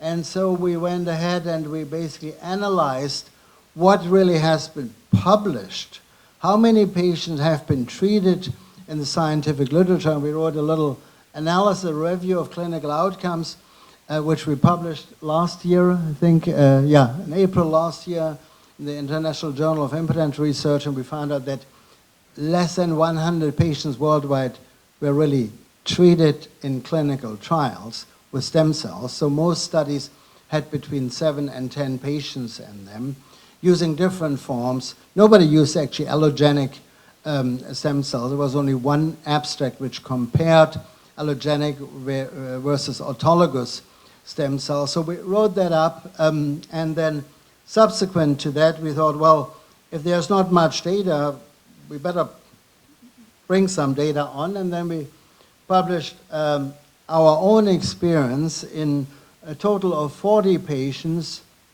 which was a non-randomized pilot phase trial using, again, an allogenic stem cell derived, mesenchymal derived stem cell product for the treatment of male erectile dysfunction. And I just show you here of the treated patient. This is an IIEF-5 score, the International Index for Erectile Dysfunction, which is a very well-established questionnaire, before and after, with a significant improvement. Again, we didn't cure anything here, of course, but there was a significant improvement of erectile dysfunction after treatment. If we compared that to a historic control, I said it was not randomized, obviously, we had a historic control group, just a small number of patients, but we compared it there was also a significant difference after the intervention in those who received stem cell injections compared to those who did not. So in conclusion, regenerative therapy, at least in our experience, using allogeneic stem cells have been shown promising results in relatively small number of patients. In particular, functional capacity, perfusion is measured non-invasively, quality of life were significantly improved in our observations, but further large scales are warranted to verify those preliminary results. So, COVID.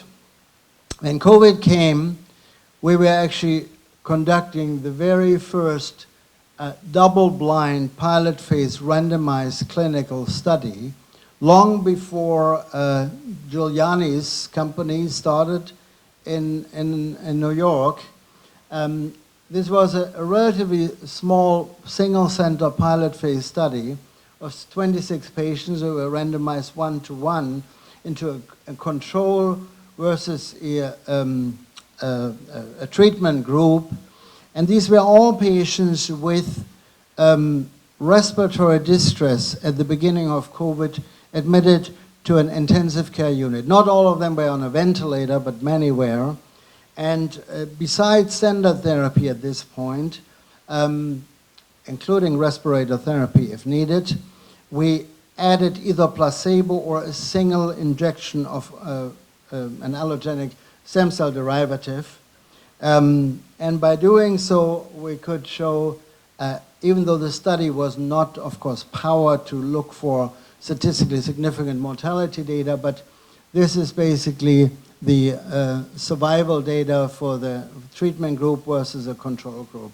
So basically, more than half of the patients in the control group died. Only one patient in the treatment group died.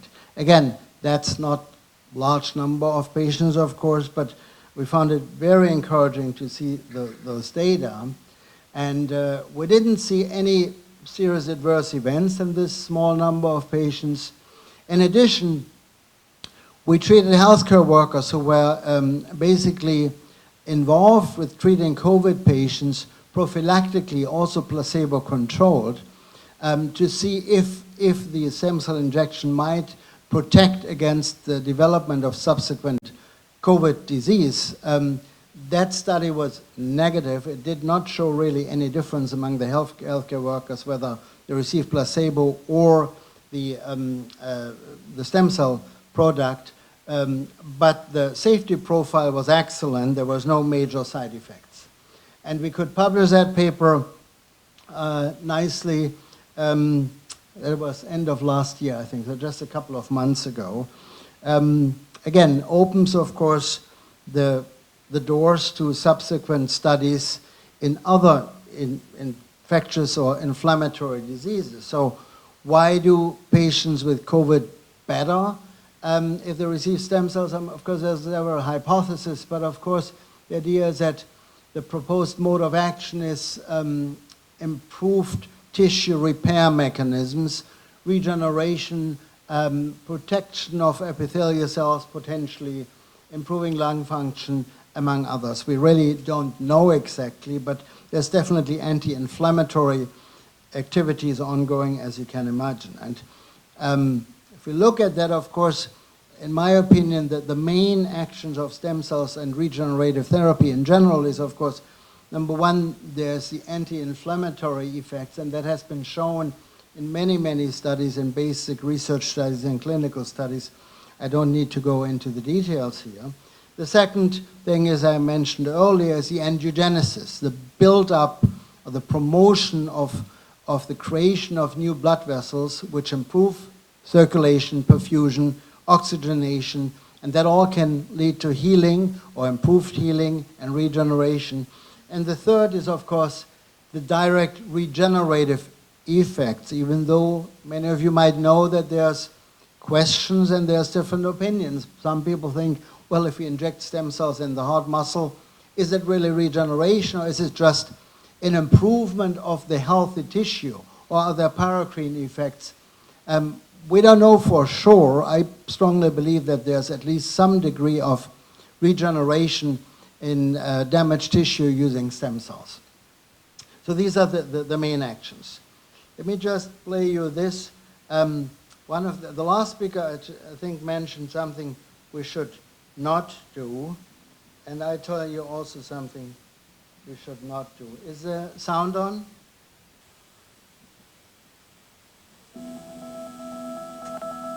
Some of you guys might have seen that. Schwartz. I was invited to give a lecture on stem cell therapy.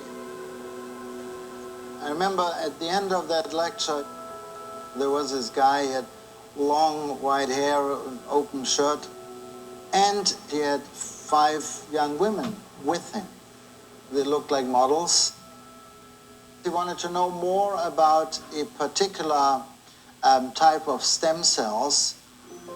I've traveled everywhere in the world searching the very... Anyhow, I don't need to play the whole thing. Have you guys seen that? Just came out maybe a month ago. You know who that is? No? Yeah. One of the biggest fashion designers in the world who basically wanted to recreate himself in the Petri dish. He was on CNN maybe 2 years ago, and one time he came up to me and wanted me to help him to build a stem cell institute in the Bahamas. And at that time I thought, well, this is someone who obviously has a lot of money and he wants to sponsor research. Well, that was not the case actually. He was only interested in one thing, because the girls were 20 and he was 74. So you can imagine what the reason was behind that. He's in jail now. And yeah, and he will never come out in Canada. So don't do that, okay? So don't go this route. Besides that, I just want to show you 2 anecdotal cases briefly. This is has nothing to do with heart disease or something like that. This is a young lady who was injected for severe acne, and this is over time. That was just 3 weeks ago, but I know if you can appreciate this, she had a lot of scar tissue at the beginning, and there is, even after 3 weeks now, these pictures are taken just 2-3 days ago, apart, a significant improvement. So again, one single injection in the face with a significant improvement of reduction of inflammation, obviously, and some degree of reduction of scar tissue. I think that's a major area, and we saw pictures like this before from the last speaker. It's amazing what stem cell can do for something like that. And then lastly, I need the audio again, sorry guys. This is just someone I treated more than a week ago, an individual who found me through a TED Talk, and I'm just playing you, if I can, the audio and the video when we interviewed him before stem cells for a progressive form of Parkinson's versus a week later. I was originally diagnosed in 2019, and 3 years later I progressed tremendously. We just watched in a week's time a complete change in balance and walking, and he couldn't stand without a cane. We had to have him at a cane. It was just crazy to watch in a single week. Ended up doing my own research and got into stem cell therapy. So I was looking outside the country until I emailed you, and you responded, to my surprise. So I've gone with you, of course, because you seem to know more than anybody else. How are you doing? I'm doing great. I'm doing great. I feel great. You got 6 cc's total, which is a huge amount. into the spine, which connects to the brain. So we hope that will help you somehow. With IV, actually, I didn't mention that here, and we did seen amazing results intrathecal with injection. additional progression of disease. We also give you some IV, 3 cc's total of IV. That's all supposed to repair damage in your body, so you should feel better. Hi, Tom. Hi. That's a week So later. we are in Dr. von Schwartz's office, and we're 5 days post your stem cell therapy. I wanted to ask how you're feeling today. I feel great. I think I've improved after the 5 days at least. Don't feel like I'm sliding backwards anymore. And I've actually improved on some of my walking. Noticed a reduction in my swelling in my feet and my hand, my arm. I just feel like it's a godsend. So this was just like 5 days afterwards, and just seeing that guy walking. When I saw him first, both his wife and daughter had to hold him plus a cane, and 5 days later he walked just with a cane. Amazing. It's anecdotal, of course, but just to see that was absolutely mind-boggling for us. Of course, we wrote our experience together. You might have seen the book outside. If you're interested, of course, let me know. I think I'll stop here. Thank you so much for your attention.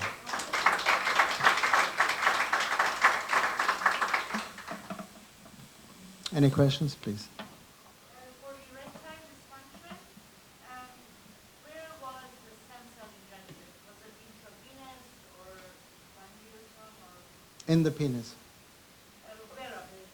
Well, we have a protocol actually where we go. I don't believe in a single injection, even though some people say, well, you have, it's one large vascular system. That's correct, but I don't. I did that years ago. I didn't see much results from that. We do basically 6 injections, 3 on each side, laterally. You have to avoid coming close to the urethra, basically. Into the shaft of the penis. Absolutely, yeah. Deep in the cavernous space. The injection is not, it can be extremely painful, not because of the needle size, but what is extremely or can be painful is the volume. So you have... No, absolutely not. No. It's not needed. So if you do it very slow, people even don't feel it. But if you do a quick injection, then they jump off the bed. So you have to be very slow. You don't need any nerve block. And I mean, you don't need any local anesthetics besides spray, of course, but no injection because it's the same needle, so it's not necessary. We just do a spray, basically, lidocaine spray, that's all. Yes? On your cardiac, it shows that the functional improvement on the 6-minute test, but not the cardiac function itself.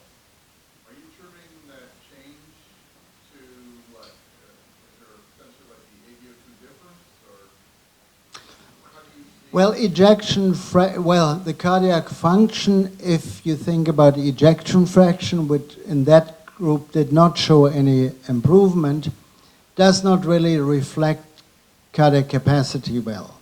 So you can have a patient with an ejection fraction of 20%, and if you do invasive hemodynamic measurements using a Swan-Ganz catheter, they can have a completely normal cardiac output of 5 liters per minute and a normal cardiac index. And you can have someone with an ejection fraction of 50%, which is mildly reduced, with a significant reduction of cardiac output and cardiac index, meaning a reduction of the liters of blood per minute pumped per beat, basically, or per minute. So the ejection fraction is just one parameter. It oftentimes does not reflect really the hemodynamics completely, and it does not reflect the cardiac capacity. There's other ways to measure that, like I said, invasive hemodynamics, but that would require the insertion of a Swan-Ganz catheter, which is not a big deal, but for a study it could be.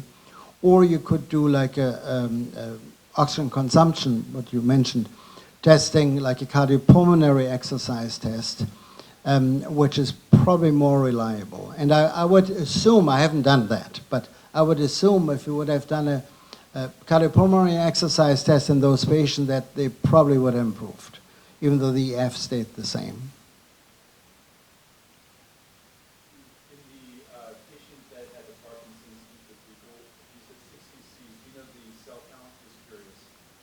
I would refer to the last speaker. I completely agree with him. You really cannot, for the acellular product, the cell count doesn't really matter, but I can tell you that on average, it's approximately derived from 10 million cells. However, the concentration is not equivalent to 10 million cells, but is much higher. Right. Sorry, this was acellular. That's correct. That's right, yeah. Mm-hmm. Yeah. For the COVID-19, what type of stem cells and what was the route? It was a single IV injection, basically. Same acellular product, exactly, yeah. Yeah.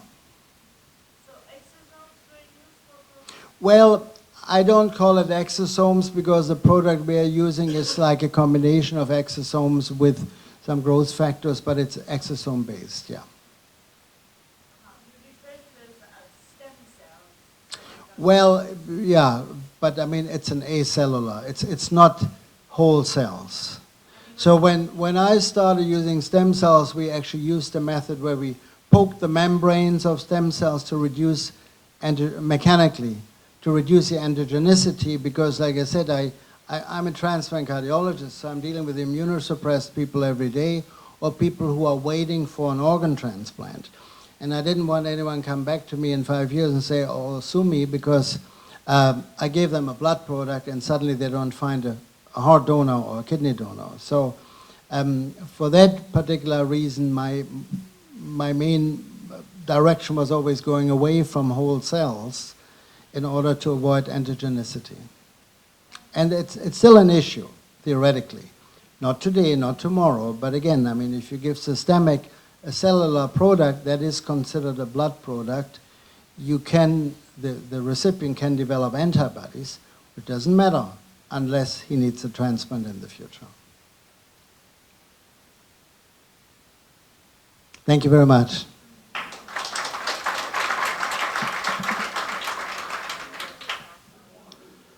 All right, so why don't we get started? Just want to welcome everyone back. My name is Jim Morrison. I'm the CEO of Evolutionary Biologics. And I want to thank Dr. Torphy and Dr. Gupta for a phenomenal program today. I also want to thank Dr. Torphy for a year of a great partnership with INVITRX Labs. So it's my honor to actually bring up our next speaker, who is speaking on the behalf of Evolutionary Biologics. She's a very talented doctor who spent 30 years in optometry and 15 years lecturing on ocular surface disease. So with that, it's my pleasure to welcome Dr. Margaret Foley.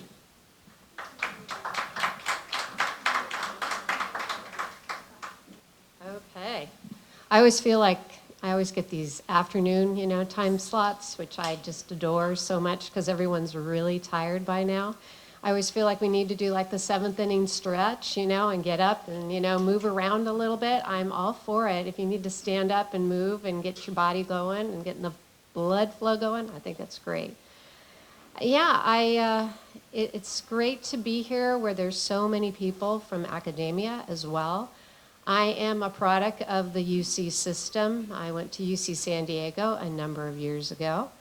And of course, at that time when I was there, it was really the focus was on STEM and biological sciences. We had some amazing professors there. So I, come back here and, it's just a wonderful way to, I think it's giving back to the profession. And I think we are so lucky, especially in California, to have such a rich investment in higher education. And I see that now that I live in Oregon, so I'm in Eugene, Oregon. I'm in running capital, and like Habib, I love to run, and I have been many marathons, but now I'm moving down to half marathons because it's a little easier and doesn't take as much time away from the family. Again, I'm science bred, and my dad was a scientist for NASA, and he worked at JPL. So I am also born into a family of educators, so it just kind of comes naturally to all of us. So it's wonderful to be here amongst so many people, clinicians and academia alike. So I think this is where it all starts. The excitement happens in the lab, and I remember helping my dad, who's an organic chemist, doing a lot of stuff in the lab, and then we find things to use clinically. And of course, we're always doing things off-label all the time. That's just how we roll. I can't imagine, kind of waiting for things to see some fruition. I want to be on the front lines. Ocular surface disease is my passion. I know that may sound like a very dry topic, because it really is, but it's exciting because it's evolved quite a bit over the years. The big issue is when we talk about ocular surface disease, we're talking about everything in the front of the eye. I'm an anterior seg gal. I'm not a posterior seg person. Those are the retina guys, and I love everything on the front of the eye. 80% of the refraction happens in the tear film, and the tear film is one of the best immune surfaces as far as fighting off a lot of bad actors. So we want that tear film to be thick and lustrous, and unfortunately, many things contribute to its downfall. But more importantly, we want to be watching this whole lacrimal functioning unit, and so that's what we do in the eye care community. We have had an update in a definition, and we used to have dry eyes were just inflammation. We know everything starts with inflammation. We've been hearing that all day long, and this is the critical thing that I have to get across to my colleagues, because I would have to say, unfortunately, dry eye is the most common ocular condition we all see, optometry and ophthalmology alike, but it is kind of the stepchild. It's not sexy like diabetic retinopathy or macular degeneration. It just doesn't get the play that it should, and it is very progressive. And this is a loss of homeostasis, an increase in hyperosmolarity. We're seeing everything getting drier and saltier and more condensed and more inflamed. And this messes with people's vision all the time. Chief complaint in most of my practice and everybody else that's in the eye community is blurry vision. That's why everyone's coming in to see us most of the time. But I have to figure out why it's blurry. And many times this gets overlooked. And of course, since it's 80% of everything happens in the tear film, if you have a thin tear film, you don't see very well. And this has really become more progressive in the last 2.5, 3 years with our increase of screen time. I have 3 Gen Z children, and I can attest to the fact that we limited their screen time when I had more ability to do it. Now I have 2 in college. Well, 1 just finished college, woohoo, and 2 in college right now, 1 at Cal, which is exciting because I have 1 of our 3 children in one of the UCs. Of course, I have to pay out-of-state tuition now, which is kind of a bummer, but that's okay. But I would say this is an underestimation of how much time these kids are on their devices. And the pandemic just threw everybody into high gear. We have so many of our patients now that are working from home, and guess what? They're not being interrupted, right? And if any of you have had a day where you've just been doing webinar after webinar after webinar for CE or whatnot, you can find yourself not getting up. You're just staring at a screen all day. And guess what? When we stare at a screen, our blink rates change. So normally you blink 20 times a minute on average. Everybody does. The moment you look at a screen, it doesn't matter the size of the screen, it drops to 4 times a minute. What does that do to your ocular surface? Well, you're not getting the oil out. We have 32 fragile meibomian glands along the lower lid of the bottom lid and 32 on the top, and they produce a huge chunk of your tear film, and they keep the tears from evaporating, and they keep your vision really, really sharp. So if you have a loss of meibomian gland action, you're going to start seeing the effects of evaporative loss. And 86% of ocular surface dry eye is meibomian gland dysfunction. This is something that we've just figured out 5 years ago, so it's very, very new to us. What are other things that can cause ocular surface dryness? Well, we know there are a lot of autoimmune diseases. We talked about that already today. There's thyroid dysfunction, leading cause of dry eye, Sjogren's syndrome, rheumatoid arthritis, lupus, and then there's a lot of medications that can be prescribed for patients. Most of them have some kind of dry eye effect. It's quite remarkable if we start looking at indications. The other thing is surgical, and in the eye care community, we do a lot of interventions to the eye, cataract surgery, LASIK, PRK. All of these things mess with the nerves of the cornea and mess with this interface and feedback mechanism to making tears. So we can also induce it. We can induce it with glaucoma medications. We're making them dry just from the fact that we're treating their glaucoma. So these things we have to be aware of as clinicians and be kind of on the lookout. It's kind of like playing a detective trying to figure out what's going on. Contact lenses. Within 1 month of wearing contacts, it doesn't matter if it's gas, perm, or soft, you stop losing corneal sensitivity. And so it almost takes a boulder in there to get somebody to get their contacts out. I see this all the time with corneal ulcers coming in the clinic, and they didn't know there was anything wrong because they woke up with their eye just red, and now they're seeing me. Cosmetics. This is a big area, you know. It's not regulated the way a lot of other things are, and there are a lot of naughty ingredients in cosmetics that men and women use daily, specifically women, all the different types of eye makeup. I've been asked for 25 plus years, what kind of mascara should I wear? How about eyeliner? And I'd look at him and go, oh, you're asking me. That's really comical because I'm terrible at makeup. So if I could have the Homer shotgun makeup, I'd be really happy because I'm so happy now I'm wearing a mask and scrubs. Oh, love it. And I don't wear makeup anymore, except for today. Thank you very much. So I'm not, you know, I'm not very adept there. So I usually say, hey, go talk to my advanced laser esthetician for that, okay? But basically, extensions in particular, nasty, nasty, nasty extensions, tattooing along the eye line. That's bad too. Accutane, we talked about Accutane. Accutane totally obliterates the meibomian glands. I did Accutane back in the day when I was in my 20s. And so we're seeing some permanent loss of gland activity. We see some as young as 10 years old with permanent 90% gland loss. You have a long ways to go. If you don't have those glands working, it makes you more prone to opportunistic bacteria, viruses, oh gosh, you can name it. But extensions are terrible because they're like a huge wind tunnel effect. It causes extreme exposure keratitis. It also causes more opportunistic bacteria. There's a lot of Staph aureus, Staph epidermidis, that lives naturally on the lids. And then there's mites, lots of mites. And I could take a lash from every single one of you here, look at it under the microscope, and I'm going to find mites. Yeah, I know, they live there. And they can go overpopulation, especially with the extensions. We take pictures, I gross people out, I show them what a mite looks like. It's part of the spider family. And they are excited at night when you're sleeping, and that's when the lids come together, and that's when the parties happen. And I tell everybody, they don't have an anus, and they regurgitate their tissue all night long. And you wake up with those lovely Mr. Sandman, right?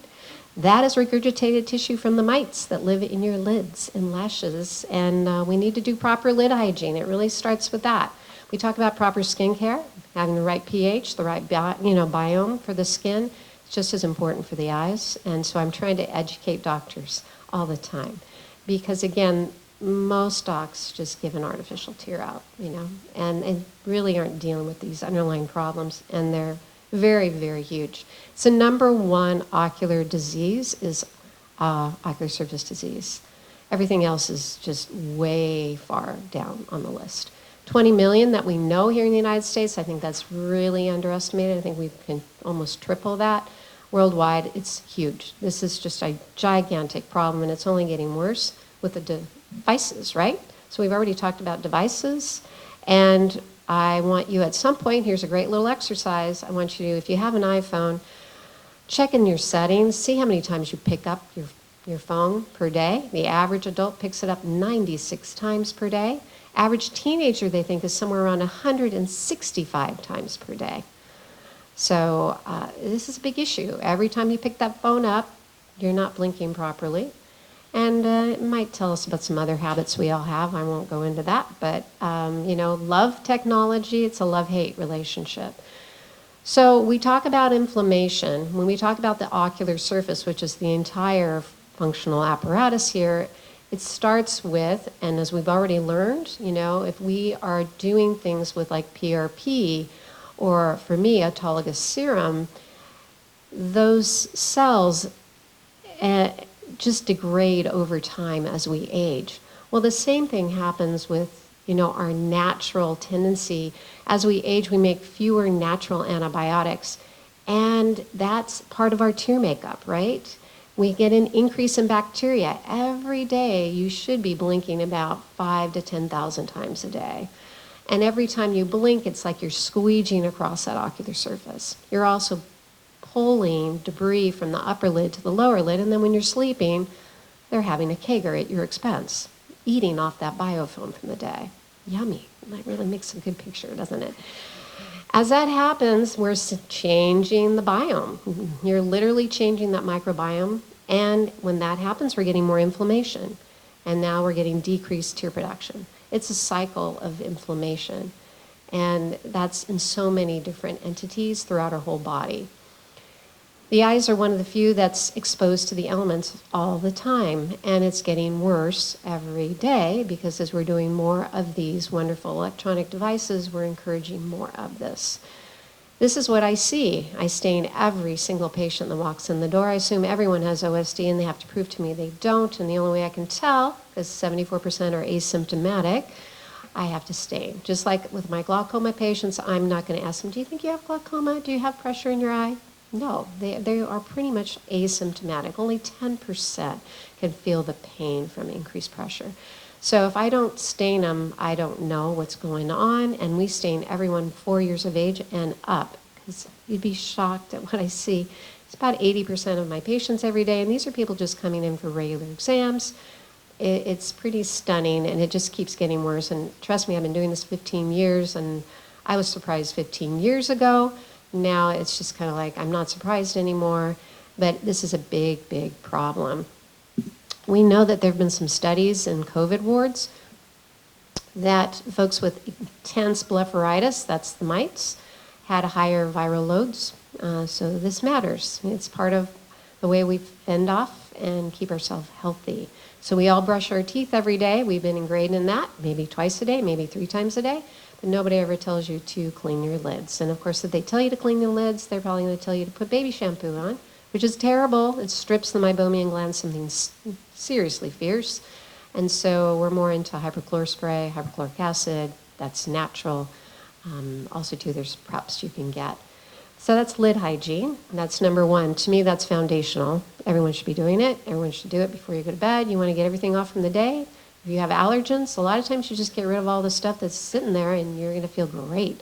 You won't wake up with your eyes all red, because that's my patient reaching for Visine. You know the people. You may be one of those people putting Visine first thing in the morning. Try Lumify instead. That's an over-the-counter product. It's safe. But Visine is vasoconstrictors. It's like putting a tourniquet on your eye, and you don't want to do that, because then you blow up 3 hours later looking redder, and then they're just doing this all day long. They don't want to tell me they're doing it either, right? Patients lie all the time, right? And we have to be the detectives to figure out what's going on, so we know what to do, how best to serve them. Warm compresses have been going around for years. Fish oil, it is great if you have a good fish oil. My brother-in-law, his name is Thor. He's from Norway.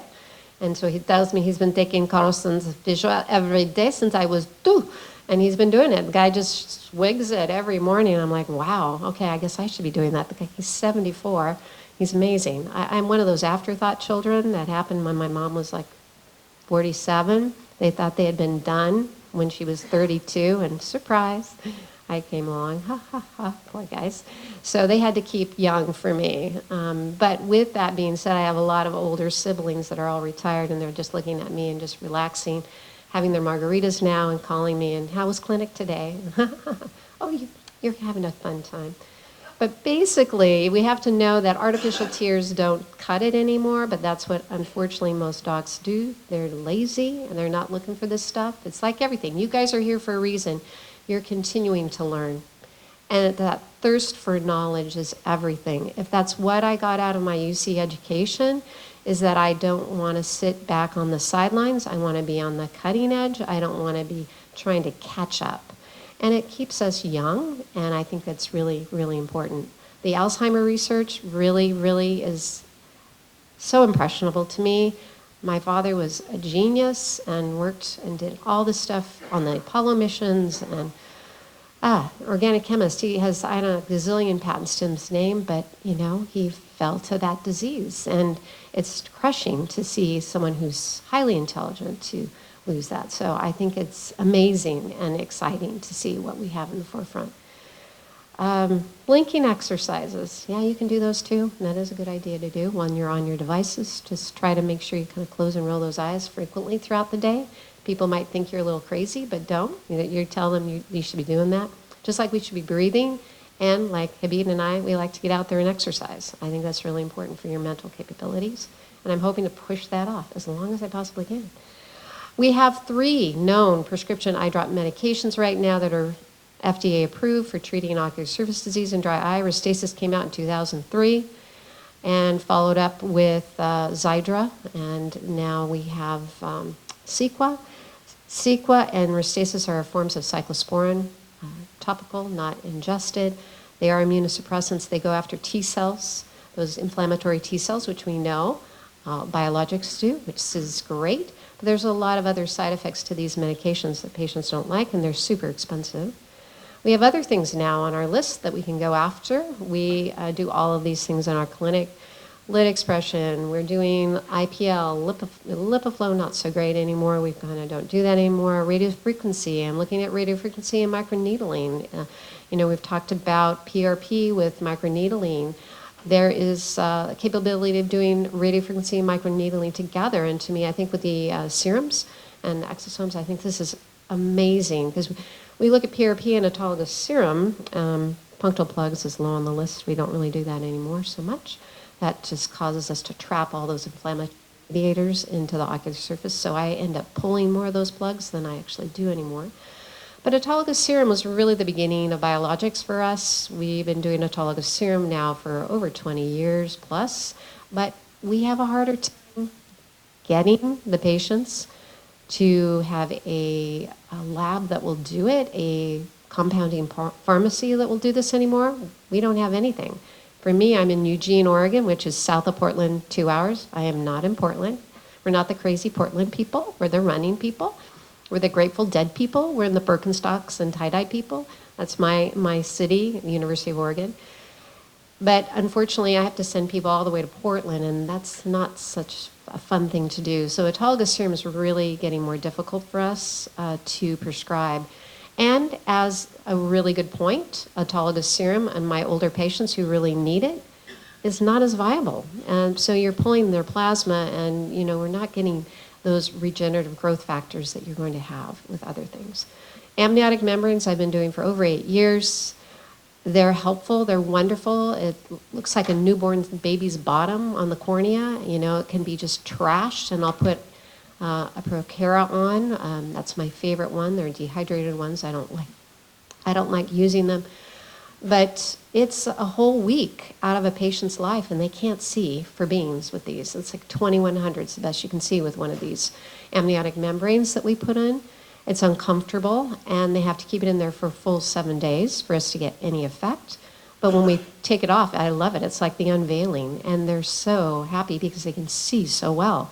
But it's not a guarantee. It's not going to last for very long. Some people, it's every 4 months they come into clinic, and we're putting them on, and we're taking them off, and they can't take it off themselves. It's too frightening to allow a patient to do that. So what else do we have? Well, I've been looking for a long time for something that we could use that could take the place of those amniotic membranes. It was easy and simple for patients that they could have and do on their own, or to augment us doing those amniotic membranes. I've always wanted something that I could give them to help them out between maybe us having to do those amniotic membranes, or maybe I won't have to do another one again.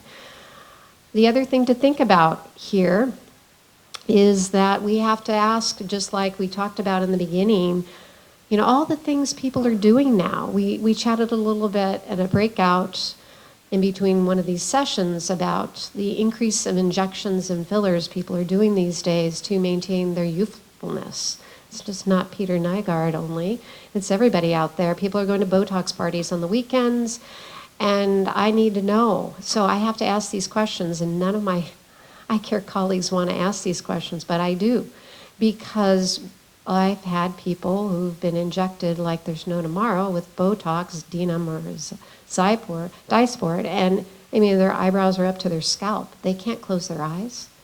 It's where you put it is really important. I have a plastic surgeon in town. He's world renowned, but he put 80 cc's of Botox. I know. I saw he looked, oh my God. Yeah, in this patient's forehead, 67-year-old female, to try to help with her ptosis. She was having double vision. She came to me. I do some neuro rehab as well. So I work a lot with OTs and such, and concussion. That's a big part of my practice. That's when I got started. And unfortunately, her double vision was because her corneas were so hacked up. If you remember, you saw that one picture. Hers were 10 times worse than that. And so with that, she could barely see. 20/70 was the best she was correctable to. And I had to start with amniotic membranes. We had to wait 4 months for the Botox to settle and for her to be able to close her eyes. She couldn't blink. Her eyes were open all night. When she slept, she had extreme exposure keratitis. She had no pain, guys. She didn't come in with dry eye as her chief complaint. If I was waiting for that, I would have missed it. But also when I walked in, I was kind of thankful. We're still double masked in Oregon, like you guys in California. And I think I would have said, holy shit, behind my mask, because I was going, I wanted to first say, who did that to her? Who thinks that looks good? I'm sorry, when I go to these, I go and I speak at aesthetic conferences now, just so I can warn injectors about some of the things you shouldn't be doing. And I walk around and sometimes I go, wow, they all think that looks good, huh? It's like the fish lips. One doctor says it's the zoo face now. We have dysmorphia at this point now, because they're doing so much. Think of Michael Jackson, you know, a little bit here, then he gets a little bit more and a little bit more, and you don't look anywhere close to yourself. And you see this with movie stars all the time. You guys do more down here, but we see it up in our area too, and it's shocking. It's quite shocking.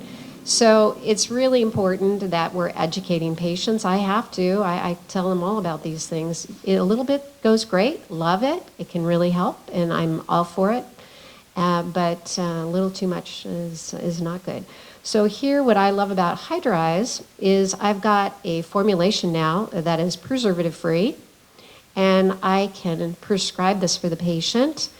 And we've just started. It was really exciting. It was one of those quasi-wonderful little aha moments where, you know, these wonderful folks at Evolutionary Biologics came to me and said, hey, I think you might be the person who'd be interested in this. And I kind of went, well, I'm always interested in everything. I want to learn. I want to keep learning what's going to be great for my patients. And so we decided, I think I'm going to try this out. Of course, we always do this on our worst case patients, right? Nothing on the easy ones. It's got to be the worst ones. I see people sent to me from all over. You know, I'm in Eugene, so really there's nobody other than me in Portland who has all of these technologies. So I get people coming 4 or 5 hours to see me, and they are in pretty bad shape. So I'm like, yeah, I'm going to try this new one. I'm going to try the worst ones on this. And we've been seeing some great results. But it is acellular, as we all know. It has over 300 growth factors and cytokines. It's wonderful from an immunomodulatory standpoint, and that's really important to me because I see a lot of folks that are immunocompromised. And it targets that inflammatory aspect, which is everything. And those wonderful T cells that we don't want around, it helps me dramatically. It helps with the lacrimal gland, the goblet cells. We're talking about goblet cells. I'm trying to remember who it was. I love goblet cells. I feel like they've been underrepresented. Your goblet cells in the cornea and the conj are right where a contact lens rubs. You know, anyone who starts wearing contacts within 1 month of wearing contact lenses, you lose about 80% of your goblet cell density. Goblet cells make the mucus part of your tears. Tears are complex. We still don't know all of the things that are in the tear film, but you've got the oil outer layer, you've got the mucus layer, and you have the aqueous layer, and that comes from the lacrimal gland. So if we're giving you something that's prescribed mostly for lacrimal gland deficiency, I'm really missing the boat here. I need something that's going to go after all three. And that's what I love about this. The growth factors really help in every single entity, and it's the only thing I've seen so far that I have in my toolkit that addresses all three areas of the lacrimal unit. What we started to do after I did it on my one worst case patient, I thought, okay, guys, I need more product. I need to see what this is going to do with a number of other people. Now, I only have 20 eyes to report on, and I know that's very small. This is just giving me a sense, is this worth going ahead and doing a clinical study, which I've been in many and involved in over the years. And so I thought, okay, I'm lucky. I have a lot of stuff that most docs don't have, so let's do a lot of before and afters with these people. And this is just 1 month. Patients are using it twice a day, which is a typical thing when we're using for any of our other immunomodulators like Restasis, Sequa, or Xiidra. We're going to do a tear lab that's checking hyperosmolarity, and we want to be, around 300 nanometers or less. That's normal. Most of the patients I see can be upwards of 380, 389. They are like the Great Salt Lake. So I always use that analogy. The higher the salt content, you're going to be like the Great Salt Lake versus in Oregon, we have beautiful Crater Lake, and I want them more like Crater Lake. It helps the patient understand a little bit. Tear breakup time is the moment the tears start to evaporate off the surface. We actually look in the microscope and we can see this, and we count that out. An average tear evaporation, I call it evaporation rate for patients, because if I call them you have a T-BUT of 10 seconds, they look at me like I'm some crazy woman. That sounds a little weird. So you want to be around 10 seconds, 10 to 15 seconds before your tears start to evaporate. Try to do a stare down with a 5-year-old. Yeah. And you'll find you won't be able to hold your gaze as steady as they have, because they've got these gorgeous, thick, lustrous tears. Really heavy lipid layer going on there with those young kids. That's why they can stare you down forever. So try that. You can almost measure your own T-BUT by just doing a stare down with somebody and just, try to have a little timer. But most of the patients I see are 2, 3, 4 seconds, or it's instantaneous, especially in those pictures you saw. That person doesn't even have a tear evaporation rate. There's nothing there. And so there's nothing for them to refract. So it's a waste of our time to prescribe contacts or glasses for them at that moment, because I've got to rehab their corneas before we can even get started. Lissamine and fluorescein dyes are typically used. We use them together because they show different things, where the dead devitalized cells are and where the ocular surface is present. Meibomography is where we actually can do infrared, and we can see the meibome, and we can see how many of the glands are lost and atrophied and segmented and bifurcated. We ask patients, we have a patient questionnaire. We do slit photography, that's the microscope looking in at the eye. We want to know best corrected acuities. Can I see a difference in that? And you sure do, because you improve the thickness, the lustrousness of the tear film, you see better. It's just very easy. Every single eye that we put on the product improved. Every single one. We had no adverse effects, by the way, at this point. I was really glad to hear about the sulfa sensitivity. That's an important thing for me, because there are a lot of lid hygiene products that do that. So we want to keep away from that. So that was my little takeaway today. Thank you. All the staining reduce. I want to see reduction in staining. I don't want to see it get worse. And I also want to see their tear breakup time improve. So it's kind of like an inverse relationship there. We also saw the meibomian glands, because we're going to try expressing them every time. I'm seeing rich, clear oil. I'm not seeing pussy oil. You're looking at those people that look red and irritated and swollen, and they have those styes, everyone's going for it. Those are people that have tons of mites, okay? They got tons of mites. They got to do lid hygiene and heat. So what are the people telling me? Because this is the most important thing to them. The number one thing that was most important to them was redness. Redness. They didn't look like they were waking up, they just came out of a bender the night before and were drinking. Or we're in Oregon, okay? They're afraid people might think they've been doing pot, smoking pot. And I'm like, okay, well, I'm glad you feel better, that you're not as red. That's a good thing. I look at it as inflammation. I'm looking at in that situation. They have improved comfort. They're not thinking about their eyes. Now that may sound really kind of lame to most of you. Dry eye, who cares? Dry eyes sounds like cramps to me. It's like no big deal, just put up with it, suck it up, you know, push through, grin and bear it. Well, we have people that are actually suicidal, and especially young men, young teenage men. This is a segment of the population. A lot of them have some undisclosed thyroid issues. And when I see SPK, superficial punctate keratitis of the cornea, in young kids, I immediately start thinking something's going on with thyroid dysfunction. And I am really close with a lot of rheumatology, and so we are cross-referring back and forth all the time. So anybody under the age of 25, I'm thinking of that, but of course I'm looking at their screen use. You know, I've had one girl who was 10, extreme OSD, and she had an Apple Watch that was pinging incessantly through the eval, and she had her iPhone that she was pulling out constantly. I had to actually take it away from her so I could see her under the microscope, for goodness sake, and the mom was busily back there, you know, 2 inches away from her phone, so, you know, the apple doesn't fall far from the tree on these kinds of things. But we know that that's a big issue, and we also see that people aren't reaching for those artificial tears. Generally speaking, they're going to try something over the counter, and they're usually going to try something that's nasty for their eyes, like Opcon A, Nafcon A, antihistamines, Visine, all of those nasty things have really horrible preservatives. And then the biggest thing I thought was the comfort at near point. All of these folks were feeling they could see better up close and on their screens.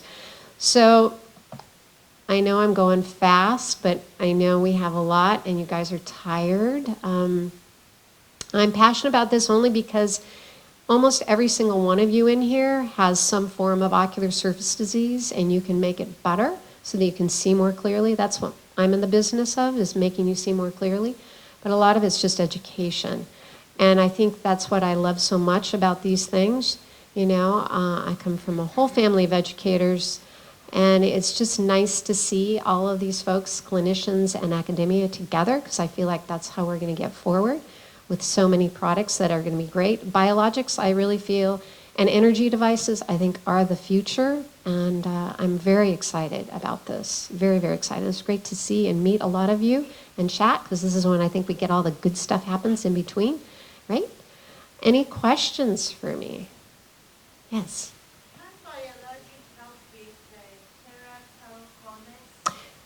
Great question. So keratoconus. Yeah, keratoconus is hereditary. We also know those are those kids that are rubbing their eyes a lot when they're growing up. It can actually cause some physical change to the lower half of the cornea. There aren't any studies at the moment on that. I do think it would be absolutely fantastic, though. I think it could be an emerging treatment for keratoconus. Right now, the only thing we have are piggyback lenses, scleral lenses, which we do in our clinic, and then, of course, doing a corneal transplants. Yes? Would it be another option for somebody who is a regular contact wearer to take this product prophylactically? Yeah. Well, especially women in particular. Women are going to be 9 times out of 10, it's going to be a female in my chair versus male. It's because of our lovely hormones, thank you very much, or lack thereof. When we hit 35, that's the nasty little secret they don't tell of us. Most of us in eye care industry think of a 50-year-old female. That's your dry eye patient. No, it starts much sooner, but contact lenses induce it. And so we have had a lot of patients. Before I had something like hydra eyes, I was using Restasis Sequor Xiidra for our contact lens patients to keep them in their contacts. And of course it has a lot to do with what do you do all day? Are you sitting in front of a computer all day? Are you working remotely? You know, these are big things. So a lot of times I'll have people take breaks from their contacts, and of course they don't like me. You know, I have a lot of people lie, right? They wear their contacts overnight. They sleep in them. And I have people wearing daily disposables and sleeping in them. I tell my medical assistants, patients lie. They aren't going to tell you the whole thing. I'm looking for stuff. I'm looking for them to do all those naughty things that they're not supposed to be doing. I have ER docs sleeping in their freaking contact lenses. Drives me crazy. I'm like, dude, you know, you're exposed to who knows what and where, and it's all, I can't take care of you when you're at night. So long and short, yeah, I think that these could become proactive, like prejuvenation. I think we could be talking about this as the future of contact lens comfort and safety. It might become part of a foundational treatment that everybody gets because it's just a matter of time, you know. Yeah. Yes. I know it's not really the eye itself, but like dark bags under the eyes, are you associating that with an eye condition, like now you're talking about the mites or something like that? Ye- I see a number of people who have either really red swollen or like dark circles under the eyes. Sure. Well, of course, we know there's some allergy issues with that too. I think some lactose intolerance issues, inflammatory issues. We know there's a breakdown in the cellular matrix of the skin around the eyes. The eyes are the thinnest skin of your face. And if I have someone who lived their life in Southern California, I hate to say it, I have markings of my days in the sun because I loved the beach and I wasn't very good about wearing my sunscreen, so I'm paying the cost now.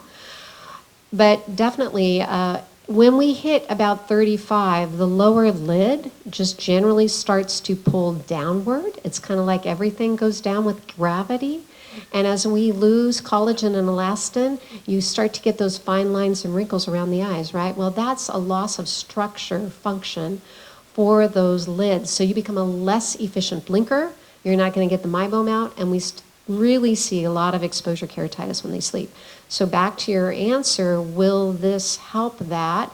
Like using these biologics, I believe it will, but I think I would pair that with some of these newer energy devices like radiofrequency and microneedling and putting that exosomes or biologics in with that so that you're doing that in this area. And there are some interesting thoughts. That's one of the things I'd like to play with because we do that in our practice to help. And not only does it give an aesthetic effect, but at structure. It's all about structure function to me. Does that answer your question? Okay. Any others? You guys are awake. I'm really shocked because by now I'd be like trying to stay awake. Okay. Awesome. Well, I will let things go. Thank you all. Appreciate it.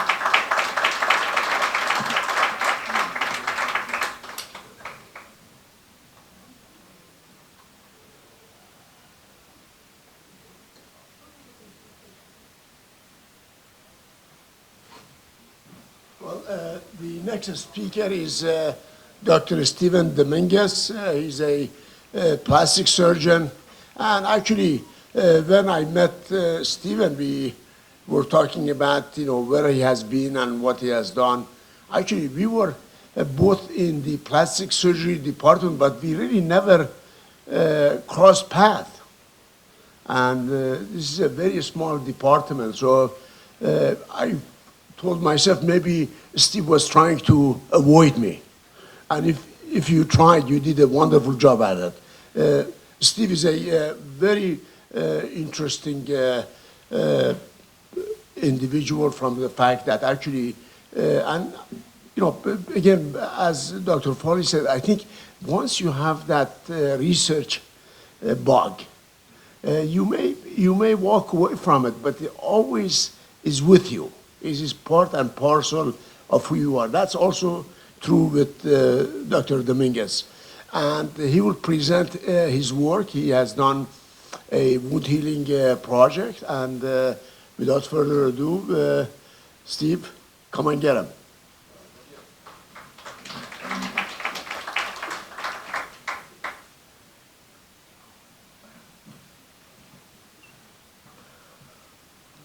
So I'm waiting for the computer. So I got a couple of things that I need to talk about first because I knew I was going to have some downtime, and I was told it'd be right after lunch, so I scurried and tried to say something that would keep people awake because I tend to be kind of dry. So here we go, jokes, okay? Everybody likes jokes, okay?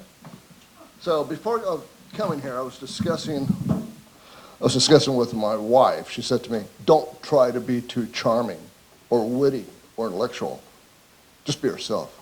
What does she mean? I have no idea what she meant by that, okay? So once I was asked to give a 10-minute lecture. It took me an hour. I'm not a comedian, can you tell that real quick? So maybe I'm better as a plastic surgeon, who knows, we'll see here, okay? One thing that all of us in this room and I have in common is you don't know what I'm about to say. And guess what? Neither do I. Boom. Can I go now? I'm running out of jokes. All right, so a little bit of my background. Thank you. Thank you very much. Seriously, I did my undergrad and grad at UCLA. I went to medical school at University of Iowa. I did some mesenchymal cell research back in 1982, basically looking at Sue-Ming Su's research from NIH with Dr. Gilkin on trying to identify what we thought was the key to cancer in mesenchymal tissue, and that was by immunofluorescence staining of intermittent filaments. That didn't work out. Anyways, through that, did some research in the Department of Otolaryngology. Got published as a fourth-year medical student, went on to Cleveland Clinic. ENT, came to UCLA. Where I was there in the early 90s meeting somebody who was helping us with fat grafts and everything that had to do with fat. And that was that man right there. But as a lonely fellow, you keep your head down, you yes sir to everything, and you don't get much involvement that's controversial. And that quite was controversial. It was an M-block fat grafting versus micro fat grafting with everything else. So from there, my life has taken a few turns here, there, and everywhere. A couple of other things like emergency medicine and tactical medicine and working for a governmental agency and coming back home finally roosting here in Southern California. So my life here is at my clinic. I have 3 offices. I do plastic surgery, started with trauma, then now I'm just doing nothing but aesthetics. I was going to say something else, you can tell. So in still having a hand in some research, I'm out at UCSD, working with Dr. Dopp. You've been there since 2010. And we're basically looking at adipose-derived mesenchymal stem cells. We had a contract with a company named Cytori back then, which went defunct. So I'm here now with Habib. He's taken me under his wing, allowing me to still think that I am an academician, but I'm really not, and you know that. So anyway, today I'm going to talk about some things that Habib and I talked about, and that's biotechnology and medicine, especially in wounds, chronic wounds, ischemic wounds, acute wounds, iatrogenic wounds, with an eye on trauma medicine, especially in warfare, and also some burns, especially radiation burns, whether it's out of the radiation departments or out in the field. So this is a precursor of what we're doing. We all know what biotechnology medicine is. Many different terms are used and thrown around: translational medicine, regenerative medicine, but the same thing, right? It's taking something that we know comes from human tissues and trying to find out what those products are that we can advance medicine and improve people's lives, right? So these products can be used as primary or adjunctive. Right now, we're pretty much just using them, in my field, at least as adjunctive. We all know why, FDA, et cetera, right? Okay. Anyways, it's one of the most recent and exciting aspects of our field in plastic surgery, and that is use of these products either as devices, which they're classified as, or some sort of a tool to be determined later in order to improve patient care and outcomes. Exosomes. Okay, we've heard a lot about exosomes today. I don't have to beat you over the head with a drum, but anyway, they're small, about 40 nanometers, right? But they are extremely important today. Remember back in the day of the 80s when we were doing fibrin clots, right? And we didn't know why fibrin clot was working, right? Well, we know now, but back then we thought it was just structure, a network.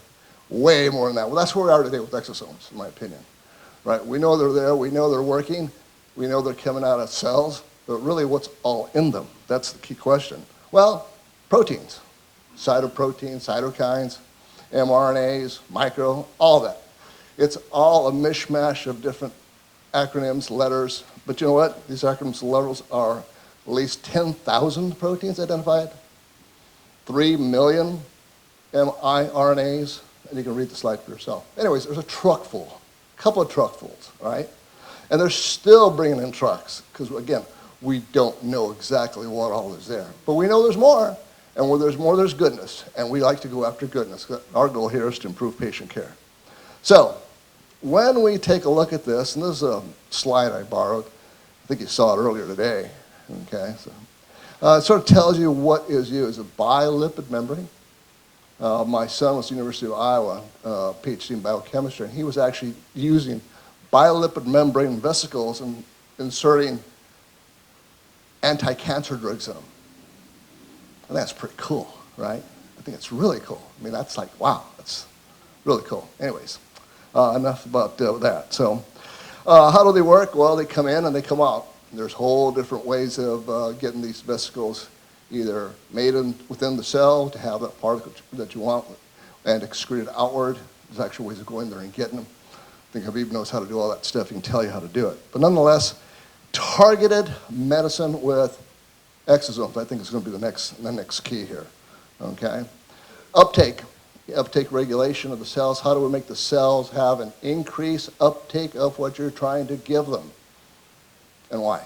Well, if you're trying to give them exosomes, there's got to be a reason. And that reason is what? Probably communication of the cells.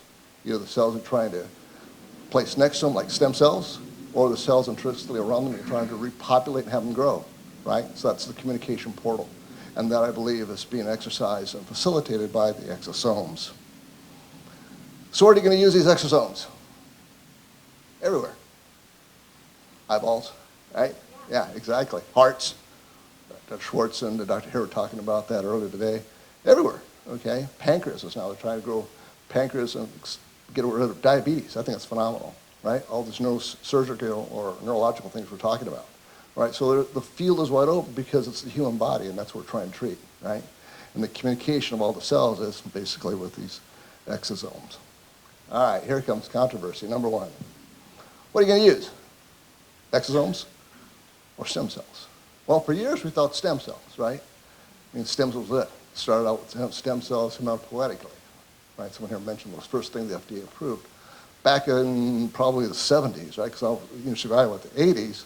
We were looking at stem cells, mesenchymal, or the squiggly little things that are attached to other cells. We didn't know just what they were, but you know what? They look kind of weird, spindle shaped, right? Why are they there? We don't know why they're there. Well, get rid of them. That's what we did with fat, remember? And then we realized there were 500 times more stem cells in 1 gram of fat than there was in 1 gram of bone marrow. Holy cow, we were rinsing off all the stem cells back then. What a bunch of idiots. That's called progress. Okay, so today we have exosomes, and in my practice, I'm sort of getting away from using stem cells. Why?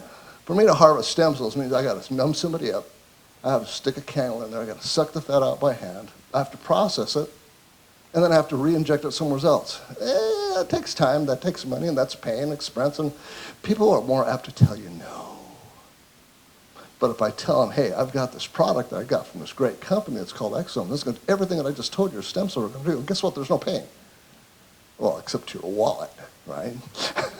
Okay, and people are going to go for that. But as a utilitarian, I'll tell you, when they talk to you and they ask you about, hey, is this going to cause cancer? You can tell them no to stem cells, but somewhere they found something on something called the internet, and it says stem cells cause cancer.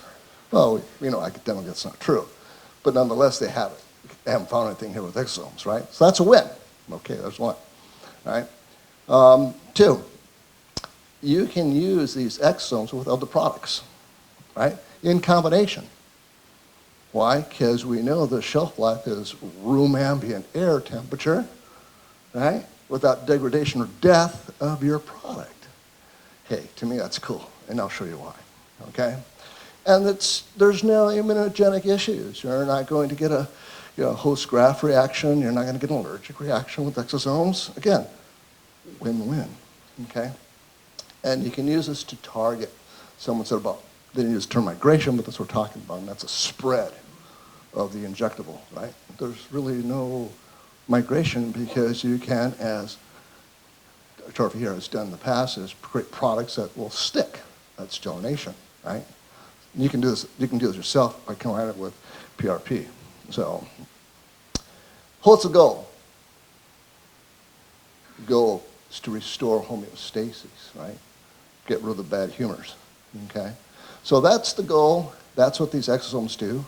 We talked about neuroprotection, cardioprotection, but in my field there's skin, extracellular membranes, fat, fascia, muscles, nerves, arteries. That's where I end. I don't do bones, but I do eyeballs, but that's where I end. So for me, this is really, really important because homeostasis in wounds or in burns, or I'm going to show you pictures of, is really, really important because it's damaged tissue. It's in a constant state of flux. We all know about the 72, 96 hours of inflammation, macrophage proliferation, and destruction of neighboring tissue. How do we stop that today, right? If someone has an issue today from some sort of trauma, I don't want to wait 46 or 96 hours, 4 days for me to start working. No, I want to stop it now. Well, what's the best way of doing it? What's a great modulator for this, right? Create what? New homeostasis. Now, I want to get back to baseline zero as fast as I can. Why? Because that's when I can have regeneration of the tissue that's being destroyed and lost, either directly or indirectly in that 96-hour time frame. Okay. So, clinical trials with exosomes. Yes, there's more than just a couple that were mentioned here before. There's 77 of them. Okay, at least that I found. It's probably more now, right? You know what they say, if you publish a day, it's already old news. Okay. Anyways, 11 of these trials specifically were completed and have shown a positive effect, okay, using the exosomes for the target. And that was from brains and blood issues, okay? How do we administer the exosomes? Well, you can do it a variety of ways, any way you want, basically, except oral. I don't have anything in the oral, but maybe that's coming. Why? There's a lot of esophageal issues, right? Nonetheless, you can give it IV. Not a problem, okay? And it's being used by the orthopedic fellows, the neuroscientists. That's one of the other ways that I like to use it. Why? It's easy, relatively painless, like giving them a B12 shot. And it's targeted. I can put it right in the tissue or next to the tissue that I'm trying to create homeostasis or healing. We can also do it SoCal, and I'll show you that, okay? All right, another one. This is what Habib was working on recently with the FDA, and that's getting an aerosolized route of treatments for that COVID-19 study had going on. Again, aerosolized. Why? It's a room temperature. It's a product that is not degradable by or requiring minus 80 degree refrigeration. Okay. So here we go. This is something that when I read it, I'm like, okay. Now I've got some real data here, right? It's not just smoke and mirrors and whatever Habib says. I've got something here from a different party. That was in 1919. Okay, and they use what we're using here, right? Same product. That's human-derived umbilical cord, mesenchymal stem cell exosomes. Okay. And they said these exosomes have a function, a true scientific function, and this is important in one thing, and that is where it starts with which. Suppresses the classic pro-inflammatory pathways and enhances alternative anti-inflammatory responses. Just what I was telling you about I want to hit, right? That to me is key, all right? So here we go. So yesterday I went and saw Young Frankenstein. Anybody seen that? So one thing they said, which kind of started, was that this is for mature audiences only. I thought that's pretty cool. So the slides here forth are for mature audiences only. All right. Okay, again, I'm not a comedian. I just don't know why I keep doing that. All right, clinical outcomes in my office. So this lady had Merkel cell of the forearm. So she went radiation and excision here at UCI. So you can see on the left, when she came to my office, and she was sent there by her oncology physician because he knew I was involved in traumatic skin. So I couldn't get near to this woman's arm. I mean, this thing was like, it looks bad. It was bad for her to move it. I mean, within 5 feet, she was like looking at me like a cat. She was going to scratch my eyes out, right? So I was telling Habib about some issues that we had in another patient. I was in a burn patient, a steam burn patient. I said, what can we do with these exosomes? And how can we apply them to the skin where it sticks, right? We want this to stick. Why? Because we have transference. I can't get close to them. They don't need debridement. I can't do the micro needling thing, right? I can't inject them, right? Okay, so what do we do? So Dr. Z, the chemist here with INVITRX, produced a product that was gelled. And I said, okay, so I don't want lidocaine, tends to accumulate. You know, this lady's older, I'm not sure if you can see by her arm, but I don't want any issues with toxicity, right? He goes, how about CBD? Cool. came up with a product that has great value, in my opinion, right? CBD gelled exosome product. So I told her to apply it twice a day for 10 days.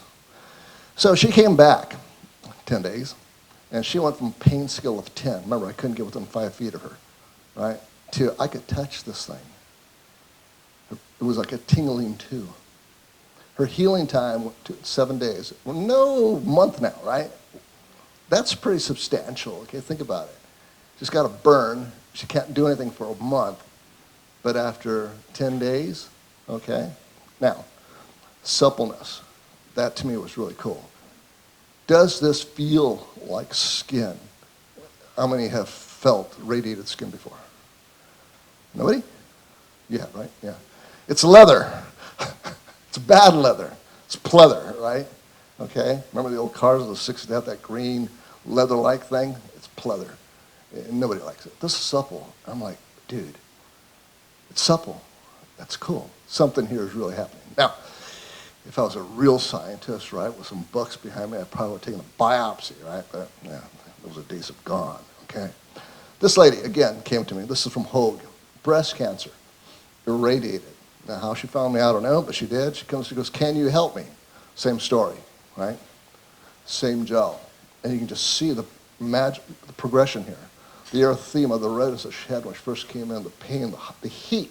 This lady was radiating heat. Right? Again, gone, okay? Pain skill. And again, what did it feel like? It felt like normal skin, okay? So there's things happening here in the ECM, okay, cellular memory, that is probably propagating good triple collagen or fibroblast proliferation, good triple helix collagen that's not chaotic. Because a lot of times when you look at these wounds later on, it looks like a keloid formation underneath, right? It's all gnarly and marbled and just doesn't look good. That's not happening here. So this lady came to me, okay? She was a colleague of mine, a cosmetic surgeon, sent her to me. He goes, I think her skin's dying. Yeah, that's right, it's dying. Okay, so what do you do? All right, so you can see that she already has a bleb, right? That's your first clue. Never mind the purple color, that could be transient, but she has a bleb. So he sent her to me, and she developed full ischemia, or death of the tissue. So I combined the gel that Z had made for me with some Silvadene cream. I love Silvadene cream. Had to put it on it. She put it on, and it was 2 months. She pretty much healed with a pain from barely to, remember, this is skin that's anesthetized because you cut the inguinal-femoral nerve that gives you the anesthesia, umbilical. Nonetheless, she had this tingling. But the key point here is, look at her skin. Does the area of necrosis, ischemia, look really any different than the rest of the tissue? It doesn't, right? And to me, that's key, because I would expect, if this has gone on and normally healed, she would probably have significant hypopigmentation, right? She's dark skinned, she's going to lose her melanocytes, right? And the tissue that is growing is going to be scar tissue. Well, that's not the key here, right? I mean, I'm sure you can tell, but it looks pretty good to me. Here's another one. This is the one I'm telling you. This is for adult audiences only. So this lady came to me. She had had her surgery in Mexico. Yeah, so she's got an eschar, which is necrotic tissue. She's got white fiber stuff, which is slow, right? And she needs to be debrided and taken care of. So traditionally, options like this are what? Hyperbarics, maybe. Skin graft, maybe. Can't really swing a flap at this point, but you could, extending the excision posterior and wrapping around. Wound back, right? But I just told you, she went where? Mexico. Why did she go there? Economics, right? Everything I just mentioned costs a lot of money. So I said, okay, what are we going to do? Well, if you step out of the box, we could do PRP. We could inject PRP. We could mix PRP with hyaluronic acid for gelation, right? There's things we can do with the growth factors within PRP itself. We all know that. So I came again to Habib and I said, hey, I need your help again. Oh, by the way, he grants these products to me for use of the patients, right? He doesn't charge me for them. It's pretty cool, okay? So anyways, you need to know that. So we said, okay, let's use that cream again, right? So Dr. Z made the cream, and I told him, I want to inject this lady peripherally with the exosomes. So do it. So I did. Started injecting. And you know what? This thing started advancing. I got budding, like immediately. I'm talking like immediately budding, right? Good, healthy tissue underneath. I started injecting within the wound. Now, someone around here earlier said, never inject in a dirty wound. Well, this is dirty, baby. Right? It's dirty. I did it, okay? And why? Because I think that these exosomes are going to inhibit the cascade effect of whatever staph epidermis or is on there, right? You know, I mean, there was no pus or anything that said, you know, stop. But nonetheless, I did it. No negative response. Went around the periphery, no negative response. This thing healed quickly. Look again at what it feels like. You know, I can touch this, I can pick it up, I can roll it, and it feels like normal post-operative tissue. It doesn't feel like scar tissue. And that to me is the beauty of what we have here before us in our hands. And here's how we can use it to the beneficial effect of our patients, right? This is live, it's 3D, it's easy, room temperature, you can inject it pretty much anywhere, but it gives you real healthy tissue because it gives you exactly what you want. So we're actually stopping it, all the traditional God-given reparative mechanisms of scar and allowing that homeostasis I told you about, the reparative function that's normal, to actually accelerate, okay? So I don't have biopsies, I'm not that kind of guy anymore, right? So what you're seeing here is clinical outcomes, basically out of my office. But I wanted to talk to you guys, not because I like the results, but because I love the results. And I want everybody here to think about this in your practice, right? Whether you're here from aesthetics or cardiac or neuro, we've got options on to try to reverse that process that might be normal in aging or abnormal because of some trauma, right? And this is what we need to do. We need to educate our patients. I mean, being a physician means what? You're an educator, right? You're an educator, right? So let's educate them. Let's help our colleagues who don't understand what it is we're doing and why. And maybe that will have an effect on politics so that there's no longer a forbidden fruit, right? Because you can see here, you know, this stuff is real. It's 3D, and we're positively impacting people's lives, right? Especially when it becomes functional, you know, scars over a joint, right? And I see that all the time. One of the things that I want to do right now is to see if there's some modality where we can actually impregnate these exosomes on some gauze or tissue and use it in warfare, right? I mean, you know, we've got a lot of military men and women who have wounds of war.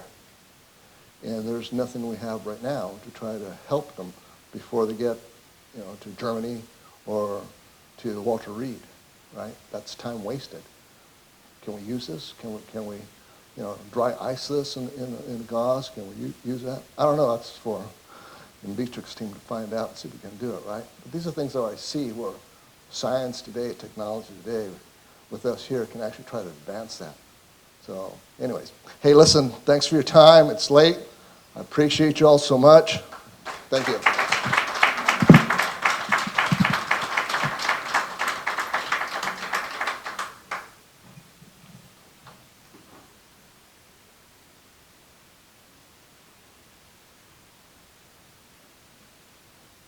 that you guys are all asleep from the long day. So the whole thing that we're going to be talking about is exosomes, because everyone's been hearing about exosomes. And so the quick question is, when do we use stem cells and when do we use exosomes? So I'm not a doctor. I'm a dentist. And that's what keeps me out of trouble. And people say, don't you advertise? And I said, sure I do. I let them know that I do stem cell therapy in my office.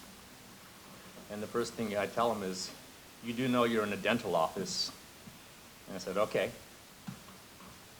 My presentation normally is a full day. It's like 4 hours in the morning, and then lunch, and then 4 hours in the afternoon in a clinical practice on how to actually inject stem cells into the mouth. Now, why put it in the mouth? Stem cells, so everyone knows the potential of stem cells already. It's anti-inflammatory, it's angiogenic, it's all the good stuff, but why are you using exosomes? The previous doctors from today have said that it's safer, and it's easier to store. And when you don't have to inject it, and you can put it topically, and I've got a surprise for you a little bit later, is these exosomes you can drink. And I'm going like, oh my God, these stem cells or exosomes, don't they get digested in the stomach? Well, I'm sure mother's milk gets transferred, all the protective properties of mother's milk goes to the baby, and you would think that they would be digested, but they don't. And that's how they transfer those protective mechanisms to the baby, was through the mother's milk to the baby. And so I hypothesized that maybe we could do this as adults and put these exosomes into a drinkable product to benefit our patients. So I'm gonna probably fast forward to slide number 69 or 70. But in dentistry, what allows us to do these stem cell injections and exosomes in the mouth is because we are in oral medicine. We're not here to cure the disease or the comorbidities, but we're here to affect it in some way. I want you guys to think about the primary care, secondary care, which is the specialists that gets referred to, tertiary care, which is when you're in the hospital, and quaternary care and critical care and long-term care that we don't want to be in. All my patients that I see are in the secondary or tertiary care, and I ask them, how many doctors do you have, specialists? How many hospitalizations have you had? How many medications do you have, and how often do you take them, at what concentration? And again, I'm a general dentist, and I'm not here to cure your diseases, but I'm here to help with oral medicine, and hopefully, along with your medical doctor and physician, we can help you, get you back to just being under primary care. I see 10 to 20 patients a day, every single one twice a year. I have the most opportunity to really affect my patients' overall health through oral medicine. The state of California actually has in the Dental Practice Act of how dentists can actually practice stem cell medicine or biologics or exosomes. And that's that part. And everybody knows about the oral systemic effect. And in fact, one of them is very dear to me because it's my father, who's 86 years old, who is suffering early dementia. And we do know that periodontal disease, the proteins found in the periodontal disease, does affect the brain. And my whole family has been the primary guinea pigs of my stem cells and exosome therapy. And he's been smoking since he was 10 years old, and he keeps on smoking, but I keep him up. So through stem cell therapy and exosomes, the drinkable kind, and with proper nutrition and rest and vitamins, I've been able to kind of improve his day-to-day, and in terms of like remembering what to do, but he doesn't need any assistance other than, just say, oh, hey, Dad, the bathroom's over there. and he's okay. So again, I just wanted to tell you that the connections between periodontal disease or mouth disease and systemic disease is varied. Again, we heard from a cardiologist about coronary disease, and everybody knows that you've got gum disease and you're just going to totally exacerbate your cardiac disease. And again, periodontal disease in the mouth, and systemic disease, which is the breathing disease. So the dentist really actually has the opportunity to really affect our patients. And again, we're working with the medical doctors and physicians, their physicians, to help them and put them in a much better position. And I see a lot of my patients, and I ask them how many doctors you got? What kind of medications you got? And when they circle all those comorbidities, and I'll ask them have you ever thought of maybe improving your overall systemic health with proper oral health and maybe some possibilities of using exosomes or stem cells to help improve that? And I'll work with their medical doctors, and they'll say, oh, my medical doctor doesn't believe in this stuff. And I said, great. He goes, I'll ask him by the way, let's say I'll work with the renal doctor, and I'll say, hey, I want their creatinine levels to be lower than 1. And so what kind of medications you can do to go ahead and do that? And I'll ask for a prescription, say, go ahead and put medications, go ahead and do that. And they'll usually say, well, you can't do that. I said, well, great. What's their creatinine levels right now? They'll say 2 or 3. And so would you mind if we put them on some kind of like an oral regimen to help improve their oral condition, and it might be able to lower creatinine levels? And one of them happens to be the use of oral exosomes. And again, I have seen that to where their creatinine levels have actually gone from 2 or 3 all the way down below 1 through just oral exosomes and sometimes injectable exosomes.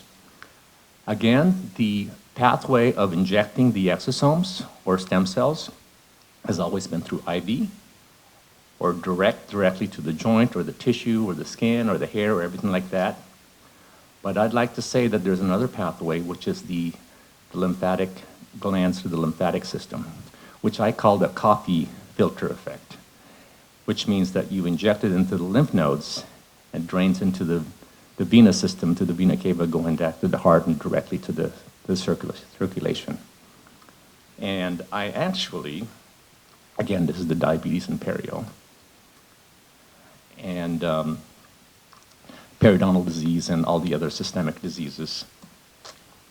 And then again, here's the one for the kidney disease. And I will just go through all these studies to basically show you that if you don't keep a healthy mouth, you're going to be pretty sick. So brush your teeth. And arthritis. So here's the thing is, like the previous doctor before me was telling me that you can't inject a dirty wound. Well, you can't get any dirtier than someone's mouth. And so I inject exosomes in the dirtiest place of all, which is that mouth. And the interesting thing is the mouth has got the protective mechanisms, peptides and exosomes in the saliva, but particularly one peptide is called LL37. And I think you can buy this on Amazon for like $100 or something like that. The wonderful thing is that the body can't figure out how to regulate this thing, so it just does what it wants to do. The favorite thing in dentistry is this bone morphogenic protein we can also buy from Amazon for like a couple of $100. And it's beautiful because it makes bone like crazy, again, but nothing regulates it. It makes too much bone.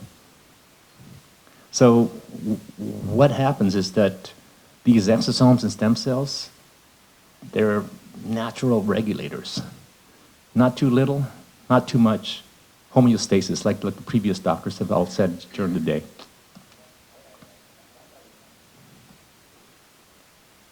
You've heard about how the stem cells are anti-inflammatory.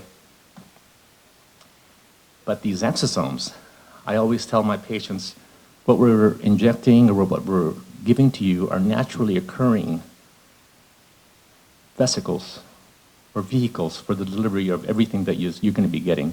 So there's nothing foreign that you're receiving. So that is usually helpful when I talk to my patients and say, well, what's this exosome? He goes, well, it's what you have, except you just don't have enough of it. You know, if you were a baby, you would have a lot of it.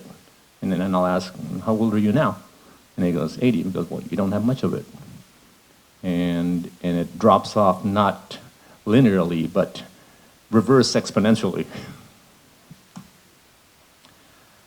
So what I wanted to tell you is in the exosomes, INVITRX exosome particularly has these cellular differentiation factors, CD9, CD63, and CD81.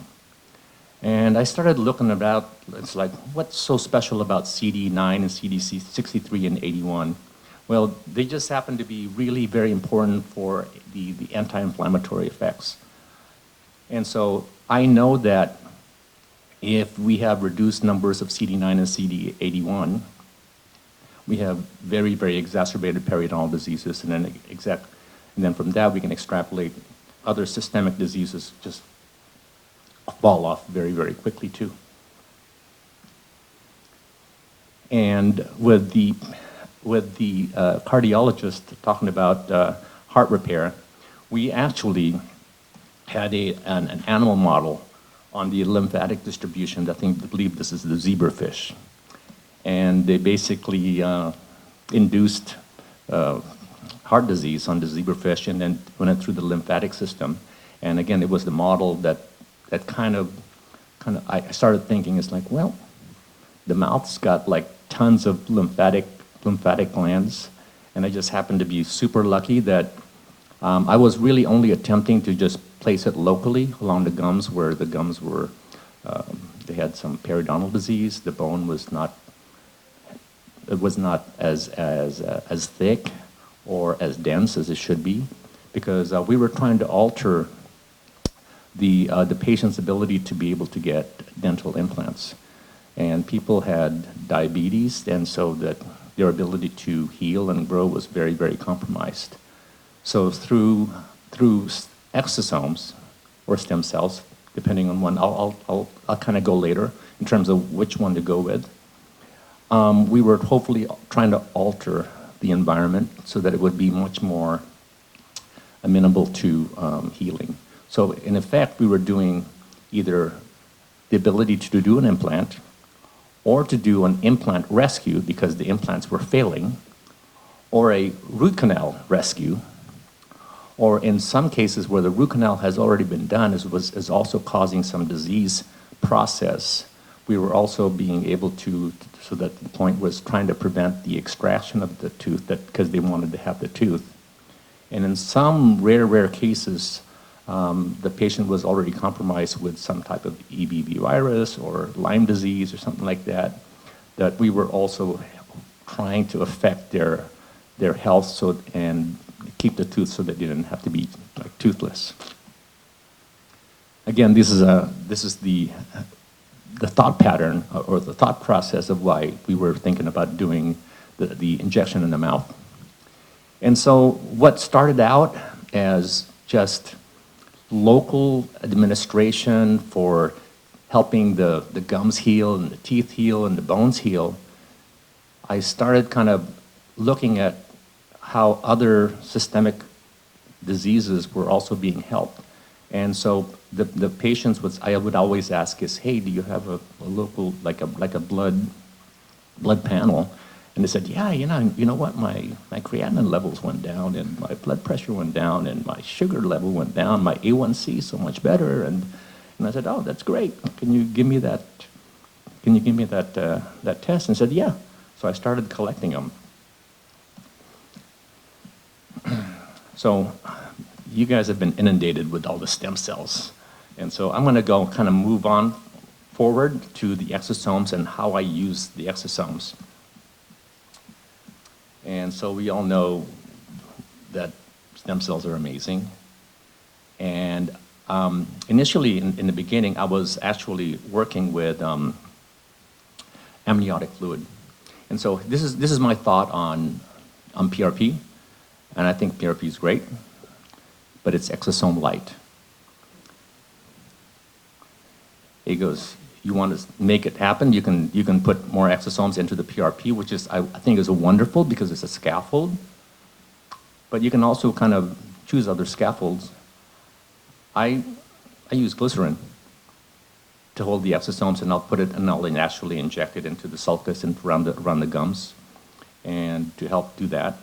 I'll also use other known medications like with me. With periodontal disease, I use minocycline hydrochloride. I mix it with glycerin, and I put the exosomes in, and the results are amazing.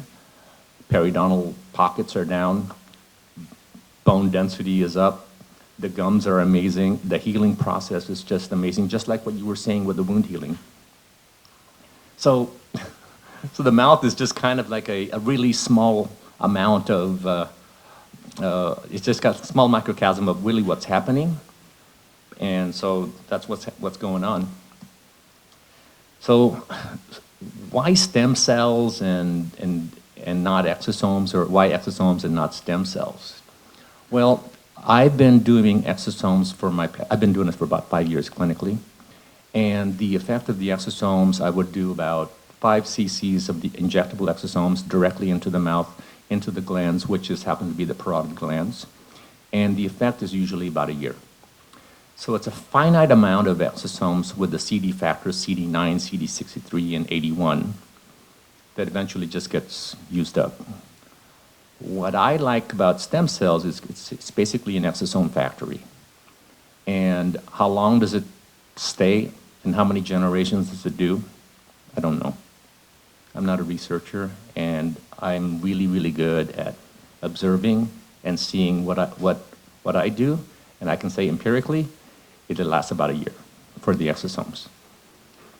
The stem cells, I probably have done over 1,000 combined stem cells and exosomes and amniotic, 1,000 injections over the course of the last 5 years. I've known, as far as the stem cells, when I do the applications, it lasts a year, and some of them, the ones that I've injected over 5 years ago, are still good in terms of clinical, just in terms of pain, in terms of gum disease, in terms of just overall health. They're all fairly within normal limits. And the disease process of like bleeding gums and lack of bone has been kind of altered already. So when people ask us like, well, what's it going to do for me? I really think it's all about the building and the amassing of the regulatory T cells. And so when the stem cells, they kind of form this kind of like biologic soup that basically forms into a regulatory T cell that really goes into storage, and that's able to do all the things that it needs to do to really protect our system. Again, as a dentist, I'm not curing anything. I'm really just trying to work with the physicians through oral medicine to kind of get you back to where you don't need secondary or tertiary medical care, and hopefully push you back to primary care.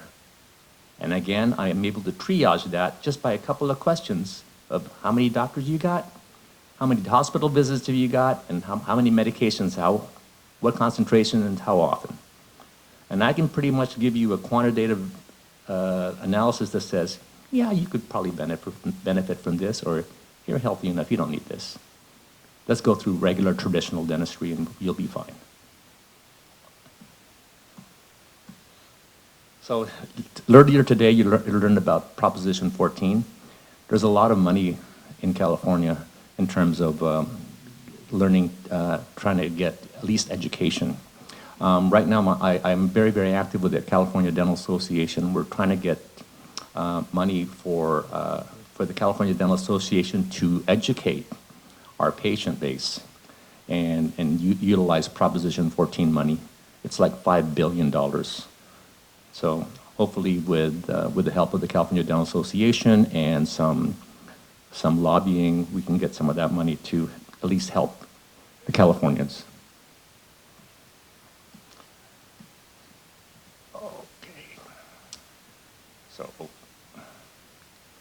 So that's how many have done. This was last year's numbers. And most of my patients were like my family members and all the patients that I've had over the last 30 years. Okay, let me get really, really quick and go directly to a lot of clinical papers on stem cells in dentistry. And by the way, it is illegal for dentists to call themselves oral physicians in California, but you can call them oral physicians in other states, but not California. So I'm just a dentist. And it was really quite convenient to say I'm just a dentist when they were asking for, do I get this, the first responders? And I goes, oh, no, we're not first responders. We're just dentists. And so here we go. A lot of great groups in dentistry, Academy of Oral Medicine, International Academy of Oral Medicine and Toxicology. And so this is how I got involved in terms of treating patients who are medically compromised. In fact, I don't run away from them. I'll actually get attracted to them. It's like, tell me more. Because what else you got? And for people that just says, well, I just have high blood pressure, that's it. And it's kind of ironic that I'm looking for sick people because I know I can really, really make a big difference for the sick people. And for everyone here, it's exactly what we got in here for, right? It's to be able to help them. And I try to do as much education as I can. Again, joining the groups that had with oral medicine was really a pathway for me to learn more about helping a lot of my medically compromised patients. I would really love to be able to stop tobacco through exosomes. I mean, that would be amazing. And this thing about orofacial pain, my aunt is 94 years old and she had really severe trigeminal neuralgia. And that's actually kind of how I got involved in this, is that I wanted to see if the stem cells was able to kind of at least mitigate some of the pain and frequency and duration and intensity of the pain. And so it actually did help, and it helped for about 2 or 3 years, and it starts to come back. So I kind of know about every 2 or 3 years I have to give her some stem cells. The way it actually works is the stem cells actually sits on these opioid receptors, and it kind of settles down. And in the mouth, there's this wonderful ganglion called the anterior or posterior palatine ganglion that goes directly to the trigeminal nerve that helps calm things down. And it's right in the middle of the roof of the mouth. And the thing is, you don't have to get it. You just have to be near it. And exosomes and stem cells are really good at finding what needs to be done. So I do a lot of TMJ pain and with myofascial pain, and it's the injection is really just like you were getting your tooth numbed for a procedure, and you just got to get it close. By the way, for my eye doc, dry mouth and dry eyes they're like sisters. I see a lot of Sjogren. I see a lot of people with necrotic eye diseases, but this has helped with, the exosomes have helped with the dry eyes and the dry mouth. So there's something there, absolutely. And so again, with the dentistry part, with the the ADA, and so they're all in on this. By the way, the stem cells for me, I would use stem cells 100% of the time for osteoarthritis. It's been very, very good as far as mitigating osteoarthritis pain and TMJ pain, and that's why we just got lucky. The TMJ pain has been helped, and the joint docs are really good because they're able to put the stem cell directly into the knees, into the joints, into the shoulders and the ankles, and it works 99% of the time. Exosomes, not so much. I want to start using exosomes for everything, but it doesn't do everything. And so right now I'm still in the journey of figuring out which one is better. I like exosomes because it's just super easy to keep, and you don't have to use it within 5 minutes after it thaws. And I can keep it for months. And so here's the report on a neuropathic pain. And so here's what the stem cells do in it, how it sits on the opioid receptors to actually reduce the pain. And this shows you that you have about 20% success, about 1 in 5 or 2 in 10, and that's usually what I get. My trigeminal patients are not very happy patients. If you can help them, great. If you can't, you are the cause of their problem. And so I kind of decided to not do so much of those guys. And I learned the hard way, and you just end up giving them back their money. So this is my aunt with Bell's palsy, and a lot of that thing was inflammation. It was because it was impinging onto the facial nerve. And within 30 minutes of the stem cell injections, this one was particularly with stem cells, the inflammation went down to the point where that the facial nerve was not basically compromised, and she had some function, and she got her lip back. And so, does that happen with long-term Bell's palsy? Maybe. So what I'm seeing with these stem cells is it's really helpful in terms of scar tissue. It's like melting away. And so I know because I have a lot of, as Asians, we have really a predilection to keloids. And so I applied exosomes topically, and my keloids almost gone, almost 5 years. But it takes a while, but it does go away. So it has a very potential for scar tissue, dissolving scar tissue for women that have scars. And for the guys, we like the scars because it makes us look tougher and more handsome. Just ask James Bond. So, I'm going to move. I want to get on to the exosome. Oh, this is my uncle who had really severe psoriatic arthritis, and after one injection of stem cells in the mouth, the psoriatic arthritis went away within 2 weeks. So this is one of the previous doctors was saying that you inject the head, and all of a sudden the toe fungus went away. And this is the case of injecting the mouth, and the psoriatic arthritis distant to the mouth all of a sudden got better.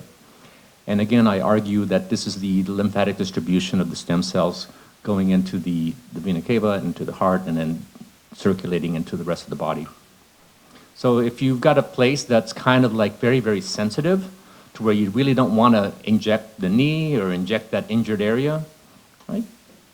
Check the mouth. Or find a lymph node that's close to it and see how it goes. I like the head because that's all I know.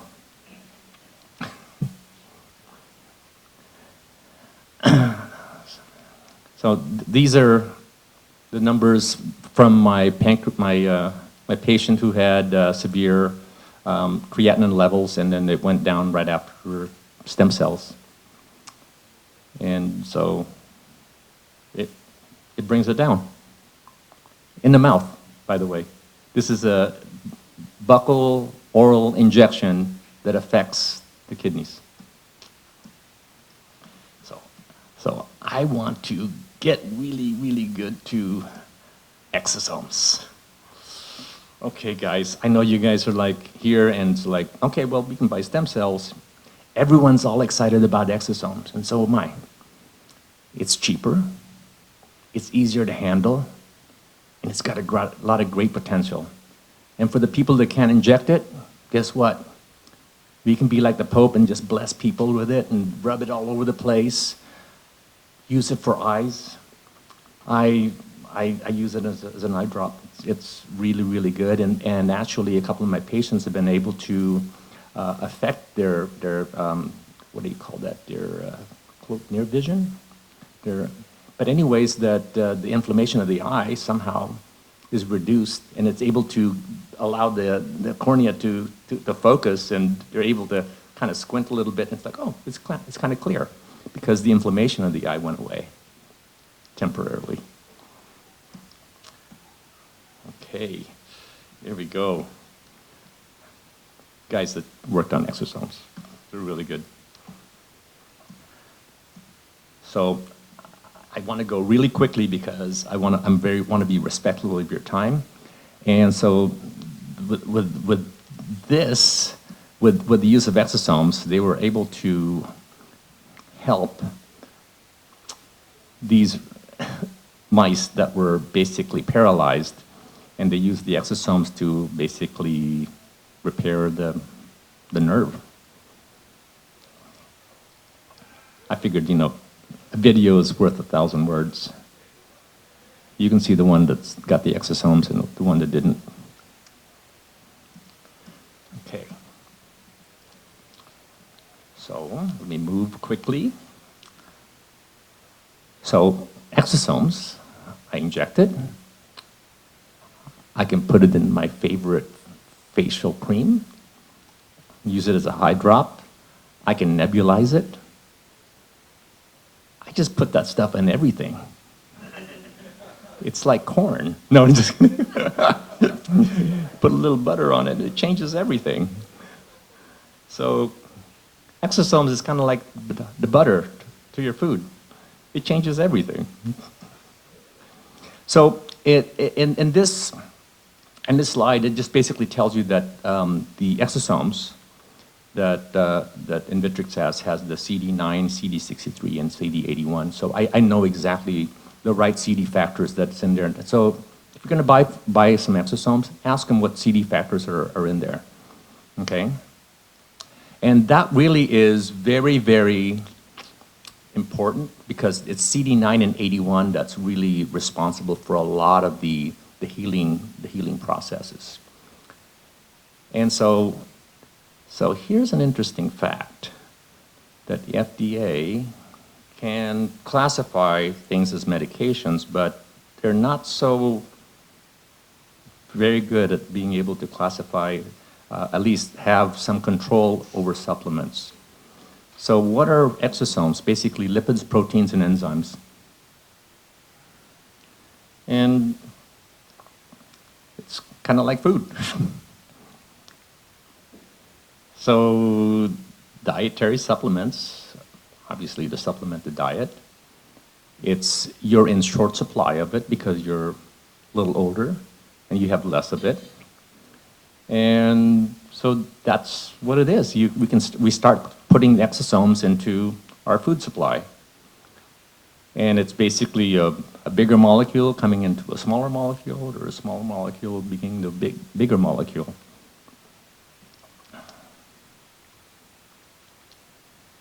See how that works? So I twisted Habib to give me like big bottles of this stuff. And guess what I did? And so we did just basically to figure out make sure that CD63 and 9 and 81 was definitely there. We lit it up and found out that they were definitely there. Again, naturally occurring. So if we add more exosomes or CD factors, we get healthy. We take it away, we get disease process. Kind of like supplements. Again, we add more, no more gums problems. We add more exosomes, we get younger. we add more exosomes, you have hormone balance. Again, more of the hormones, which is, by the way, regulated, not unregulated. Like what do you call it, the bone morphogenic protein. Exosomes have the ability to do that. So I have a couple of patients, actually 3 couples of patients of mine that were trying to have babies and were going to fertility docs and everything, and they were having no success. And he goes, hey, does that exosome do something? I don't know. I got this animal study. He goes, why don't you take this and put it in your drink and see what happens? Those 3 couples have kids. And it was all for the cost of the exosomes that you put in your drink, and I just report stuff. Okay, so I'm not a researcher. I'm a looker. I said, oh yeah, that's right. You got better. Yeah, that's right. You got kids. And this is the thing about the kidney injury. It's the increase of CD9, 63, and 81, which is all the CD factors that are in the exosomes that you're getting, is helping with cure the kidney injury. And I think this one is cure. It's not helping.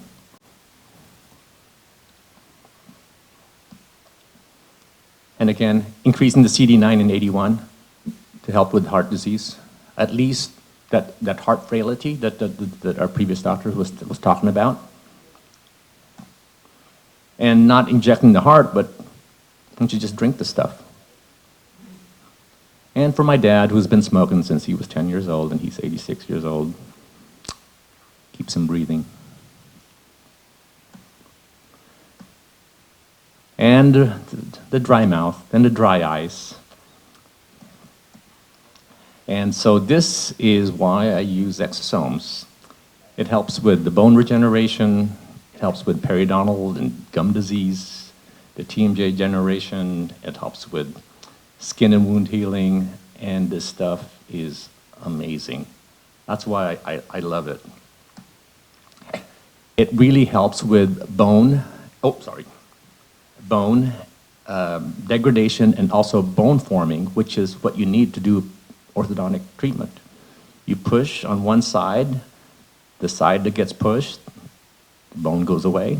The side that's like the following, the bone goes around. It's osteoblasts and osteoclasts. I'm using it for implant rescue and also helping the bone density so that the implants are much more successful, because our patients are compromised and so you can't get implants. And it's helping with myofascial pain. So I just know that it helps with the TMJ pain, but I'm sure it can help with any other muscle pain in the rest of the body. And this stuff was applied topically.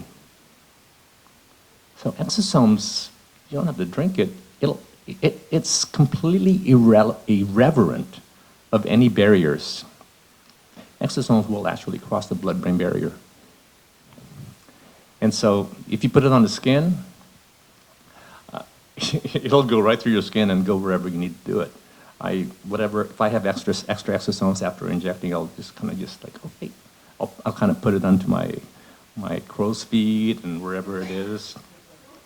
It's a wonderful thing. But I like to add it to my favorite facial product. So, or you can buy Habib stuff. Again, all the muscle pain. And it helps with the, what do you call that? The age spots also as well. So you can just rub away those exosomes. And it's helping with stroke. So in my office, I basically do my own dental compounding. So which means that I mix it with my minocycline hydrochloride, with my glycerin, with my little bit of exosome, and I just go away, and this is what allows me to do it, is because it's very much tailor-made for that one particular individual. So as a clinician, I'm able to do my dental compounding. Again, this is my minocycline hydrochloride I use for periodontal disease. And this is what I just do, just kind of mix it up and just put a drop. And this KY jelly, which I make my 86-year-old dad go to the store and buy some in bulk. And the clerk goes, "You're gonna have a good time, old man." He goes, "No, no, no, I'm buying it for my son's dental practice." He goes, "Sure you are." Okay, so here you go, guys. You can compound this in your office with your favorite drink that you wanted to do. This is what I wanted to share with you. Is not injecting this stuff, not injecting the stem cells, not injecting the exosomes, but putting it into and compound it with what things that you want to do. You can put it in the Sure, and the thing, anything. And I know, even though it says that this is the shelf life of the exosomes, but we just saw from Dr. Marco that it's a lot longer. It's like 6 months in a shelf. I don't know. I just put it in the fridge. I don't like pushing the boundaries. And here's the study that it says that it wraps itself around the milk protein. And so my wife and I, we do a couple of drops of exosomes in the milk, and we drink it every day.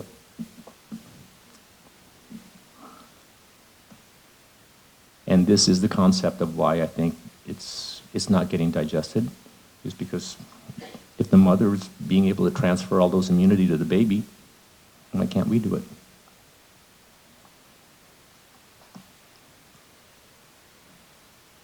Milk intolerant, guess what? It's it's very counterintuitive, that because the exosome binds to grapefruit, ginger, lemon, and broccoli. I don't know where that broccoli came from, but mostly citrus, and it's there. And look really, really close at that milk protein. Look at the CD factors that are attached to it. CD9, CD63, and CD81. Interesting, huh? So it just sticks onto it. It's like, you need more? Okay. More CD9, 63, and 81 to the milk protein. Again, this is the plant-derived one with the apple. I'm sorry, with the lemon juice. Look at the CD factors that are attaching to that. CD9, CD63, and CD81. I don't know, man. There's just too much coincidence going on here. But exosomes, I put that stuff on everything. Here's your eye drops. This is my injectable, and this is my topical. And then again, you can nebulize it too, and put it on a nebulizer, and then just go ahead and inhale it, if you like. I even tried to put it on freeze pops. It was great for the summer, horrible sales in the winter. But I don't know, it doesn't taste that good. It tastes too salty. So, because of it has to be saline balanced. So I just give them like something sweet, and it's perfectly balanced, salty, sweet goodness. So also, I've been putting the exosomes along with vitamins. And alpha lipoic acid in dentistry along with vitamin C is amazing for preserving bone and keeping bone degradation away. It's also great for neuropathic pain, which is great for me. It's also great for I went and started doing all these different things of what it does. By the way, Procter & Gamble has an alpha lipoic product called Nervive. And when Procter & Gamble starts betting billions of dollars into a product, I start looking, it's like, what's going on? But their product costs like twice as much as just over-the-counter alpha lipoic acid, so I just go to my favorite vitamin place and I buy it and I mix it myself. But it's still not bad for over-the-counter product. Again, it's really good for periodontitis. And I'll throw exosomes along with it also as well. So I'm using the exosomes as a carrier for all these things that, like the vitamins. And you can incorporate this into your clinic as a holistic and naturopathic type of like helping support for their healing processes in your clinic. Again, alpha lipoic with diabetes because it helps with diabetic neuropathy. And the exosomes by itself helps with that too also as well. So I'm kind of hedging my bet that food and nutrition and vitamins and exosomes all together are being able to do those things. It's like, why not? If you got like 5 people in the basketball team, why are you only using one? If you got 4 other people that can help win the game, why don't you do it? And then again, alpha lipoic is helping my patients with depression. And again, this is one of the, obviously on animal model. I don't know how they measure depressed mice, but maybe it doesn't eat. Maybe it doesn't look at the girl mice. I don't know. And this is what I did for my father, was alpha lipoic acid with the exosomes, and he's a super nice dementia guy now. Before he was kind of mean. So again, dental compounding, because it's very, very specific to that patient, you can do this all day long in your clinic and use it as a supplement. And then I started measuring blood work. And this thing was just to show you that it stayed within the, so this patient was undergoing chemotherapy. And when you're undergoing chemotherapy, your numbers go crazy. And the whole point of this thing was just to let you know that it was staying stable throughout his chemotherapy. And you have to measure things, measure telomeres. And that is it, guys. And so if you got questions, I want to show you something. The vitamins, this is really good. I started getting into, I ended up watching this Wonderful World of Mushrooms on Netflix. And mushrooms are kind of like part animal, part plant. It's on its own. So it's kind of mystical to me. And so I said, well, what this stuff does? So I started looking into this stuff. But mushrooms basically are tons of exosomes. Whether it's plant exosomes or animal exosomes. So I figured it's like, why don't we look at mushroom exosomes? And I think that's part of the magic of these mushrooms, is that they're kind of in between the animal and plant exosomes. So give these guys a look. This one is for helping with cancer. This one is for my dad, lion's mane, for his dementia. You guys taking lion's mane? And exercise, which I don't do enough of. And stress. And the biggest thing is just to be among your friends and family. And that's it, guys. This is a picture of what happens to pioneers. They get persecuted because you're on covered wagons and the arrows are getting shot at you and everything like that. What you guys right now, after all this stuff, the pioneers have been doing this, now you guys are settlers, and you are protected by hard structure, by research, by all these things. Go out, you're still not 100% safe, but you got a little bit more protection than those covered wagons. So that's it, and hopefully we can do more stuff. I ran over, sorry. Yes, Doc.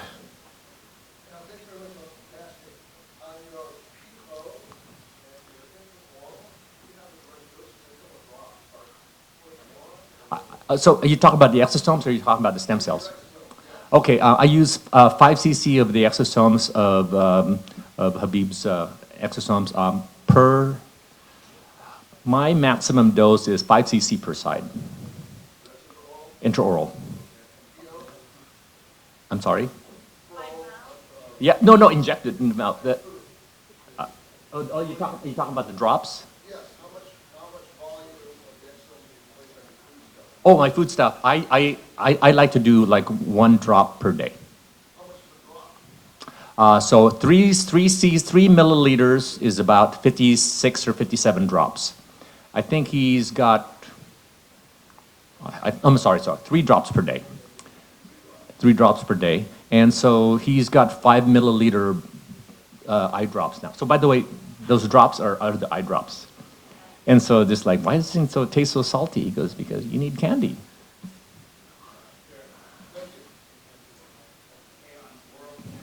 Yeah.